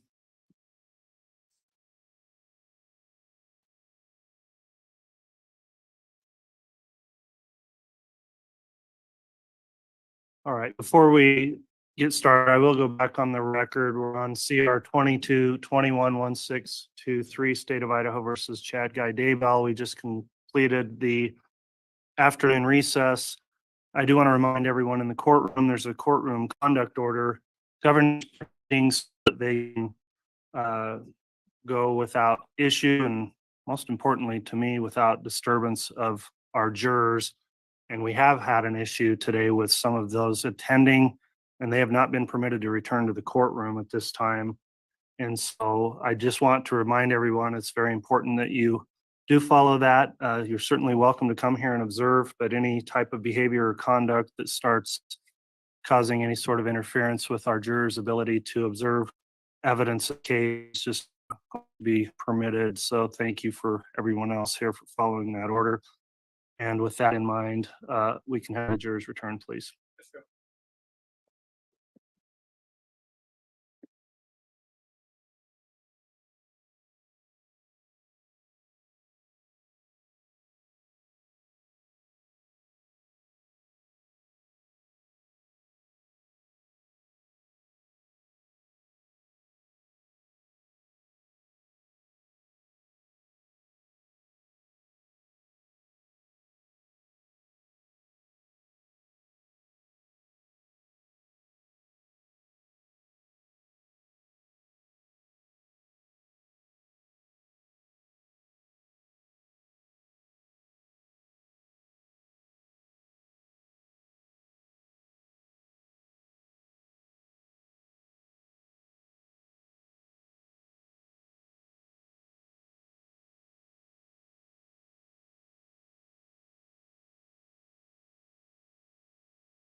Jury's present and accounted for. All right, thank you. Please be seated.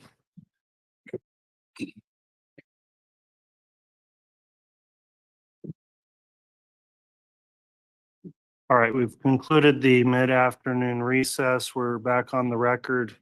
Parties are present, ready to proceed. The state is still in its case in chief, and I understand have another witness to call this afternoon. Will that be? Yes, Your Honor, the state will call Nicole Heidemann. All right, and please be mindful, counsel, we will conclude with testimony today at 3:30.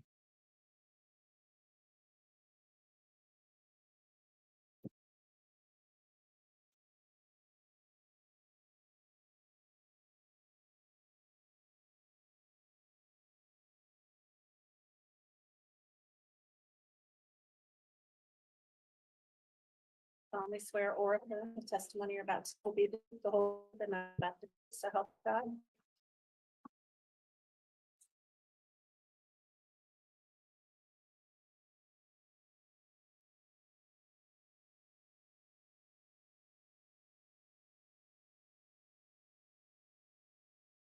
Great, thank you.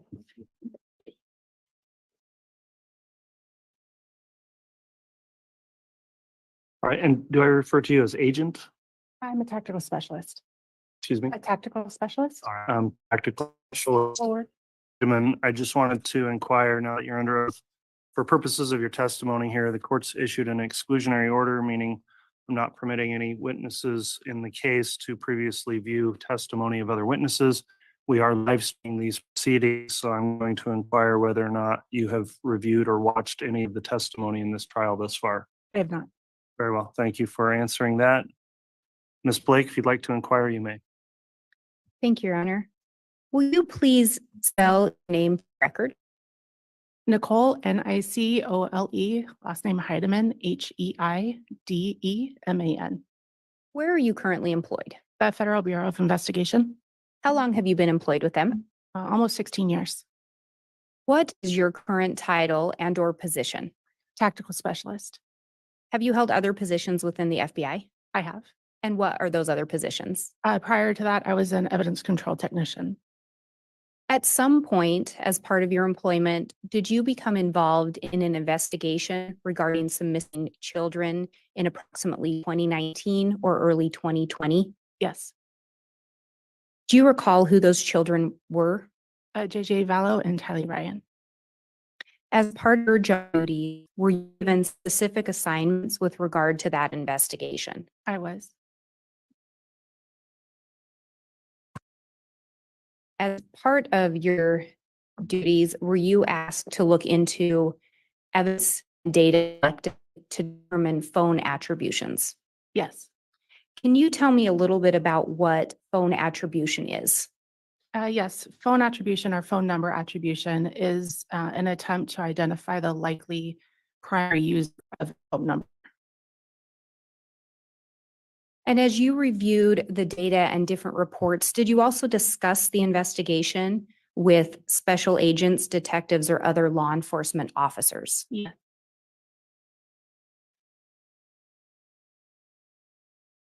And in preparation for your testimony today, have you prepared an exhibit? Yes. And is that exhibit regarding phone attribution? It is. Is that exhibit a summary of the work that you did and the reports and phone data you reviewed? Yes, And would it assist in your testimony today? it would. And do you believe it would aid the jury in understanding as well? Yes. Your Honor, I'm going to ask that the witness be handed State's Exhibit 186. I will indicate defense counsel has been provided a copy. I have a copy for the court, the witness, and the witness to review. Thank you. I would also indicate this is actually a printout of a PowerPoint. I have the jump drive that's also been marked as State's Exhibit 186 that contains the same information. All right. So the actual exhibit will not be the printout copies. It will be the PowerPoint exhibit on a thumb drive. Is that correct? Correct. I printed out the slides as courtesy and allow the witness to review them. Very well.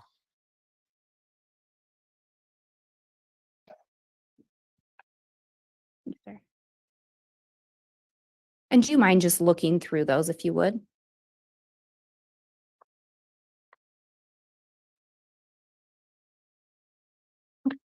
Do those appear to be an accurate representation of the summary we were just discussing?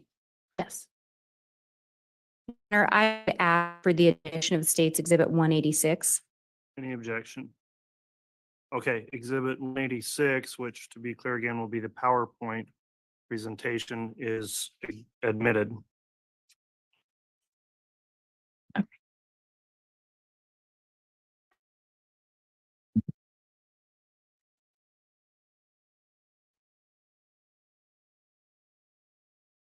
And Your Honor, I'm going to ask permission to publish State's Exhibit 186.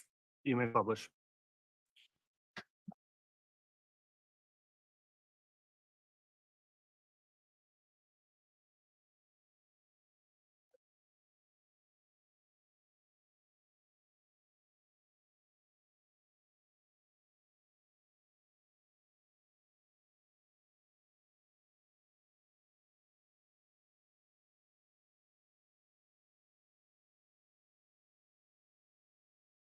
And we talked about you being asked to look into some phone attribution. Were there specific individuals that you were looking to attribute numbers to? Yes. And who were those individuals? Tammy Daybell, Lori Vallow, and Alex Cox.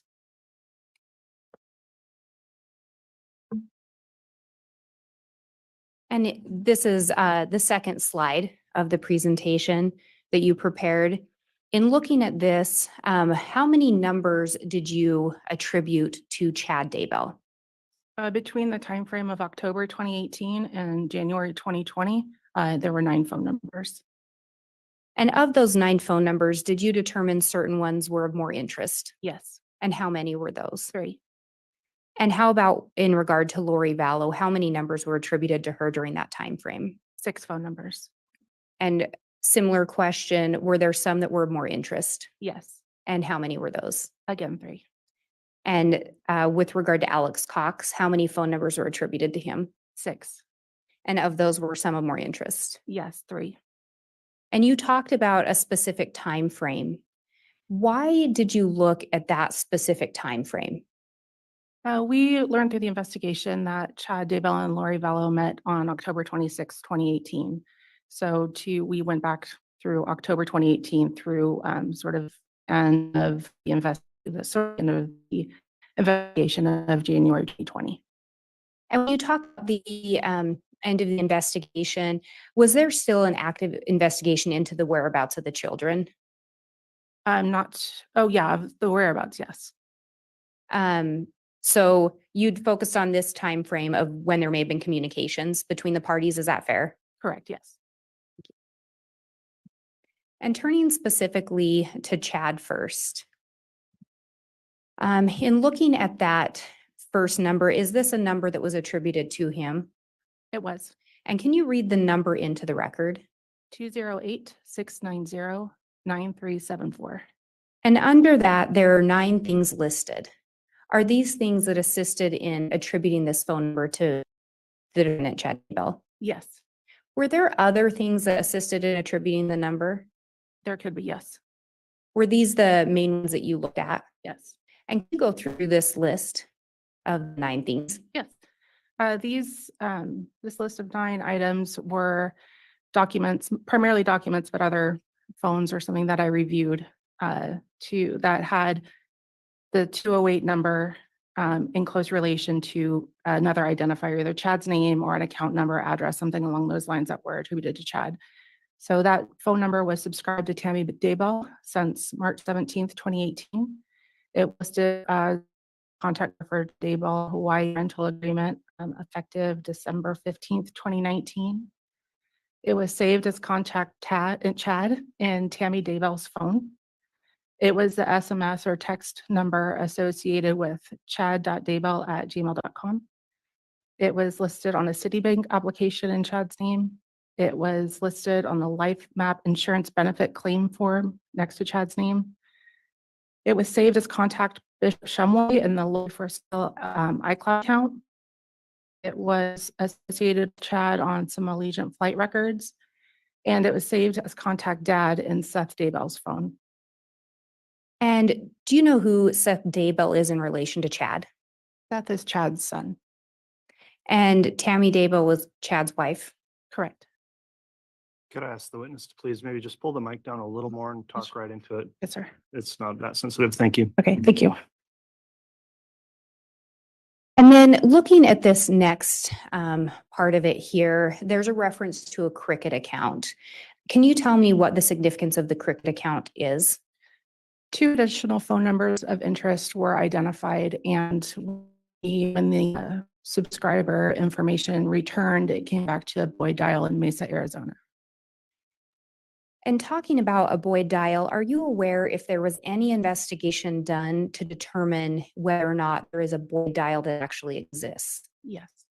And was there an investigation conducted? Yes. Do you know, were you part of that? Yes. And were you able to identify any actual Boyd dials? Yes, we found 2. Do you know if either agents or detectives did some follow-up with those Boyd dials? Yeah, I believe some FBI agents in Utah interviewed the 2 Boyd dials as part of this investigation and cleared them of any knowledge. And we were trying to determine if there's any other Boyd dials in existence. What are some of the things that you were looking for to see if they're a real person? Through database searches primarily, I conducted searches for Boyd dial, PO Box 405, Mesa, Arizona, and received negative results. I then did Boyd Dial in Arizona and again received negative results. And then I just did a very broad picture of Boyd Dial in the US. And those were the two that came back, the two in Utah that came back as real individuals. And if you know, was there anything found to link either of the Boyd dials you located to these devices or these phone numbers? No. And I said devices. Let me be clear. How many devices did you identify as being associated with the numbers we're going to talk about next? There was one device for all four numbers. Yes. So the first number that we're seeing here, can you read that into the record? 480-395-512. And there's things listed here. Are those two of the factors that you considered in attributing this number to Chad Daybell? Yes. And can you read what those are, explain a little bit about them? This account was, or this, I'm sorry, this phone number was activated on October 31st, 2018, which was just a few days after Chad and Lori met, and then was either expired or deactivated January 1st, 2019. And secondly, it was saved as Melanie 2 in the Lori for Style account, along with Chad Daybell's known phone number 206-0374. So the Melanie 2 contact had two phone numbers associated with it. And that was in the Lori for Style iCloud account? Correct. Do you know who that iCloud account was associated with? With Lori Vallow. Next number on here, can you also read that one into the record? 480-812-5496. And similarly, there are two things here. Are these things that you use to attribute this number to Chad Daybell? Yes. And could you explain a little bit about those? The number was activated the same day that the prior number expired, January 31st, 2019 through July 1st, 2019. And it was saved as contact Janie in the Lori for Style iCloud account.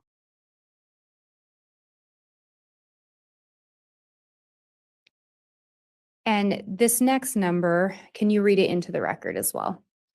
515-402-0143. And on this one, there's 6 different things listed under it. Are those factors that you use to identify this phone as one associated with Chad Daybell? Yes. And can you go through those for us and explain a little bit? The 515 number was first identified by the Chandler Police Department in Lori's 480-692-9562 call detail records and saved to contact Bubby in the Lolly Time iCloud account. It was activated on July 1st, 2019, the same day that the 496 number expired, and was active through October 8th, 2019. This number called the Valley of the Sun mortuary on July 11th, 2019, and there was a recording of Chad Daybell on that call. There's a text from Lori that read conf number 99NBQ4, which returned an Allegiant Airlines flight in Chad's name. On August 11th, 2019, Lori sent a text to this number, which August 11th is Chad's birthday, saying birthday kisses all over. And it was saved as Rebecca Shumway in the Lori for Style iCloud account. And we talked about the Lori for Style iCloud being associated with Lori Vallow. Do you know who the Lori iCloud account was associated with? Also with Lori Vallow.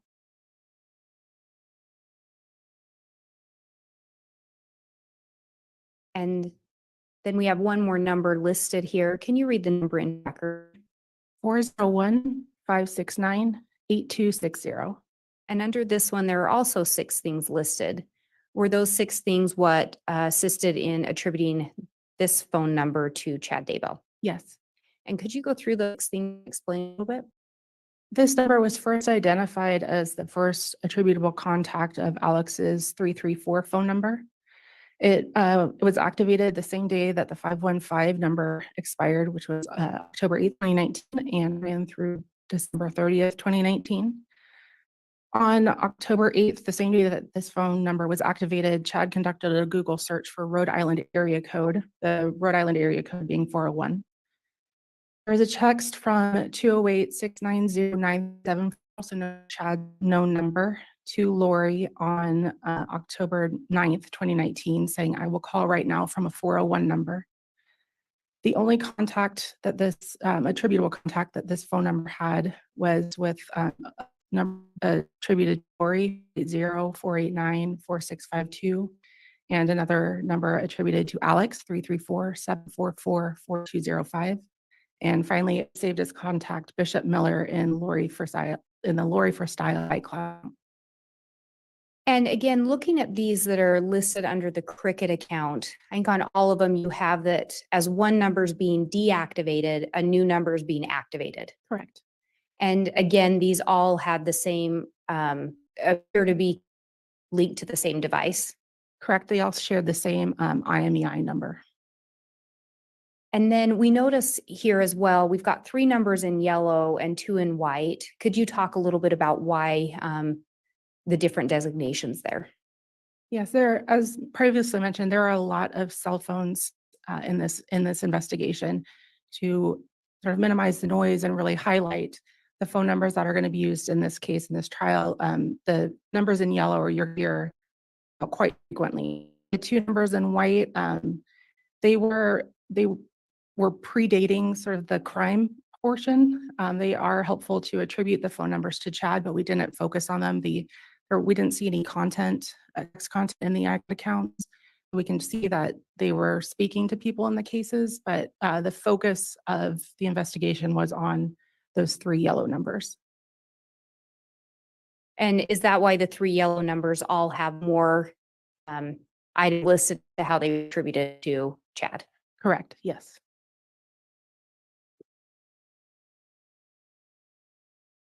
And then on this next slide, we see 2 additional numbers that appear to be attributed to Chad. Could you read the first number into third? 602-290-7288. And similarly on this, we see 2 things listed. Are those how this number was attributed to Chad? Yes. And can you explain a little bit about those items? So in addition to being a lot of phone numbers, there were also a lot of aliases for individuals through this investigation. So to help understand that, not just attributing the phone number to Chad or Lori, also to attribute the concepts of these different names or aliases to Chad or Lori. So the 602 number received a text sent a text on December 4th, 2019 to a group chat of the Daybell children that read, "Hi, this is Dad." And this phone number was also saved as contact Raphael in Zulema's phone, which was one of Chad's aliases. And when you talk about Zulema, do you know Zulema's last name? Castenas. And so when you talk about one of Chad's names, is that the Raphael?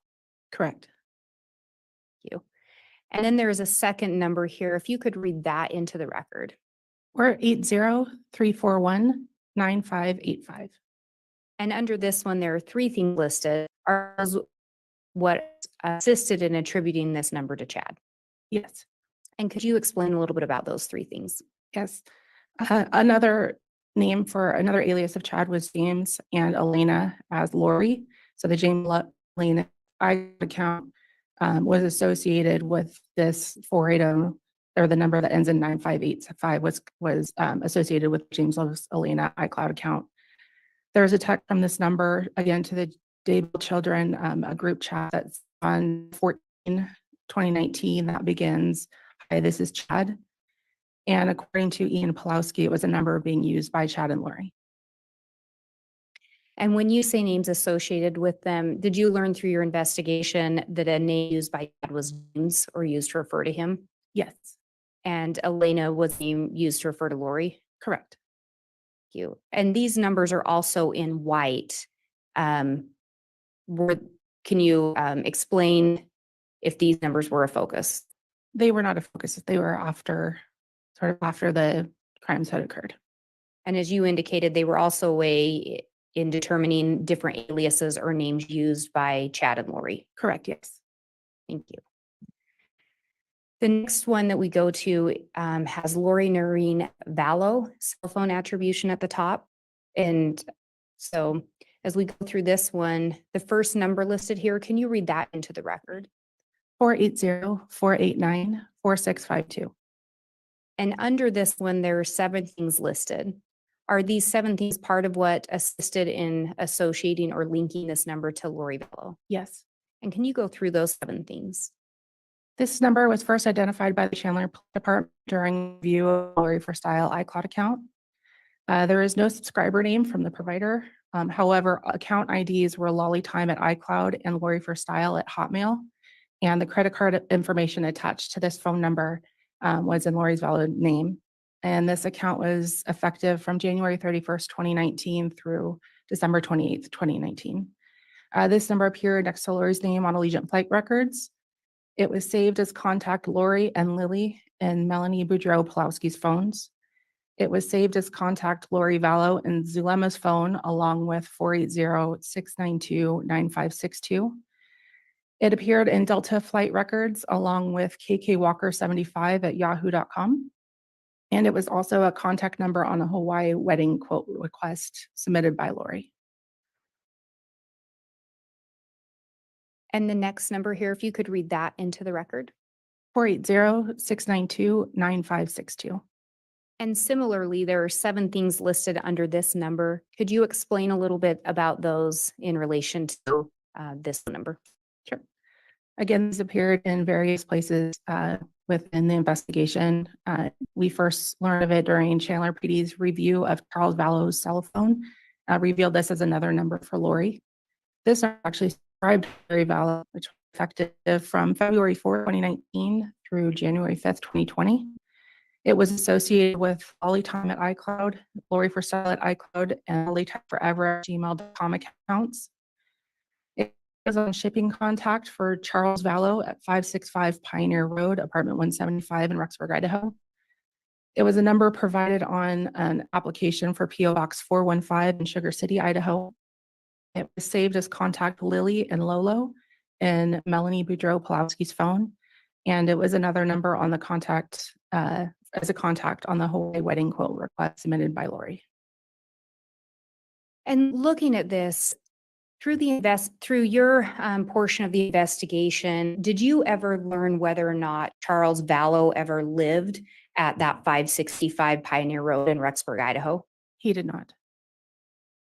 Did you learn whether or not Charles Vallow ever had a PO box in Sugar City, Idaho? He did not. And looking at the next number here, can you read the number into the record? 808-755-5452. And similarly, on this one, there are 7 items listed. Were these items that assisted in attributing this phone number to Lori Vallow? Yes. And could you go through those 7 items? This number was provided by Lori to the Chandler Police Department. It was subscribed to Premier Financial Services between January 8th, 2016 through November 24th, 2019. It was associated with Lori for Style at iCloud. There was an instant message to Peter Dixon on August 8th, 2019 that read, "Hi, Peter, this is Lori Vallow." It is saved as contact Lolo Vallow and Melanie Boudreau-Pulowski's phone. It is saved as contact Lily and Melanie Boudreau-Pulowski's phone. And it was another contact number on the Hawaii wedding quote request submitted by Lori. And you know who was part of Premier Financial Services? Charles Vallow and Lori Vallow. And with all 3 of these numbers, we see all 3 of these in yellow.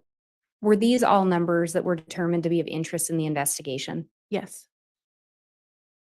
And as we've gone through these, for some of these numbers, could there have been other things that assisted in the attribution in attributing these to Lori Vallow? Yes. But these were the main ones that you focused in on? That I focused on, yes. And turning next to the numbers associated with Alex Cox.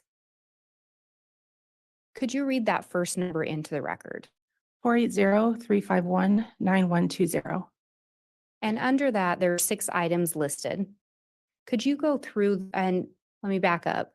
Did these 6 items assist in attributing this phone number to Alex Cox? Yes. Could you go through those 6 and explain a little bit? This was the contact number provided by Alex Cox to the Chandler Police Department. It was subscribed in Alex Cox's name with an effective date of February 27th, 2015 through, we don't know when it ended based on the search warrant. Is associated with email accounts homerjmaximus@gmail.com and homerjmaximus@yahoo.com. It's saved as contact Alex Cox and lollytime@icloud.com. It's saved as contact Alex Cox and Lori for Style at icloud.com. It was listed as a contact number for Alex Cox on Allegiant Flight Records, which also included homerjmaximus@yahoo.com. And if you could read this next number into the record.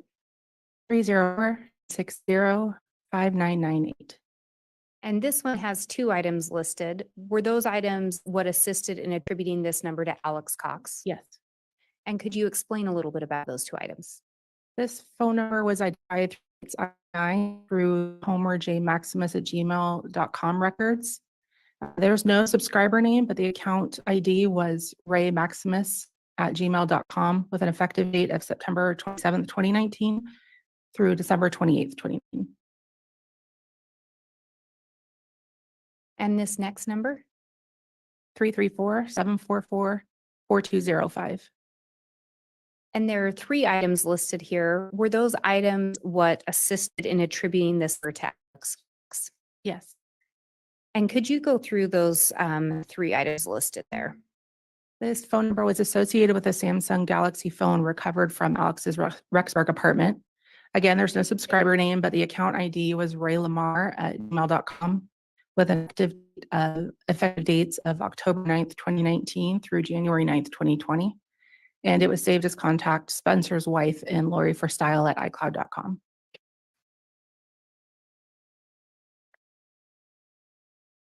And similarly with these three numbers, could there have been other things that assisted in attributing these numbers to Alex Cox? Yes. Are these the ones that you focused in on? Yes. And when we talked about Chad Daybell, we talked about more numbers. But on the first slide, we talked about there were those three main numbers of interest identified. Correct. Is that correct? Yeah. And on one of those, you'd indicated that it was only in contact with a number associated with Alex Cox and one associated with Lori Vallow. Is that correct? Yes. And was the number for Lori Vallow one of the ones that you'd identified as a main number with her? Yes. And was the one identified as Alex one of the numbers that you've identified as a main number associated with him as well? Yes.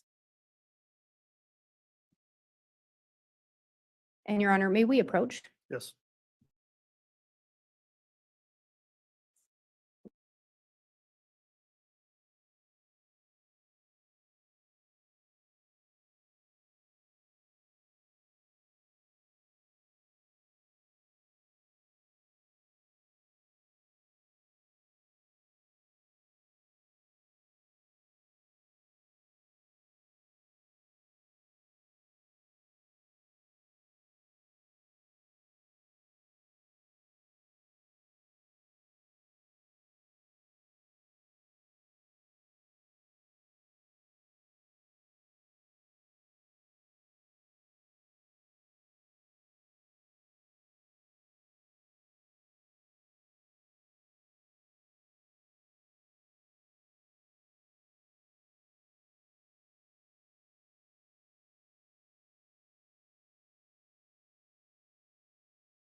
All right, council, we took a sidebar to discuss scheduling. Do you want to indicate how the state wants to proceed going forward for today and tomorrow?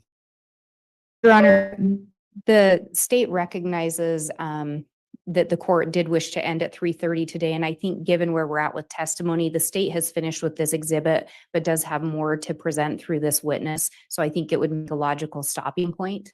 I just want to confirm that exhibit 186 was admitted, and then I do have that disc. It was admitted. Okay, and we do have that. All right, and then for purposes of tomorrow's schedule, they will run court again from 8:30 to 3:30. We may have a slightly longer lunch for the jurors tomorrow because I think we're going to take up a motion outside of the jurors' presence at 1 o'clock is the plan for now. We can confirm that tomorrow, but our regular court schedule will be in effect. So we'll be in recess for today and resume again at 8:30 with the testimony of this witness. So of course, I'll remind the witness, the exclusionary is still in place. Don't review any testimony between now and when you return to the stand. Also, thanks everyone in attendance for adhering to the court's conduct order. And then finally to those jurors before we recess for the day. And as recess, please make sure to follow the court's admonishment to not do anything to look up or investigate this case or in any way, or to discuss it with anyone, including amongst yourselves, so that you can remain impartial until it's time to begin your deliberations. So with that, is the state okay to recess for the day? Yes, Your Honor. Thank you. All right, anything further from the defense? All right, if all would please rise for the jurors, we'll be in recess.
said, right? Yes. All right. I don't have any other questions, Your Honor. Thank you so much. Anybody else? Any further redirect? 6 questions. Oh, we're gonna see. Number 1. Okay, all right. Better not be 10 subparts either. Earlier, Mr. Shar just asked you about a red box. You said that was blood terminology. You remember telling him that? So that means, are you really a fake blood if you know what the blood terminology is? A red? Huh? Can I get one in an addendum? Nah, I understand what you're saying, but just because I know that don't determine if I'm real or fake, like a false flag, and that doesn't.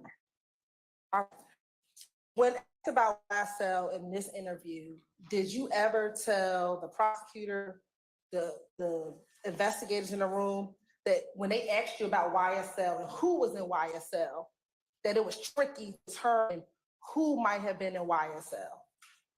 I didn't even say that. In that proffer, did you ever say to anyone in that room that YSL is not a gang? No, I don't recall saying it or hearing it.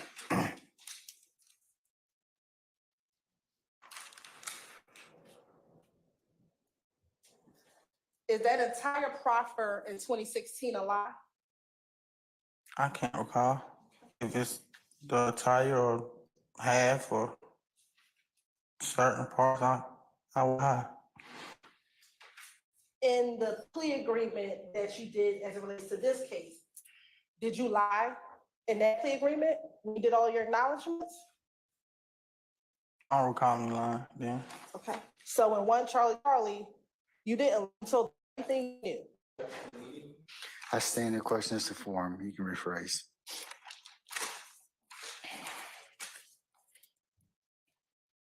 And lastly, Mr. Steele just asked you about this particular section, 4850 to about 4953. Do you recall in the interview that the prosecutor asked you, how did it come from being on wax and on music to you picking up tools and if picking up tools and it becoming actual beef and not just on music? Do I recall him saying it? I heard him say that, yeah. Okay. And is that when you responded that Rick Omicron is their nut and that Nut was sending shots that Thug was not a blood? That's what I heard in Rush Street. That's what I said right now. Not that Thug wasn't a blood, but that Nut was sending shots that he was not a blood.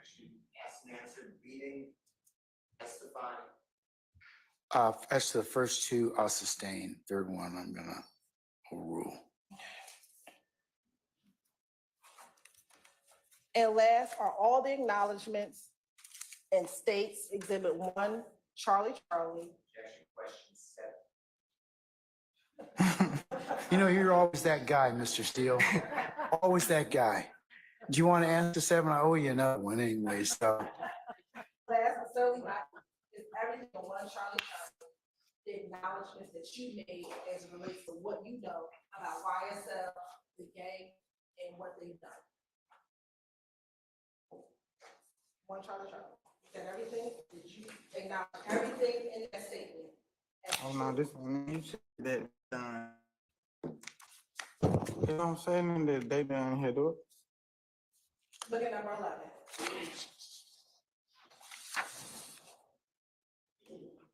Yeah, but I told you that was that was the charges I had. Is that what that says? That was Mr. Steele. You said what number 11 say? What does 11 say? That was extra. Members of YSL, associates of YSL, committed crimes of YSL, and these crimes included, but are not limited to the following: murder, attempted murder, aggravated assault, theft, armed robbery, illegal drug possession, firearm possession. I have no further questions. Anything further? Yes, just briefly. Just one thing, you did not prepare that document, did you? What you mean, like type it? Right. No, Those are not your words, correct? no, You signed it and shortly after that, you went on, correct? yes. Nothing further. Thank you. Anybody else? All right, and Mr. Murphy be permanently temporarily excused as a witness. Permanently excused, Your Honor. All right, Mr. Murphy, thank you for your patience. I'm gonna permanently excuse you as a witness. That means you're free to go about your usual duties and avocation, go to work. What? I can't wait. Or do whatever else it is that you wish to do. Sir, you don't need to be, you won't be coming back here. Just don't discuss your testimony with anybody except the attorneys in this case, okay? Okay. All right, thank you, sir. Thank you.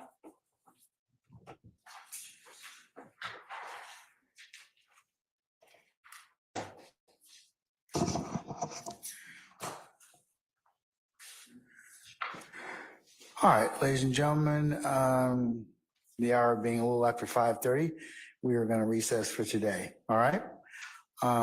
Remember, as I mentioned to you, tomorrow's a short work day. I need you all to be here for 9:30 for a 10 o'clock start time, and we will recess somewhere around the noontime hour to allow one of your member to make it in time for a medical appointment, okay? So that's our plan for tomorrow. What are your ministerial inquiries of me? Anyone? I'm just being kind. Remember, I don't really ask for any, but I'll go ahead, madam. Tell me what's the question? Say again? No, I was just saying on behalf of all of us here, I should tell Jack happy birthday. Kind of sort of asleep, but you're very welcome. You're very welcome. He's 3 today. That's right. Okay, all right. Anything else? That's ministerial in nature. Okay, all right. Okay, let's go ahead and go through our ad nauseum admonition, and we'll send you for the evening. Please do not discuss anything that we have covered in small groups, onesies and twosies as you're going out, no matter where you are, coming into the courthouse. Again, that would be a violation of the court's admonitions.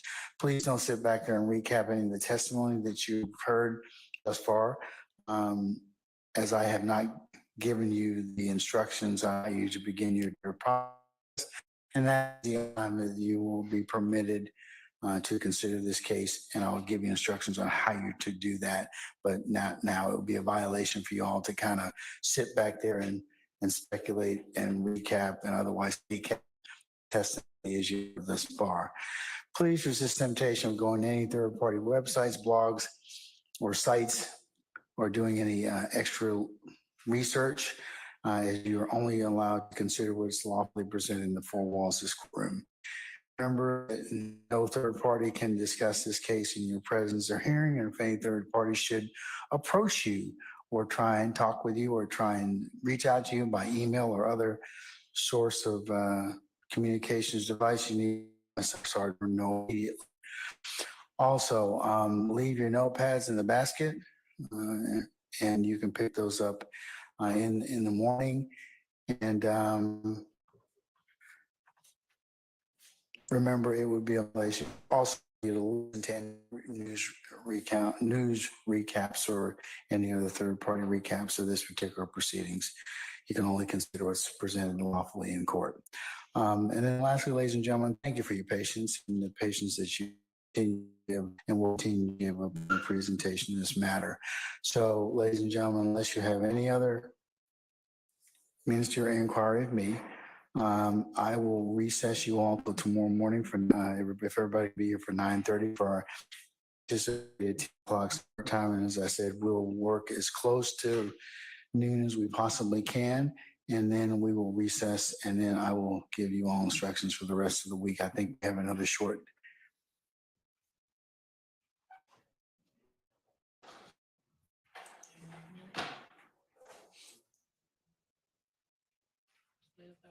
Wednesday will begin at 12:30, at 1 o'clock. You need to be here for 12:30, 1 o'clock, 1 o'clock start time.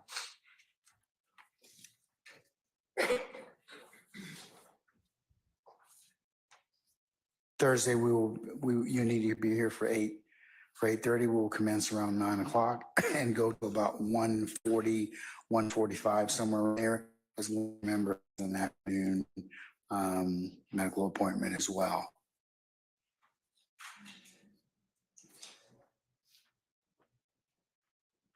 And then Friday, April the 19th, you'll be here for 12:30, begin at 1, and we'll probably work till somewhere around 5 o'clock. That's the week, okay?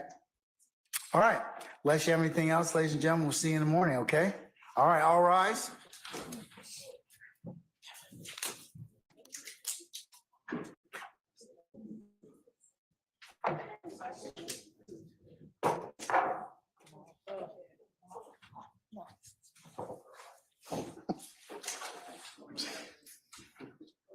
So you're really looking at me.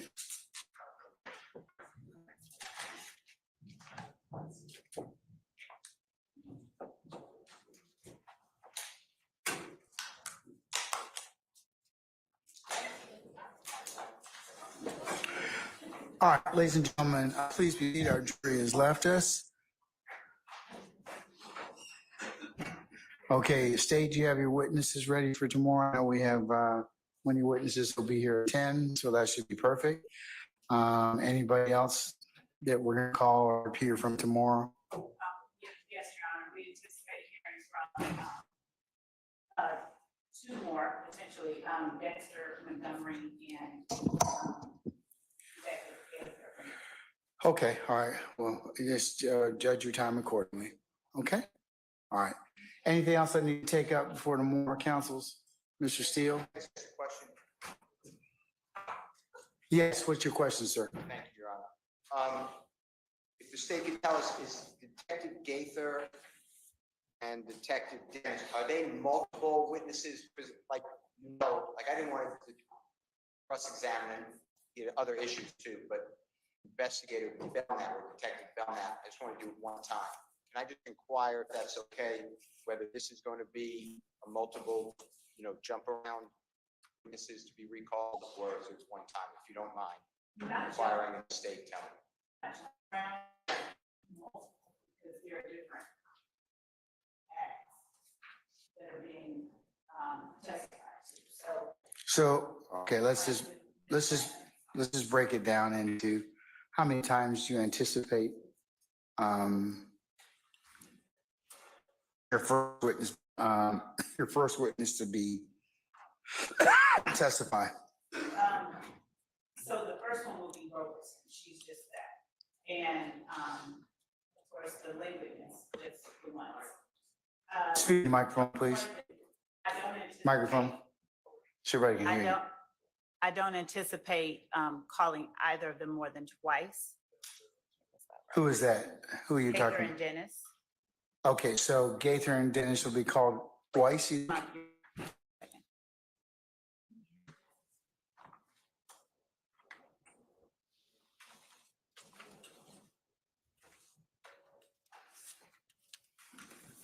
Gaither no more than twice, and Dennis, let me look at my order.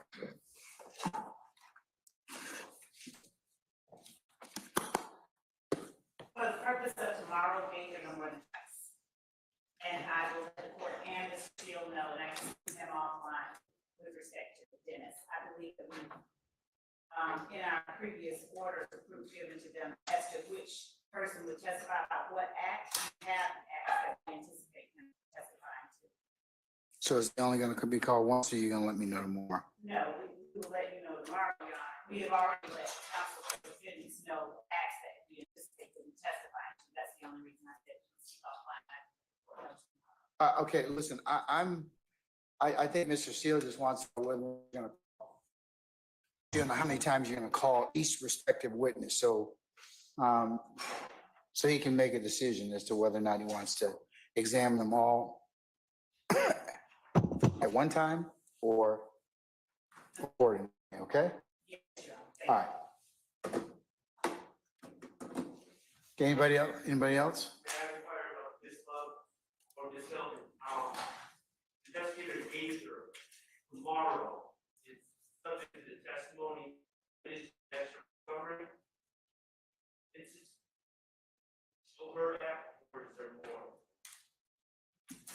It would definitely be as to the Dexter Montgomery, Act. We cover another act tomorrow.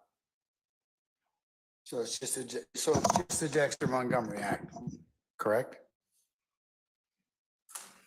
So just as to the,